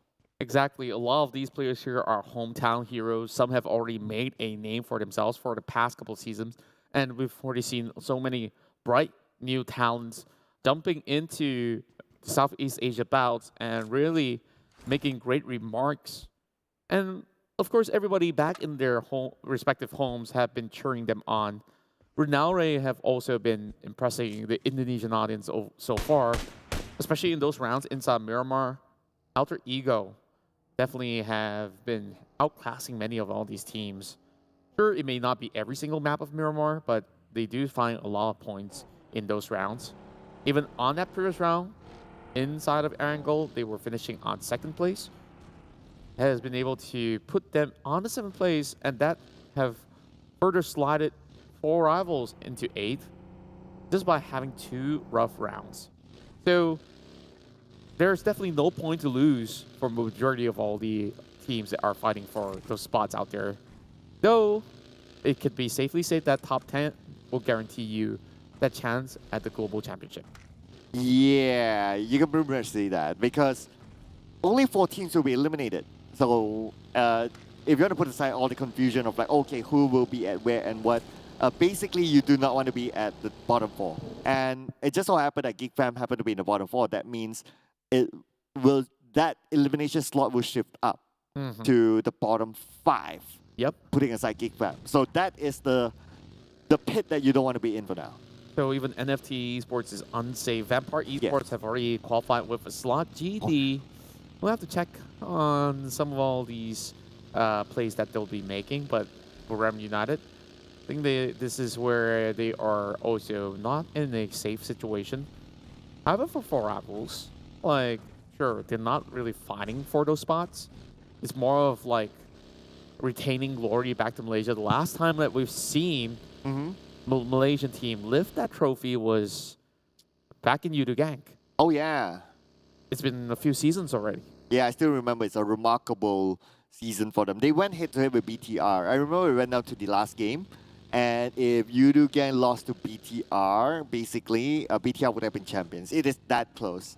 And I remember the all-round celebrations that came all over the internet when Yoodo Gang actually won. It was an amazing time for Yoodo Gang itself. And now, of course, they rebranded to Sam9.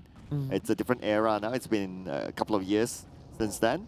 And as any team, right, there's always this cycle, right? Like sometimes you're on top and sometimes you're bottom. It takes a while for them to come back up. And that's totally fine. That's totally normal. Yeah, we've seen so many changes throughout the course of seasons and power shifts, the rise, the fall of certain teams. Even though we have known so many notable names here in Southeast Asia, some of them don't even get to play here. But the circle will return back to where we were, and everybody has already got a hunch of an idea. So maybe this time, not the lake, but inside the city of Yasna Polyana, TM. You know, this has been favorable for them for the past round. Maybe they didn't get that sort of rotation, but Infinity, they're taking their sweet time, trying to gatekeep some of these players coming in from NFT. Infinity being naughty now against NFT, and now NFT, they're forced to stop here. If they drive further down, they'll be exposed to the Infinity. And unfortunately, all of them had to be tanking out the zone right now. But the Infinity, they have the better advantage because they're at the front. So any disengagement, it has to happen from the Infinity first. It was NFT's choice. Well, they have no choice. They need to fight. Exactly that. Newsy as well as Gatuni, they are already cutting off the sector when they could basically find those angles, but they also know for the fact that the longer they stay, if one bullet hits them, then they're going to be in the similar situation, so they really don't want to commit by the bridge. Ego Esports have great rounds inside of Miramar, and they have improved moving into the 13th spot, chasing upon NFT as well as Vampire Esports as of the current. And we're looking at field blowing names. Well, mainly for those who came from the island. And aside from that, Infinity by Milta. F1, also a player that has been able to secure a lot of MVP titles back in the past when he was playing in box gaming. And of course, a lot of players, they tend to move around to clubs that they find themselves maybe more comfortable in, or, you know, like, whether it's a management decision or not, we still see them trying to do their level best. Now that he joined Ego Esports, I think things have been looking rather bright for him. Yeah, it is. I do wish that Ego Esports can do better as well. That would put up like even better record for himself. But speaking about teams that I wish could do better is Geek Fam. Right now they seem to lose one player, unfortunately, and they're taking out the blue. So that's not a combo that you would want to have. Yeah, we managed to speak to some of the management staff, some of the players as well. All in all, I think like they still have great mentality moving into most of all these matches. Just that it does get a little bit frustrating when, if you consider this grand finals to be similar to PMGC's level, this is not a good look. And of course, there might just be slight worries that come up ahead. but they will have to pull through. Same goes to Swavel now, getting knocked down. Ramon's on duty. Still by the blue zone though. Very, very risky. It is. Look at the crowd now over here. TEM, they say, hey, Buriram United got the chicken dinner from here, so maybe we should take their spot. I know, right? It's like, just, if it works, why not just follow whatever they do? And so far, TEM Entertainment, they are in this spot, like what you mentioned. And if it so happens that the next phase of Circle still favors that area, then it feels like they have a really good chance of securing something really nice. That's true. Now, let's take a look at that circle. Where will it move? Oh! Brand new airplay. Let's head over to 70. Ego Esports. They do have the main area directly in the middle of the warehouse. FaZe Clan will be their noisy neighbor by the streets, though. Geek Fam coming by from the shooting range. Most of them are already inbound. But it's bad news for NFT, GD, Alter Ego. The Indonesian teams are a little late to the party. I told you about the Yoodo Alliance likes to prioritize the northern side. They are doing exactly that again. Yeah, it's finally a great measure for them. They will feel a lot more comfortable playing in this sector. But then again, they've been locking horns with FaZe Clan for most part for today. Yeah, I know, right? So that's not good news for FaZe Clan because Yoodo Alliance wins most of the fights. And now because of that, they're 2 points different from FaZe Clan. And if they can overtake... Basically, Yoodo Alliance is 2 points away from second place. Exactly. And that's why I feel like this is a 5-way horse race. Make it 6, like big time. Don't forget about them as well. Because 5 points, we've seen them coming swinging hot with 20 over points per round. SLD, they hold on to this area of play close to the center where they're going to be sharing this hillside along with Ego Esports. So this is going to be a little bit tougher for our teams to cut by. Then we do see a crate in between both Booms as well as the rest of 4 rivals. Nobody's going to be able to quickly pick it up though. Booms actually. Don't be confused with the team. I know, right? He can actually, prone his way through, make a quick run if he really desperately needs those loots. So, 14 minutes of play. We only had 3 players that have dropped out. And it's just solo units coming from Boom, Geek Fam, as well as Yoodo Alliance. NFT going all the way up north, playing by the coastline. Into the circle, passing by Silverdi, but we spotted off a Buriram United spray onto Ramones. A very, very risky move. Look at how open this area is. Sky only doing the same onto Ramones as well, but Ramones counting his lucky stars that he's still alive now. This is the first time we're seeing Buriram United play all the way up north as well. Usually they'll be sweeping by the outskirts, and now Tiger finally gets the catch onto Ramones in the midst of rotation. No. Another one bites the dust. 2 plays out, and this time it's going to be SLD claiming the points away. Gosu is the one that collects those points for SLD. Trying to find his second one, but Kengzo will make sure that whatever effort that Buriram United did onto NFT, they make sure to get that elimination point.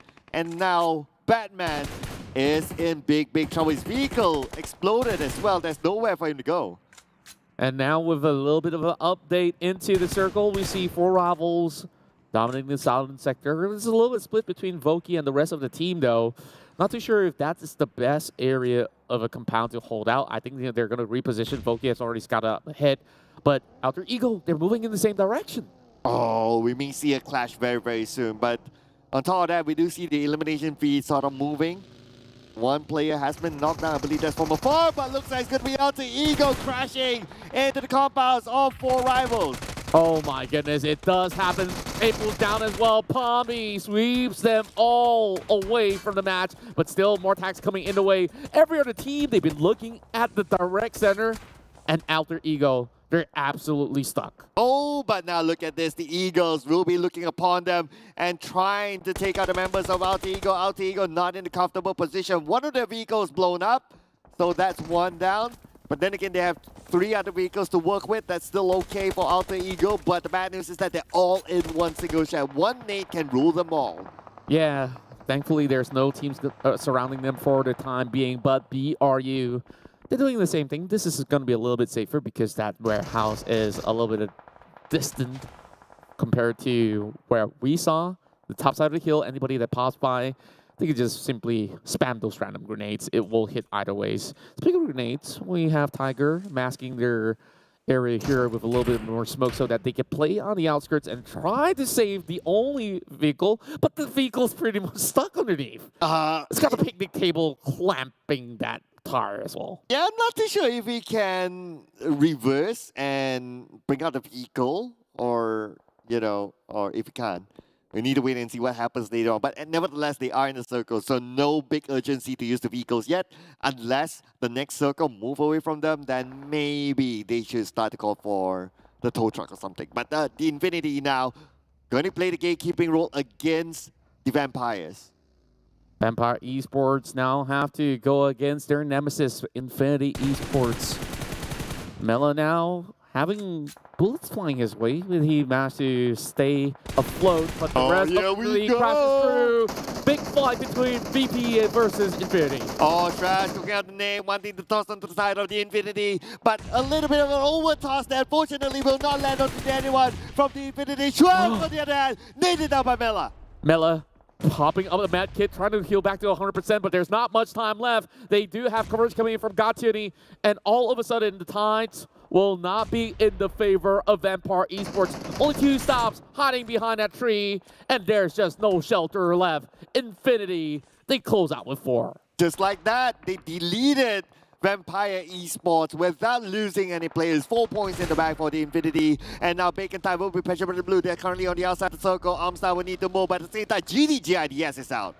And the Bacon Time, they're going to be moving out in the open. There are a little bit of a spread coming true. Boom.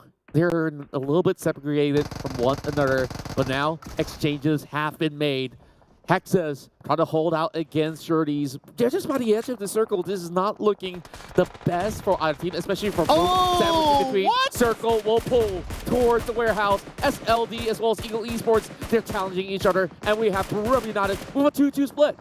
Yeah, Buriram United, it seems like they have the circle shaman or something, calling the circle on top of their heads, but I'm putting focus on the SLD versus the Eagles, the 2 Vietnamese teams going against each other. Gosu just at the side of one of the players. In fact, he's in between 2 of them. And Gosu, they will need to win this fight against each other. And it's a little bit of a gridlock of a situation happening here inside a warehouse. There's a lot of smokes, but no action at all. They have already had a little bit of a scuffle early on. SLD did manage to get a couple of catches of rotation, but then again, Eagle Esports, they're on a hot streak right now. Boom! He lands that grenade onto Armstalls and also Shirties. That's going to be 2 takedowns potentially coming from Boom, and many more to come. Oh, bring on the Boom here. A little bit of an open area there while they travel into the circle, but Hexas will be spotted out. A little bit of a risky there move there from Boom. But they're going to get away from Bacon Time, but they might bump into D-Xavier or Alter Ego. 9 Noise is starting to move to the side of Boom. Boom will need to be careful. Boom will need to be ready to be sieged down by the side of Bacon Time. 9 Noisy trying to trade right back. Shooting towards the direction of Hexas as he's being held back. Frankie does lob the grenade onto Razy. And Boom Esports, they're not going to be able to leave the scene just about yet. DX, they're trailing right behind, chasing onto the Hexas, and he will have guns pointed at his buggy. Instead, Bacon Time, they got shredded out by members of Boom Esports before they do have a little bit more commotion. Oh wait, Bacon Time got eliminated before Boom. Oh my goodness, what a mess this is. But now finally Boom is out at the 11th place with 2 elimination points. D-Xavier will be moving into the circle. Next is going to be Alter Ego.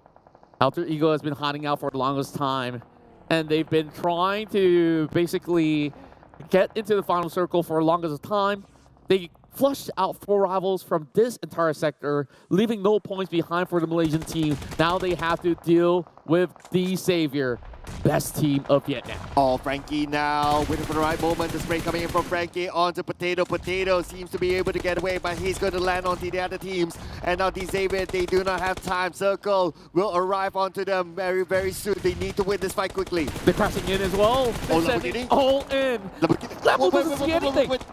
What's going on? Yeah, even we can't see what is happening, but then it will be taken down. And that is it for them. But Buriram United will be the next team to try to eliminate them. So it's going to be D-Xavier going up first.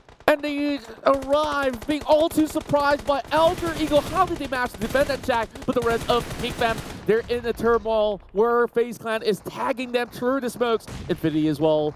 There's not much vision left for the side of Victorious Geek Fam now. Out and about, but no points for themselves at 9th place. And over on 8th, we got TEM only securing 1 point. Hasn't been their best run for today, but for BRU, they are on that perfect streak, 6 points secured. Oh, what a messy fifth circle this is. Look at the amount of teams eliminated, and this is happening really, really fast. But now, coming back to the two Vietnamese teams, SLD and also the Eagles. Looks like Transit will be nailed down. The Eagles, they have the advantage. Are they going to go in for it? But Newsy's waiting for the right moment. He could take advantage of securing those elimination points. They got to be careful. The Eagles, they know they have the compound. They know they have the circle. And Spam will be the one to take the option. And now they managed to go in for some revivals as well. But Twa, he pushes a little bit outskirts. He's trying to get those angles right. Playing by Knife's edge once again. F1 holding on to DBS if they were ever to push into the compound. Infinity, they're about to strike from the back end of the entry points. And SLD, they're still holding on. And someone gets bombed Twa. And there's a grenade coming from BRU. Where did he even toss that from? Yeah, where did it come from? But now Newsy is going to take advantage of that. He's going to secure those elimination points, starting with Gosu. And Drogs in as well. Oh, looks like Newsy managed to steal them away and make it in his own. And look at that, 5 points in for Infinity, and they have managed to crush players from SLD. Ooh, Newsy coming in just at the right timing, and now Mela can be picked up. But they're not done yet though. Kwang Ji is still waiting at the corner. At the same time, you can see that Yoodo Alliance number 6-1 elimination point for them. Kwang Ji with a European hand. SLD managed to receive or find 5 elimination points in this round. But Buriram United, let's not forget about the 10 at least. Newsy, with quick thinking, he moves up into the sniper tower for a little bit, but he gets bought out by Kwang. He's got that AUG. Doing some press by Tiger. That cleans that point instead from the back. Buriram United, this time you said we didn't do enough work. How about that now? 12 points in for BRU. That is Eye of the Tiger for you to secure that elimination point, but they're not done yet though. Now it's on to the Eagles. But FaZe Clan arrive. It's going to be about fire at the forefront. Mine AP will be gunned up, but Sky only will counter fire onto FaZe Clan. And now Tiger tries to find the target. It's going to be the Eye of the Tiger or Eye of the Eagle to secure the next elimination point.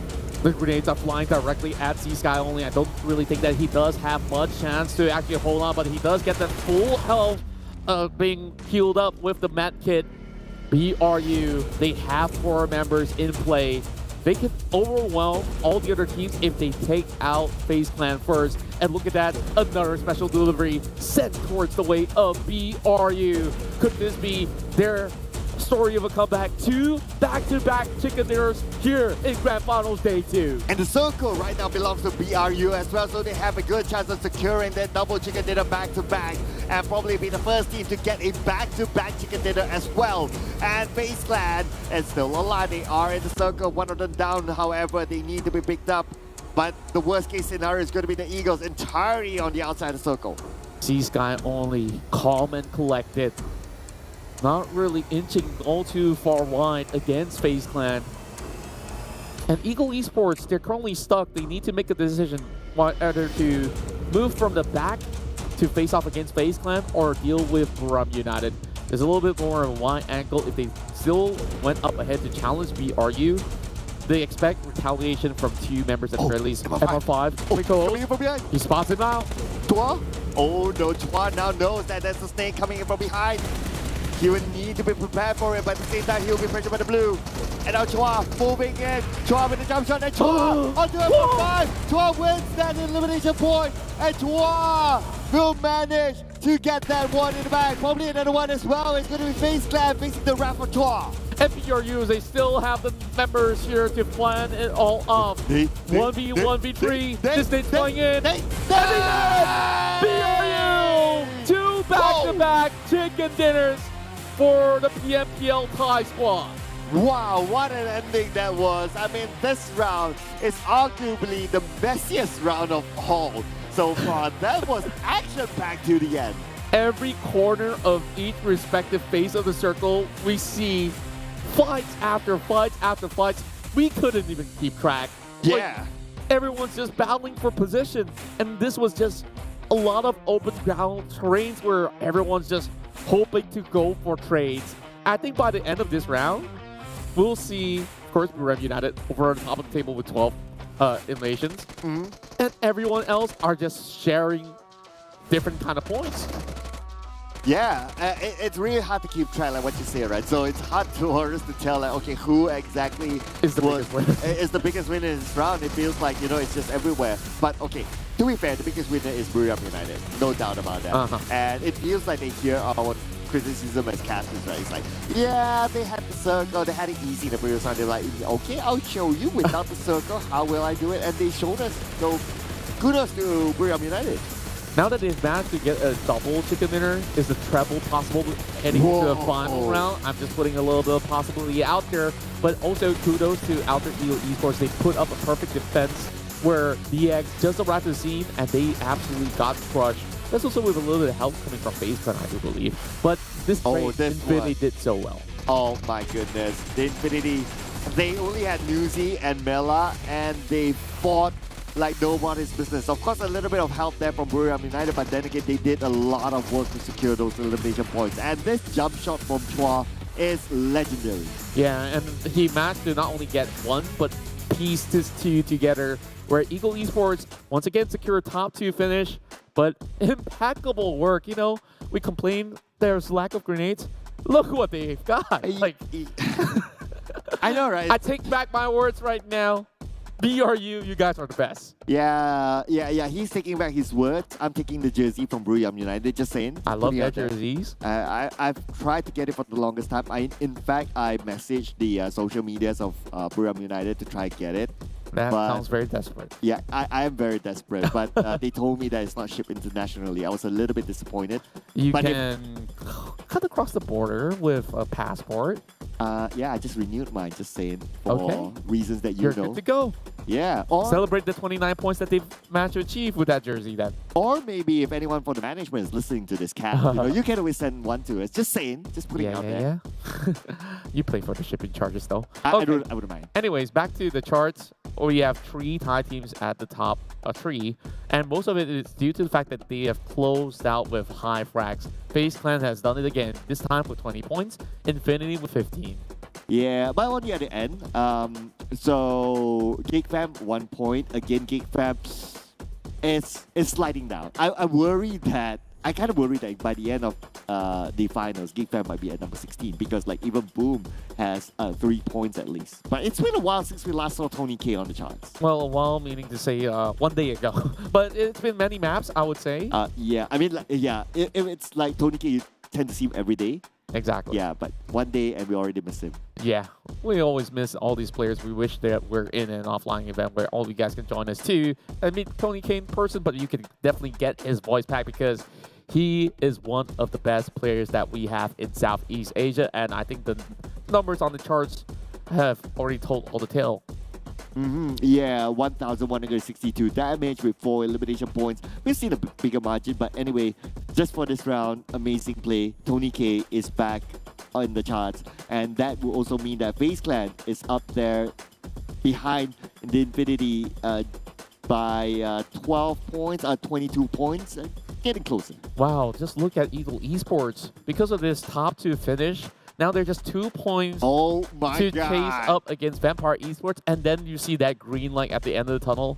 They still need to match about, what, 15 points? 15 points against GD. Should be good to go. Yeah, they need to aim for GD, not Vampire. So the 1-2-2 is the point as of now that they need to aim for. And that is like what?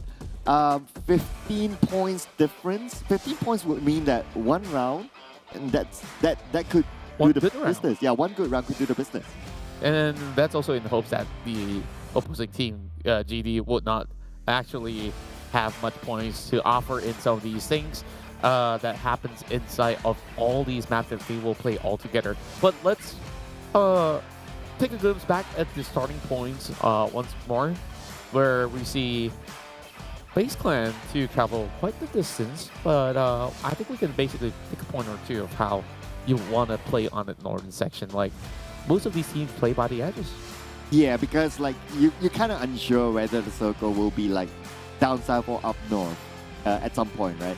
But of course, the logic applied here, I believe by Buriram, the same goes for Yoodo Alliance, is that there will be lesser teams at the northern side. Like how many towns that we have on the north as compared to the main peninsula? We are like Severny, Jogopur, Zarki, nobody goes there, and that's about it pretty much. So your possibility of having teams up there is a little bit lesser. Hence, we can see that these teams, most of them will prioritize being on the north. That's right, and when we see a majority of these teams being directly in the center, you get all the attention coming from all the teams. And Infinity, if they didn't chime in against SLD versus Ego Esports, I think that would be these two Vietnamese teams that will basically contend for a whole lot more, but we still managed to see Ego Esports last into the very top tier. I am very happy looking at how Ego Esports is performing. They are showing that they are not like they are not only like eagles, they're like phoenixes. They are rising from the ashes. I love the way you put it. I mean, the way that these birds of a feather actually flock together to make all these tremendous work happen. It's the dream that they're living, right? Like they're fighting for their dreams, they're fighting for their tournament lives. They want to go to the global rounds, and we hope to see Ego Esports there. Oh yeah, absolutely, absolutely. I do want to see them do the Cinderella story. But of course, SLD as well has its own Cinderella story. So they're a little bit different. SLD may be a little bit more impactful, maybe, arguably, depending on how you see it. But anyway, if Ego Esports is able to somehow climb back up a PMGC slot, that will be great. But let's check out our two top teams in the previous round. Of course, Thailand is back on the map. That's right, and actually they are equally matched in terms of damage numbers, though BRU have the edges as they manage to conquer into the late game stage, and they spend the least amount of time by the blue zone. FaZe Clan had a little bit of a time from Georgia Pool to travel into the circle itself, and the fights were unfavorable for FaZe Clan the moment that some surprises came in from Twa bringing that DBS, but Tony K will now take over the screens yet again. Instead of Newsy, he's chasing up against Infinity. Yeah, I'm really interested to see that by the end of the day, who is currently at the #1 spot for the MVP, because Newsy had his moments earlier today, and now Tony K is coming in to claim his moments as well, so they might balance off each other. So it's going to be really, really tough to even guess who might be at the #1 spot. But it's also interesting to see that MyNP, we don't often see him coming in our charts. That's right, and it's great to actually see fresh faces out there, and look at BRU skyrocketing their way with 2 back-to-back chicken dinners, and just even tally up the elimination points itself. That's over 27 points, and I would say this is quite the leapfrog over the course of the battle that we've seen so far. Other than Ego Esports, I think if you just add today's tally, these are the two teams that have done so well. So well, indeed. And yesterday we talked about like the Thai teams having an off day, and basically today they're back. Back to work. Back to work. Crunch time. Yep, exactly. And there's no way that any other region can overtake them in terms of the amount of chicken dinners today. So Thailand is back on track. Exactly, and of course, nothing to worry about for all of you fans of PMPL Thailand. Rejoice once more because likelihood of all the teams to qualify is very high. MVP is definitely going to be there. So now we're down to our final map. Oh man, I mean the day just passed so fast. I didn't even realize that we're down to the final map until the graphics showed up, of course. But that's right. Yeah, I mean, a lot of action, and it was very eventful as well. We saw a lot of big plays, and hence that's why we didn't really feel it. Yeah, that like fast. It's just a very fast pace compared to day one. Like we thought it was fast enough, but apparently by 22 minutes, a lot of teams were basically taking everybody out, and there was only so few left. Where even on that chicken dinner moment, it passes by so swiftly. BRU, I think like they just have the power of Zeus. Like they just snap and the thunder strikes. Boom, chicken dinner. Do they snap it again after this? How you feeling about the match?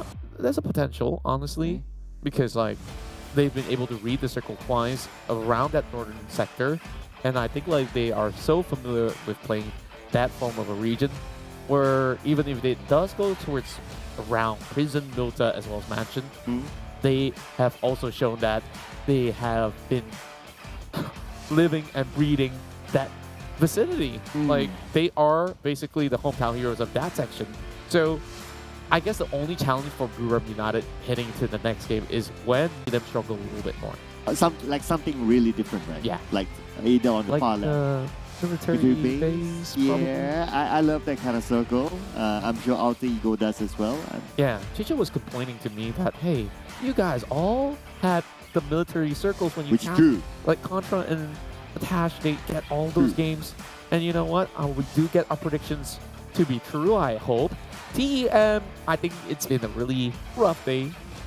What about Four Rivals? What do you think? I think both of them have similar feelings because yesterday, TEM obviously they were number 1 yesterday.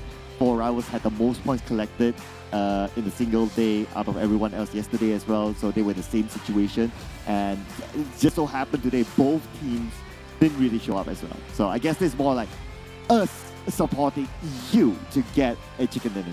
That's right, and we hope that it will basically spark a fire for them to move into the very final day to go all out and claim all the points necessary to get into the PMGC. Though some of them have already gotten those slots, but we really want to see who lifts that trophy by the end. Now, I think like after so many of all these games, Infinity have shown up yet again to be the most consistent team of them all. Though day one, it may not be their best showing, but now back on track.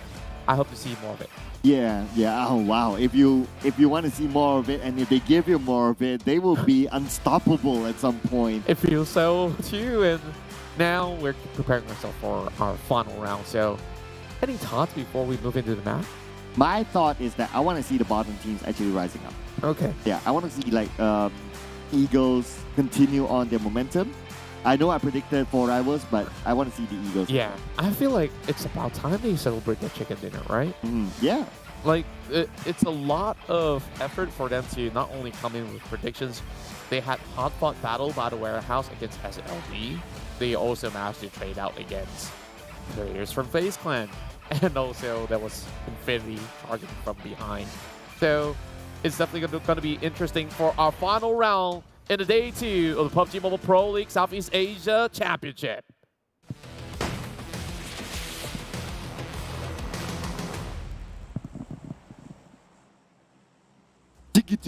Yeah, that's what we hear every day for the past 1 month. And this is, of course, the final game for today. And Erangel is going to be the battleground. Let's see who will take home the final chicken dinner. Will Buriram United be able to break the record and bring home a third chicken dinner back-to-back? This is where we see a little bit more change coming into our Erangel round, with only the flight path that has, you know, skewed into a different sector where we start off from Sugarpool, but we're still headed into the Milter sectors. And there's also access to the Milver Noye. This time, I think it's kind of all-rounded where everybody gets to choose a different location. Direct access coming in from Bacon Time. We'll see them get into town with ease. Empire Esports could have actually dropped to Zarky, but they opt not to do so. They hope that the circle will move further down towards the south side, perhaps. SLD, you know, I wanted to highlight the fact that players that usually start in Gat Cut doesn't really have the best amount of food because of the little amount of compounds that they have in that area. Though in competitive scene, we have increased drop rates for weapons so that it's definitely easier for them to go in for all those loots. But then again, even so, it's all about getting just about the right amount before you go into rotation. And I guess many of them have been able to secure the very first base of the circle. Wow, you wish for it, and you got it. Like the circle, more towards the left side. So let's see if Buriram United, who are masters of that upper left circle, now how are they going to deal with this? Keep your eye on that. Yeah, and it's still very interesting to note for the fact that after 2 chicken dinners, Buriram United have been tying with DX. So DX have been silently putting all these numbers back. Oh yeah, that's a really, really good point. I mean, Buriram United, they were at some point towards the page 2. And they slowly climbed their way onto page 1, earlier parts of page 1, and now they're number 3. And the difference between Buriram United and FaZe Clan, which is number 2, it's 16 points, which means that in this round, anything can happen. They could climb up against above FaZe Clan, but of course, it depends. But mathematically, it's possible. Yeah, and Infinity, they usually secure an average of 15 to 20 pointers for today. And it's just impressive to see how well this team does on a round-by-round basis. There was not a single drop-off rate coming in from all their players, where we need to see more teams to be as effective as Infinity to be able to secure the 5 slots into the PMGC. And it's definitely vital. Like, we see a lot of fighting spirit coming from Ego Esports. We definitely need more of that too. Yeah, FaZe Clan, they're starting to lose consistency. Yes, they did fairly well in the previous round, but they need more if they want to challenge like a team that is fairly consistent, like the Infinity. So it's still like what, a 22-point gap. Mathematically, it's possible for them to overtake the Infinity, although it's a little bit steep. But let's not how should I put it? Let's not they put aside like the number. Let's not forget about the possibility. That's what I'm trying to say about that. Yeah. And I think by the end of the round, Infinity just needs like what, another 11 points to break that 200 margin. Oh yeah. And if they actually do that, the only team that is capable as of the current is actually FaZe Clan. And a lot of times, FaZe Clan have tried to challenge for trophies, and there's always one team that will try to stop them on their tracks. Maybe it's also going to be a redemption arc coming from Tony K, Torres, MR5. And of course, Beer 11 is part of the squad. We do see him play from time to time. I missed out one player. Did I skip one name? Yes, Lycan. Yeah, exactly that. Yeah, don't forget about Lycan though. He's great. Yeah, he was the one actually trying to fend off Yoodo Alliance all alone in the first Erangel today. So that was a remarkable move from him, trying to fend them off. And he almost got it, if not because of Olio shooting from afar. So, yeah, and that was almost impossible for him to spot out Olio because he's on the other side. But for him to go up against 3, he did the job. And also keep in mind, FaZe Clan, they put 20 points in the past round. And the only way to chase up to Infinity is to consistently do that. 10 elimination points at the very least. 10 points coming from ranking, hopefully into the top 3. Okay. Straps coming with a target practice. I love this. Can we get more? Oh, yeah. Wow. There you go. You asked for it. Okay, this is how you guys really want to practice. Control your taps if you're on any sort of weapon, and you got to practice basically tickle picking. Yeah. And that's where actually the pro players, they spend a lot of time on. Like putting aside scrims, right? Obviously, naturally, if you play scrims, it would take like what, 3-4 hours of your time. But other than that, they spend a lot of time on the training ground actually doing that. Tickle picking, like what you said. Just doing all those, flexing all those moves that require like what, 3-4 taps or even 5 taps just to ensure like they complete a single move or single step. And that's what they do on a regular basis, just to get that muscle memory in. That's right. For Rivals, though, a very drastic fall from a top 5 finish. And now the ones that will fly the Malaysian flag in the top 5 will be Yoodo Alliance instead. It's like they basically switched position altogether. And it seemed like it was just them losing very untimely battles, calling for rotations in a very untimely manner. Just like the past round, they have great ideas. They were hoping to take that area where Alter Ego has won against them. And they arrive at the very same time that Voki says, okay, it's clear. But when they do arrive, apparently not. Alter Ego came in. It was just a happenstance. And we can't blame 4 Rivals for that, right? Yeah. Like, they don't have the angles from the back of the hill. And things like that happens from time to time. So all the teams From phase 4 onwards, we'll always have to be very watchful. We get watchful on the watchtower. GD hunting out.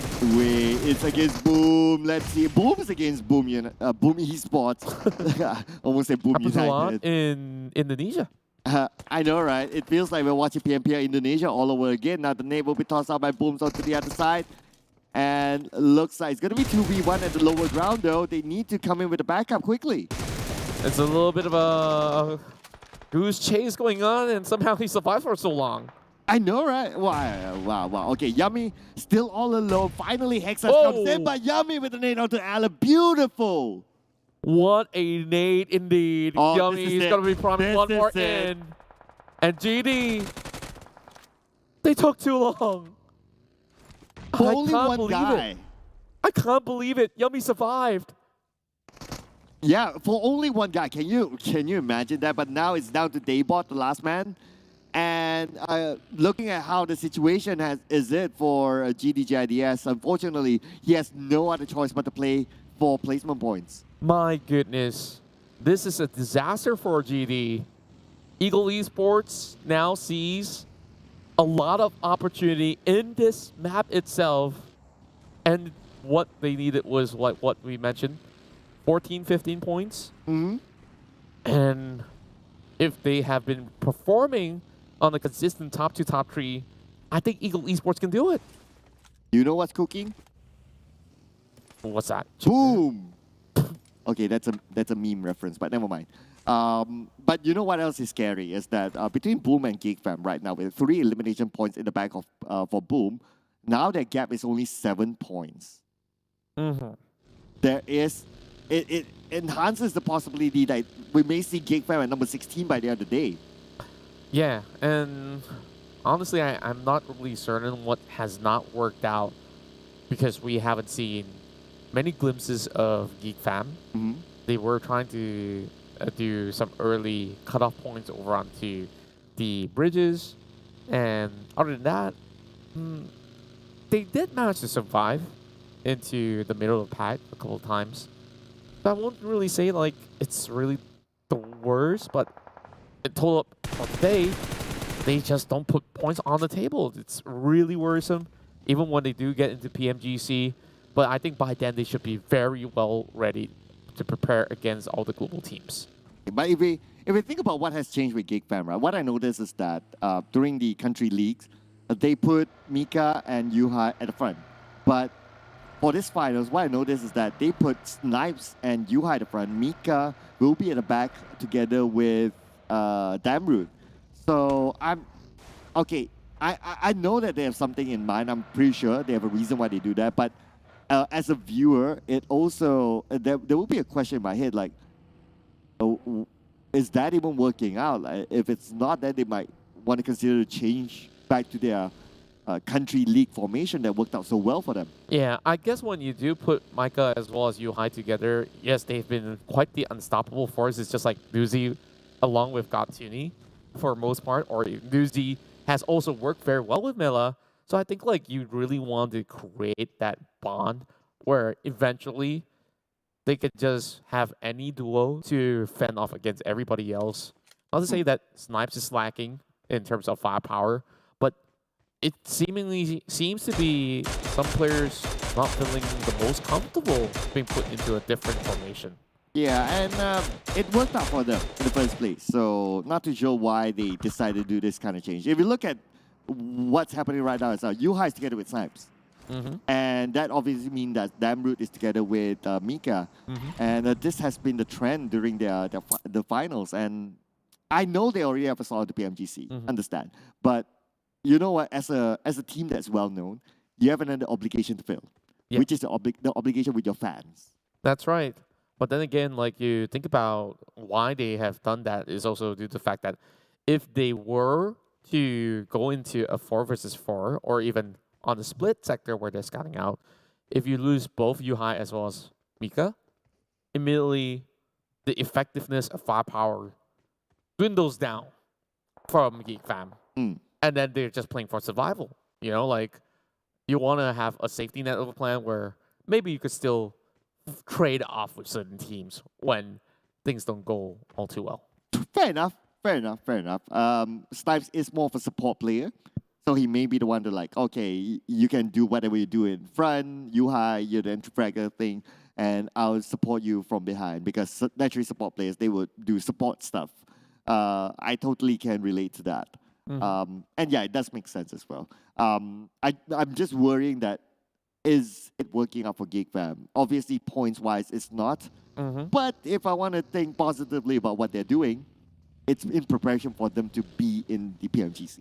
That's right. And I think it's also vital, where even if you remember back in the past, we've had Damroot also leading the charge. Comparing to that. So I think like there's a lot of versatility when they want to organize a certain strategy of an attack at the very least, or even on defensive lineup. It'll definitely look very interesting. As for TM, I think like they're going to see a little bit of a scuffle, but this is between Vampire Esports versus Infinity. They just crash right in, and the nades are falling in the perfect spot. As usual, the Infinity, they are masters of the nades. And now, Infinity, they are moving on to the Vampires. God2 will be gunned down by Shrubs. Blue Cave tries to find the next target. God2 finished off by Shrubs, so it's confirmed that the Infinity will play the rest of the round with 3 players. Shrubs now popping another grenade over the lower side of the hill. Well, right out the window it goes into the containers, but they won't be able to find the mark against Mela, who's been able to do chip damage, and that circle will move further into the forest region of Quarry. Now this is definitely going to look hectic, where Infinity has been able to find one. Mela goes for another one, and he will fight the dust instead. Curtis smokes. Ravenclaw still survives though. Newsy coming in, and Newsy secures that knockdown. Mela could be saved, but now Newsy needs to win the fight first, unless he chooses to pick up Mela, which he can, and he will. And now Infinity has been able to clear out the entirety of the space. Vampire Esports with so little health left. We also do see another fight break loose between TEM and DX is going to be taking out players coming in from BRU, and the struggles are starting to take effect when they rotate into Gatka. Well, we didn't want to see Buriram United challenge, and now looks like the challenge it will be coming from D Xavier. Duke is the last man standing, though he needs to pick up his teammate quickly. It looks like it will not be possible to pick up Lamborghini and Rabes, but at least he has one. So they're going to play as the duo, but Buriram United resetting as well. Yeah, Buriram United can still stand a chance. They managed to take down Lamborghini. So this looks like a 3 versus 3, but low health members of EX have to quickly recuperate, where Razy is managing some shots against Yoodo Alliance. We see MineAP taking out Rabis. So this is only going to be 2 more members available for DX. Oh, Frankie tossing nades onto the other side. Hopefully be able to land a knockdown. At least that gives them a little bit of a slight edge to take over their opponents. But looks like everyone is holding still. But at the same time, the next field circle looks like D Xavier and Buriram United not in it, but Geek Fam is. Geek Fam finally getting the advantage here, but remember, it's open grounds for the taking. There's going to be many teams that will be playing over the hillside, but Geek Fam, I think they do have a little bit of compound to work with. So that's going to be good on them. FaZe Clan will come in from the northwestern end. Same goes to NFT Esports, but they will have 4 rivals accompanying Geek Fam. So, Yoodo Alliance, they've trailed their way in. There's a lot of Malaysian teams already involved in this phase 4.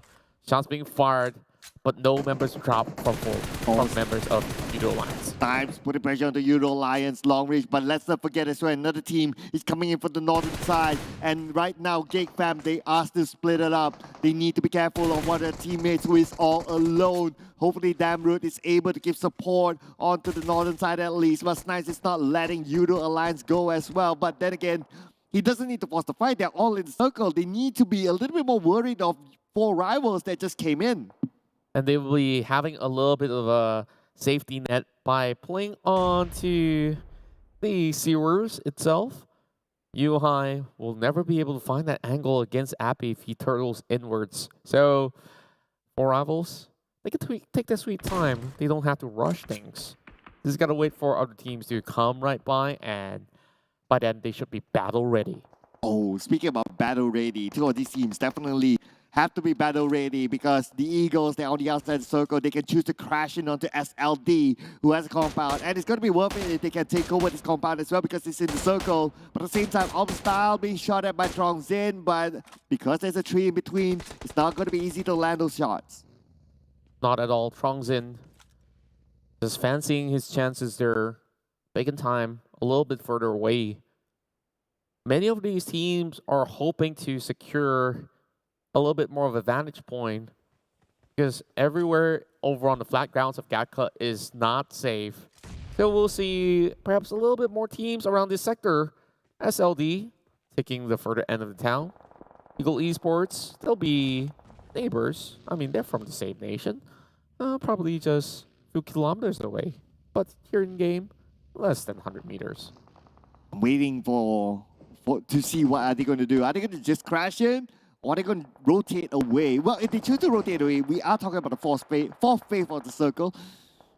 There should be still some space for them to play with. But if it's the fifth phase, no choice. They have to crash in onto SLD. So that means that SLD need to be prepared for those possibilities that might happen. But now we move over to Boom. Speaking about their movement, they are going to move on to the side of the Xavier. But like minor accident there by the driver Hexus, but should be all right. Boom Esports taking a really wrong route into the circle. And they're just driving by. They're slowly running out of gas, it seems. Well, it seems like the tire might have actually popped for a little bit, where SLD would eventually get to where they need to be, but they will have to take their sweet time. Oh. Esports left, but they met with Infinity instead. Here we go. The Eagles against the Infinity, but the Infinity seems to be disengaging. But we need to wait and see. Oh, looks like it's because the circle moved up and Geek Fam at the circle together with Yoodo Alliance. Both Malaysian teams inbound. Same goes to 4 rivals, just by the edges as they were by the Seawers itself. NFT will be trailing up ahead as well. But over the south side, it seems like there are ways to cut through. Eagle Esports trying to quickly resuscitate their fallen members, where other teams are just circling around. SLD is about to take the fight outskirts. The Eagles, they need to reset quickly. SLD is coming for them. At the same time, they need to be careful. The Infinities on the right side. But Renari will be naded out by TEM Entertainment. Duanzi will be naded out by Kwang Ji. And that could be an opening for SLD to take over them, but SLD is going to prioritize the circle.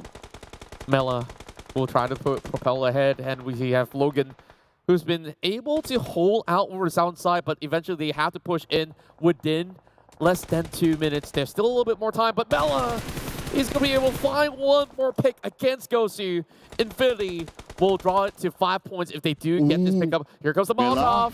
Oh, that Molly is going to force Smap to move, but then again, Mela will take down Smap before the Molly does anything to him. At the same time, we can see the GIDS is out number 15 without any points in this round. There's more taps coming in away. Eagle Esports seemingly couldn't move out of this situation. They're just cornered out by all the other teams. Let's see how they make the cup. They want to leave one member behind, but they're still thinking about it.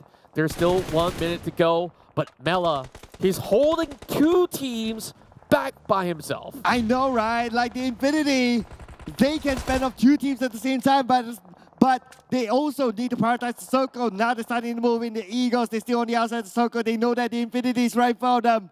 And they're on the lower ground as well. Boom Esports will be rooted at number 16 by the end of the day, unfortunately. But they did manage to secure 7 total eliminations by this round itself, so it's a respectable round.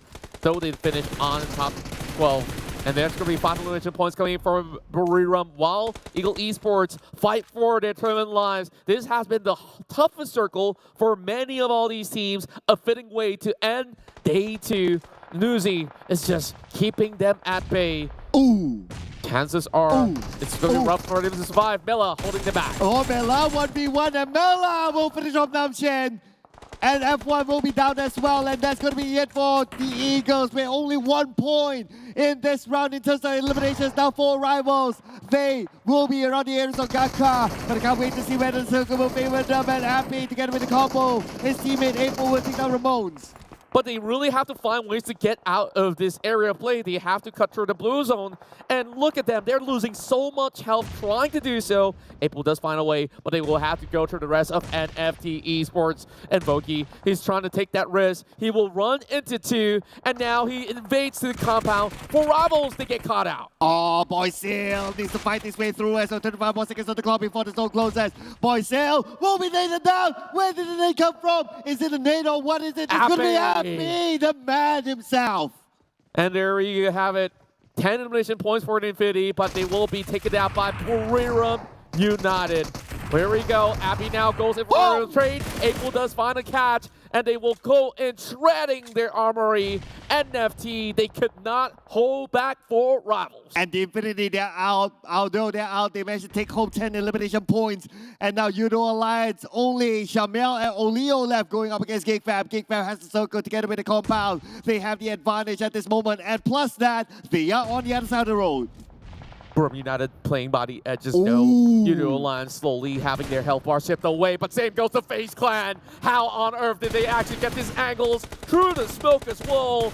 And they're just pincering everybody by the edges, not allowing any form of entry. This could be a great game to close out for FaZe Clan. If they want to chase against Infinity, they need to secure, at the very least, 10 points. And FaZe Clan, they're on the highest possibility side of the road to get the next circle. They have a good chance of still being in it. By the time the next circle closes, Pumuru, unfortunately, he will be down on his knees at this moment. FaZe Clan tossing it on the side of Bacon time, hoping to secure those elimination points on those knockdowns. Like he will get it onto 9 dots, and Shamil will be gathered by Mika from first. Nice! Will finish off Shamil. Geek Fam finally back into the game. They find themselves 7 frags as they are the ones conquering the circle. The Malaysian team struggled in day 2, and at the very least, and the final game, they have popped off. Now down to Olio as he will be fouled out by members of Geek Fam. That's going to be number 6 for Yoodo Alliance with 1 elimination point. And now Geek Fam, they start the circle. But let's focus on the FaZe Clan versus Bacon Time. The moment FaZe Clan stands up and they move further forward, they'll be spotted out by Bacon Time. Same goes for Bacon Time as well. Bacon Time, the worst case scenario for them, as they only have 2 players left and they do not have the circle. They still need to move forward. Like it. Trolling onto Bacon Time. There you See go. the movements coming in, Noisy. He has been able to get closer, but he's just by the edges of the blue as well. If FaZe Clan don't take him, the zone will do. And Buriram United somehow still surviving. Kenzo's the only one left. Ooh. And there we go, the takeoff happening. Tony K moving in with the damage, but that has been claimed by another team. And it's Snipes that steals it away. Oh, Snipes just robbed them under their nose. And our FaZe Clan will need to move, unfortunately. Lycan will be taken out. Tony K will reset at this moment. The circle moves up the side of Geek Fam. Geek Fam has the best chance of securing this chicken dinner. FaZe Clan now getting tagged by the rest of Geek Fam. This is that perfect real estate for them to claim all these points. Yuhai with a medium 14 finds a headshot. And that will basically be trouble lying ahead for the rest of FaZe Clan. They don't really have time of the essence. 5 seconds from now, everybody gotta get in the circle. Oh, they gotta get into the circle, especially for Kingzo from Buriram United. He's still on the other side of the road. And if he chooses to cross the road without a smoke, he'll be in an open position. But Kingzo knocked out Snipes, and now because of that, he exposed his position. Tony K took advantage of that, and Buriram United is out. Top 5 finish. Great consistent effort, and Damage getting it. Is this the time for Geek Fam to pop up? And they will find FaZe Clan. Oh, beautiful coming from Dabru. 2 knockdowns back to back, but Dabru needs to move forward. He's being pressured by the zone. He needs to bring Sneeko out. And now Dabru, with about 20% health, will be in an open area. Oh, thank goodness me. I thought he's going to rush directly towards the side of FaZe Clan. But all in all, look at how healthy they are against FaZe Clan as well as for Rivals. This one secured in the bag. And for the doubters, they have to believe again. The Malaysian team will be glorious by the end of the round. Oh, damn rude. Mika gets one onto Appy. 4 Rivals down to the last man. Nope. Take that back. They are out at this moment. It's going to be FaZe Clan 1v4. This could be the redemption moment for Geek Fam. Securing that chicken dinner to end that day. Just when we thought it has been a bad day for them. At least they redeemed themselves in the final round. Let's see, could this be a great redemption arc heading into the grand finals run, where we have seen Geek Fam dominate that local competition. But I would say they will definitely impress all the audiences when it comes down to PMGC League stage. So with that, the Malaysians will bring one more chicken dinner home for today. We had that long conversation about are they doing the right things by switching up their formation, by switching up the way of their play, the way they play, but they are proving to us that, well, you know what, whatever that you say, we know what we're doing, and we're showing it to you guys that we can. And what's really interesting was that early fight between PUBG Esports as well as GD, where Yummy survived out it all. Oh yeah. And even BPE, they took some close fight with the Infinity, but they're dealing with Uzi. And after that, Infinity was taking multiple fights on the south side. Like, they are gating both SLD as well as Ego Esports at the same time. Oh yeah, that was a very entertaining match though. 1v2 and he managed to hold on by himself for the longest time. And besides that, if you kind of think about it, this is a fairly messy round as well, especially on the southern side. How difficult it was for the Infinity, Eagle, and a few more other teams from the south to actually move into the circle because they were just side by side with each other. Only a little bit of a more terrain geographical difference that differentiates them. Exactly that, and FaZe Clan, we thought that they have gotten a lot of safety net, but then again, when we talk about safety, Geek Fam has the only realistic available, and I think that has kept them alive for the most part. And they booked the circle very early on, and every other team just have to drive towards that direction or just walk until they eventually crash out. Well, Geek Fam had an amazing real estate agent, I must say, to book them the best possible slot. Only the best? Only the best to beat the rest. And of course, FaZe Clan, not too shabby in this round. Second place finish. They did work hard. Just look at the amount of travel distance is the most, and even the amount Turbos use is the most as well. Exactly that. And Geek Fam, they managed to close off this round with 29 points.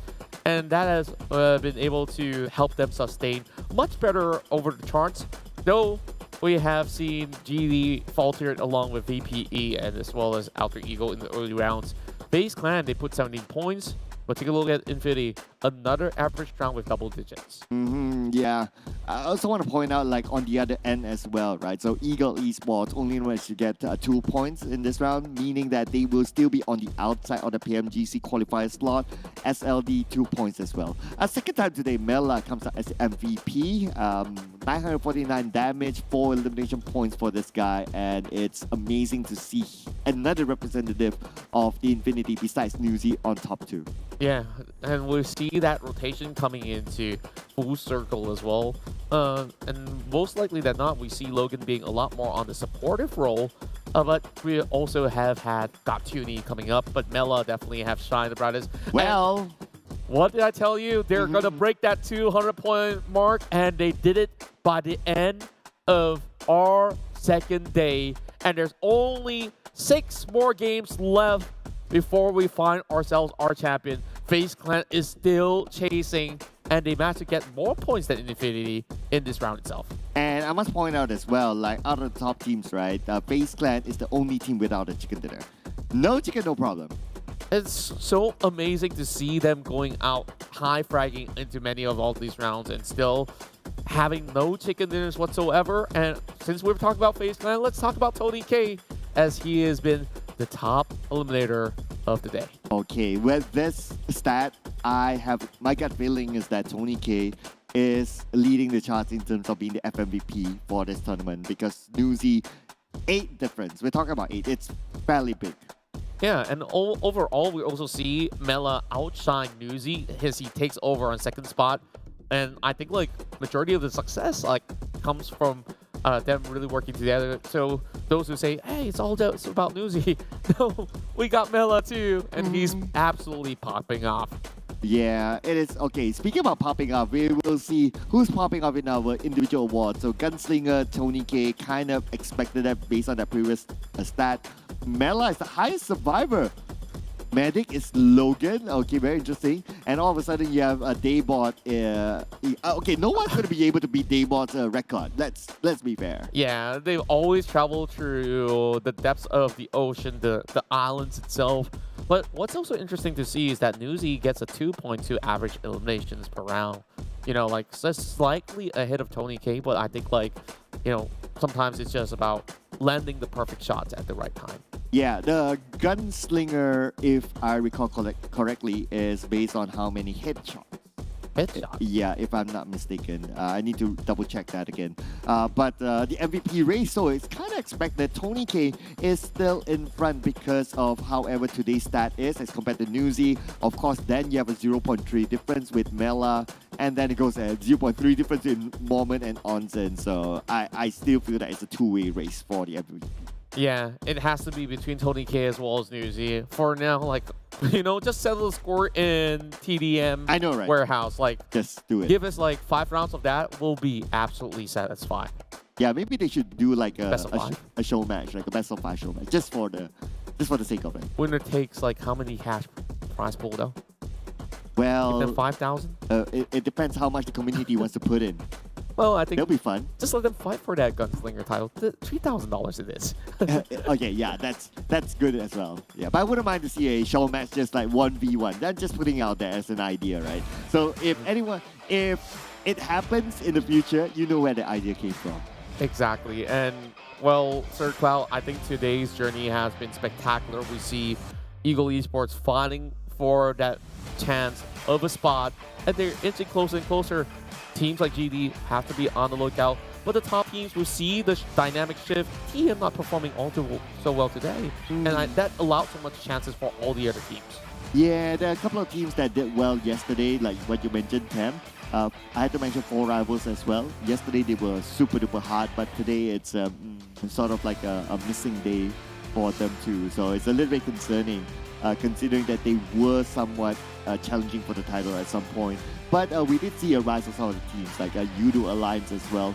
I don't know if I call it a rise or not, but they were fairly consistent from yesterday. Yeah, I think like the consistency has always been the key, and I see that these players have been working so hard, and they are now planning themselves around the top 5 region, and cutting into top 3 is very, very possible. We've seen them coming out with great games. That Buriram round that they've gotten the chicken dinner, that is quite the highlight moment that was created. So I think like we should be hoping to get a little bit more wits from the team. Yeah, I think we'll be getting more insight, very likely, from Yoodo Alliance. Okay, so if we do have a chat with Yoodo Alliance, what is that thing that you will be curious to find out from? You know, like just the journey of the players overall. Like, it's been impressive. Like, I want them to speak their hearts out about this chance here, one more final day. Like, what is their hopes and dreams when they do get to the PMGC spot? Yeah, I do want to know that if it's going to be Yoodo Alliance, right? I really want to know like what's their target before the grand final starts, and has their target changed? Yeah, considering like the position that they're at right now, it is mathematically still possible to get the championship.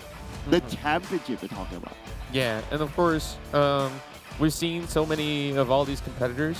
It's been giving them a tough time, but they are tougher than many of the ones that we've seen. So I believe we should be having our interview lined up. So please welcome on board all our players and also the management staff of theirs.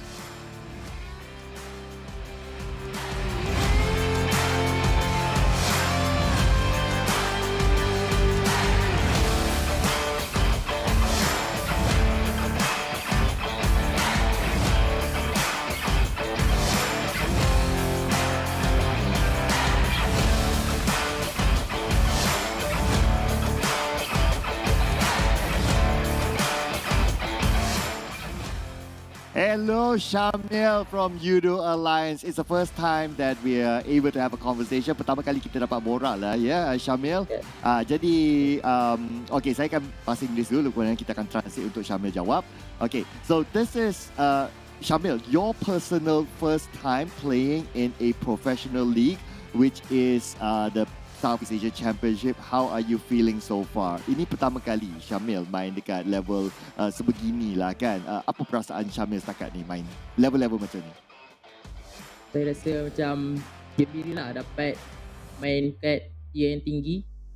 Sebab sebelum ni kan main yang biasa-biasa yang tu je kan. Macam rasa lebih nak ke atas lah. Bangga yang tu. Wow, dengar diorang tengah sambut dengan mercun Yang tu sambut Yoodo Alliance punya performance ke macam mana tu?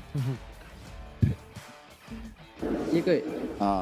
Okay. So I need to translate that, right? So Syamil is feeling excited that he's able to play at this stage because before this he plays at a lot of amateur leagues and all that. So this is like a different feeling, and I did point it out that it sounds like someone's celebrating behind him, maybe celebrating the performance of Yoodo Alliance, and he's like, oh yeah, maybe. Yeah, and of course, I want to ask you this, Syamil. You guys perform really well today, and you guys are getting closer and closer to the top 5 with a really good chance for the championship title. So, of course, has the expectation changed since you guys started on day 1? Now in day 2, you guys actually get a really good shot. So, of course, you can translate it for me if you want. Okay. Ada tak? Okay, so sebelum masuknya ke dalam Grand Finals, apakah, I'll just simplify, right? Apakah target untuk Yoodo Alliance, dan adakah target tu adakah target tu tukar melihatkan performance Yoodo Alliance dekat ni? Kita orang just macam main biasa dan target untuk champion lah, untuk ke PMGC. Right, so Awesome. they are targeting the championship, and they're targeting, obviously, if you're champion, you go to PMGC and the PMGC as well. Yeah, and overall, I think like there was a lot of spectacular plays. Nak tanya Syamil, so far you played so many of all these rounds, kan? Manakah moment favorite untuk Syamil? Favorite.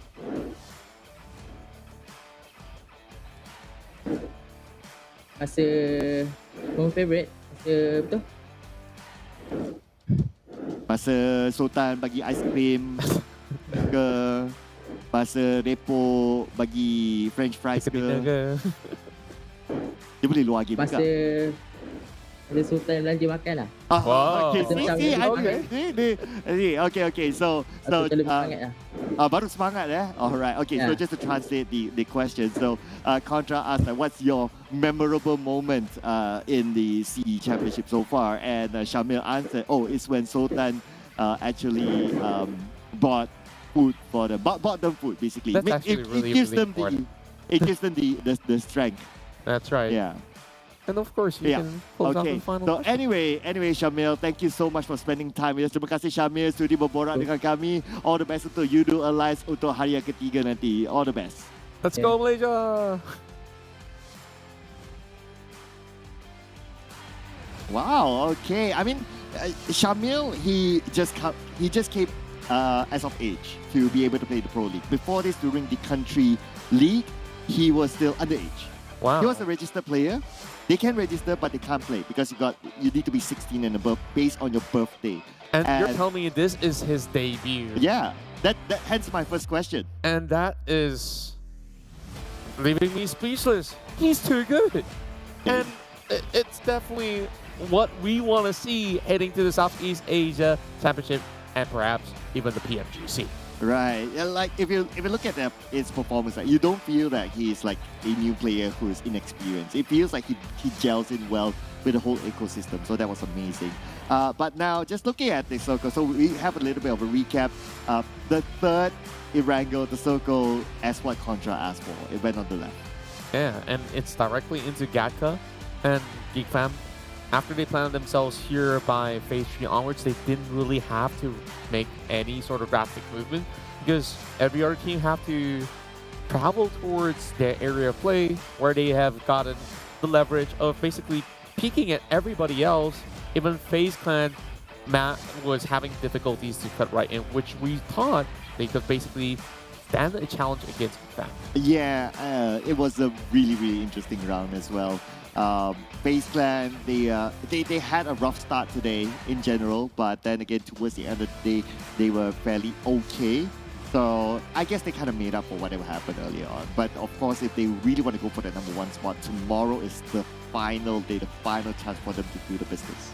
That's right. And of course, with that being said, there's going to be more and more of these amazing games to close off the Southeast Asia Championship Fall 2022 of the PMPL. And we're hoping to see you guys there heading into our final bout to see who will be crowned as the champions of Southeast Asia. Who will get that chicken dinner, ladies and gentlemen? So make sure you tune in tomorrow, same time, same channel, together with myself, Sir Cloud, and the amazing Contra. Before we wrap up the show, thank you so much to our official smartphone partner, realme, official livestream partner, TikTok, and our official food delivery partner, GrabFood. That will be all for us today. Tomorrow will be the finale. You don't want to miss out on all the action. Make sure you come back right here. This is the 2022 PMPL Southeast Asia Championship Fall. And we'll bid you goodbye for now, but see you again tomorrow. Down.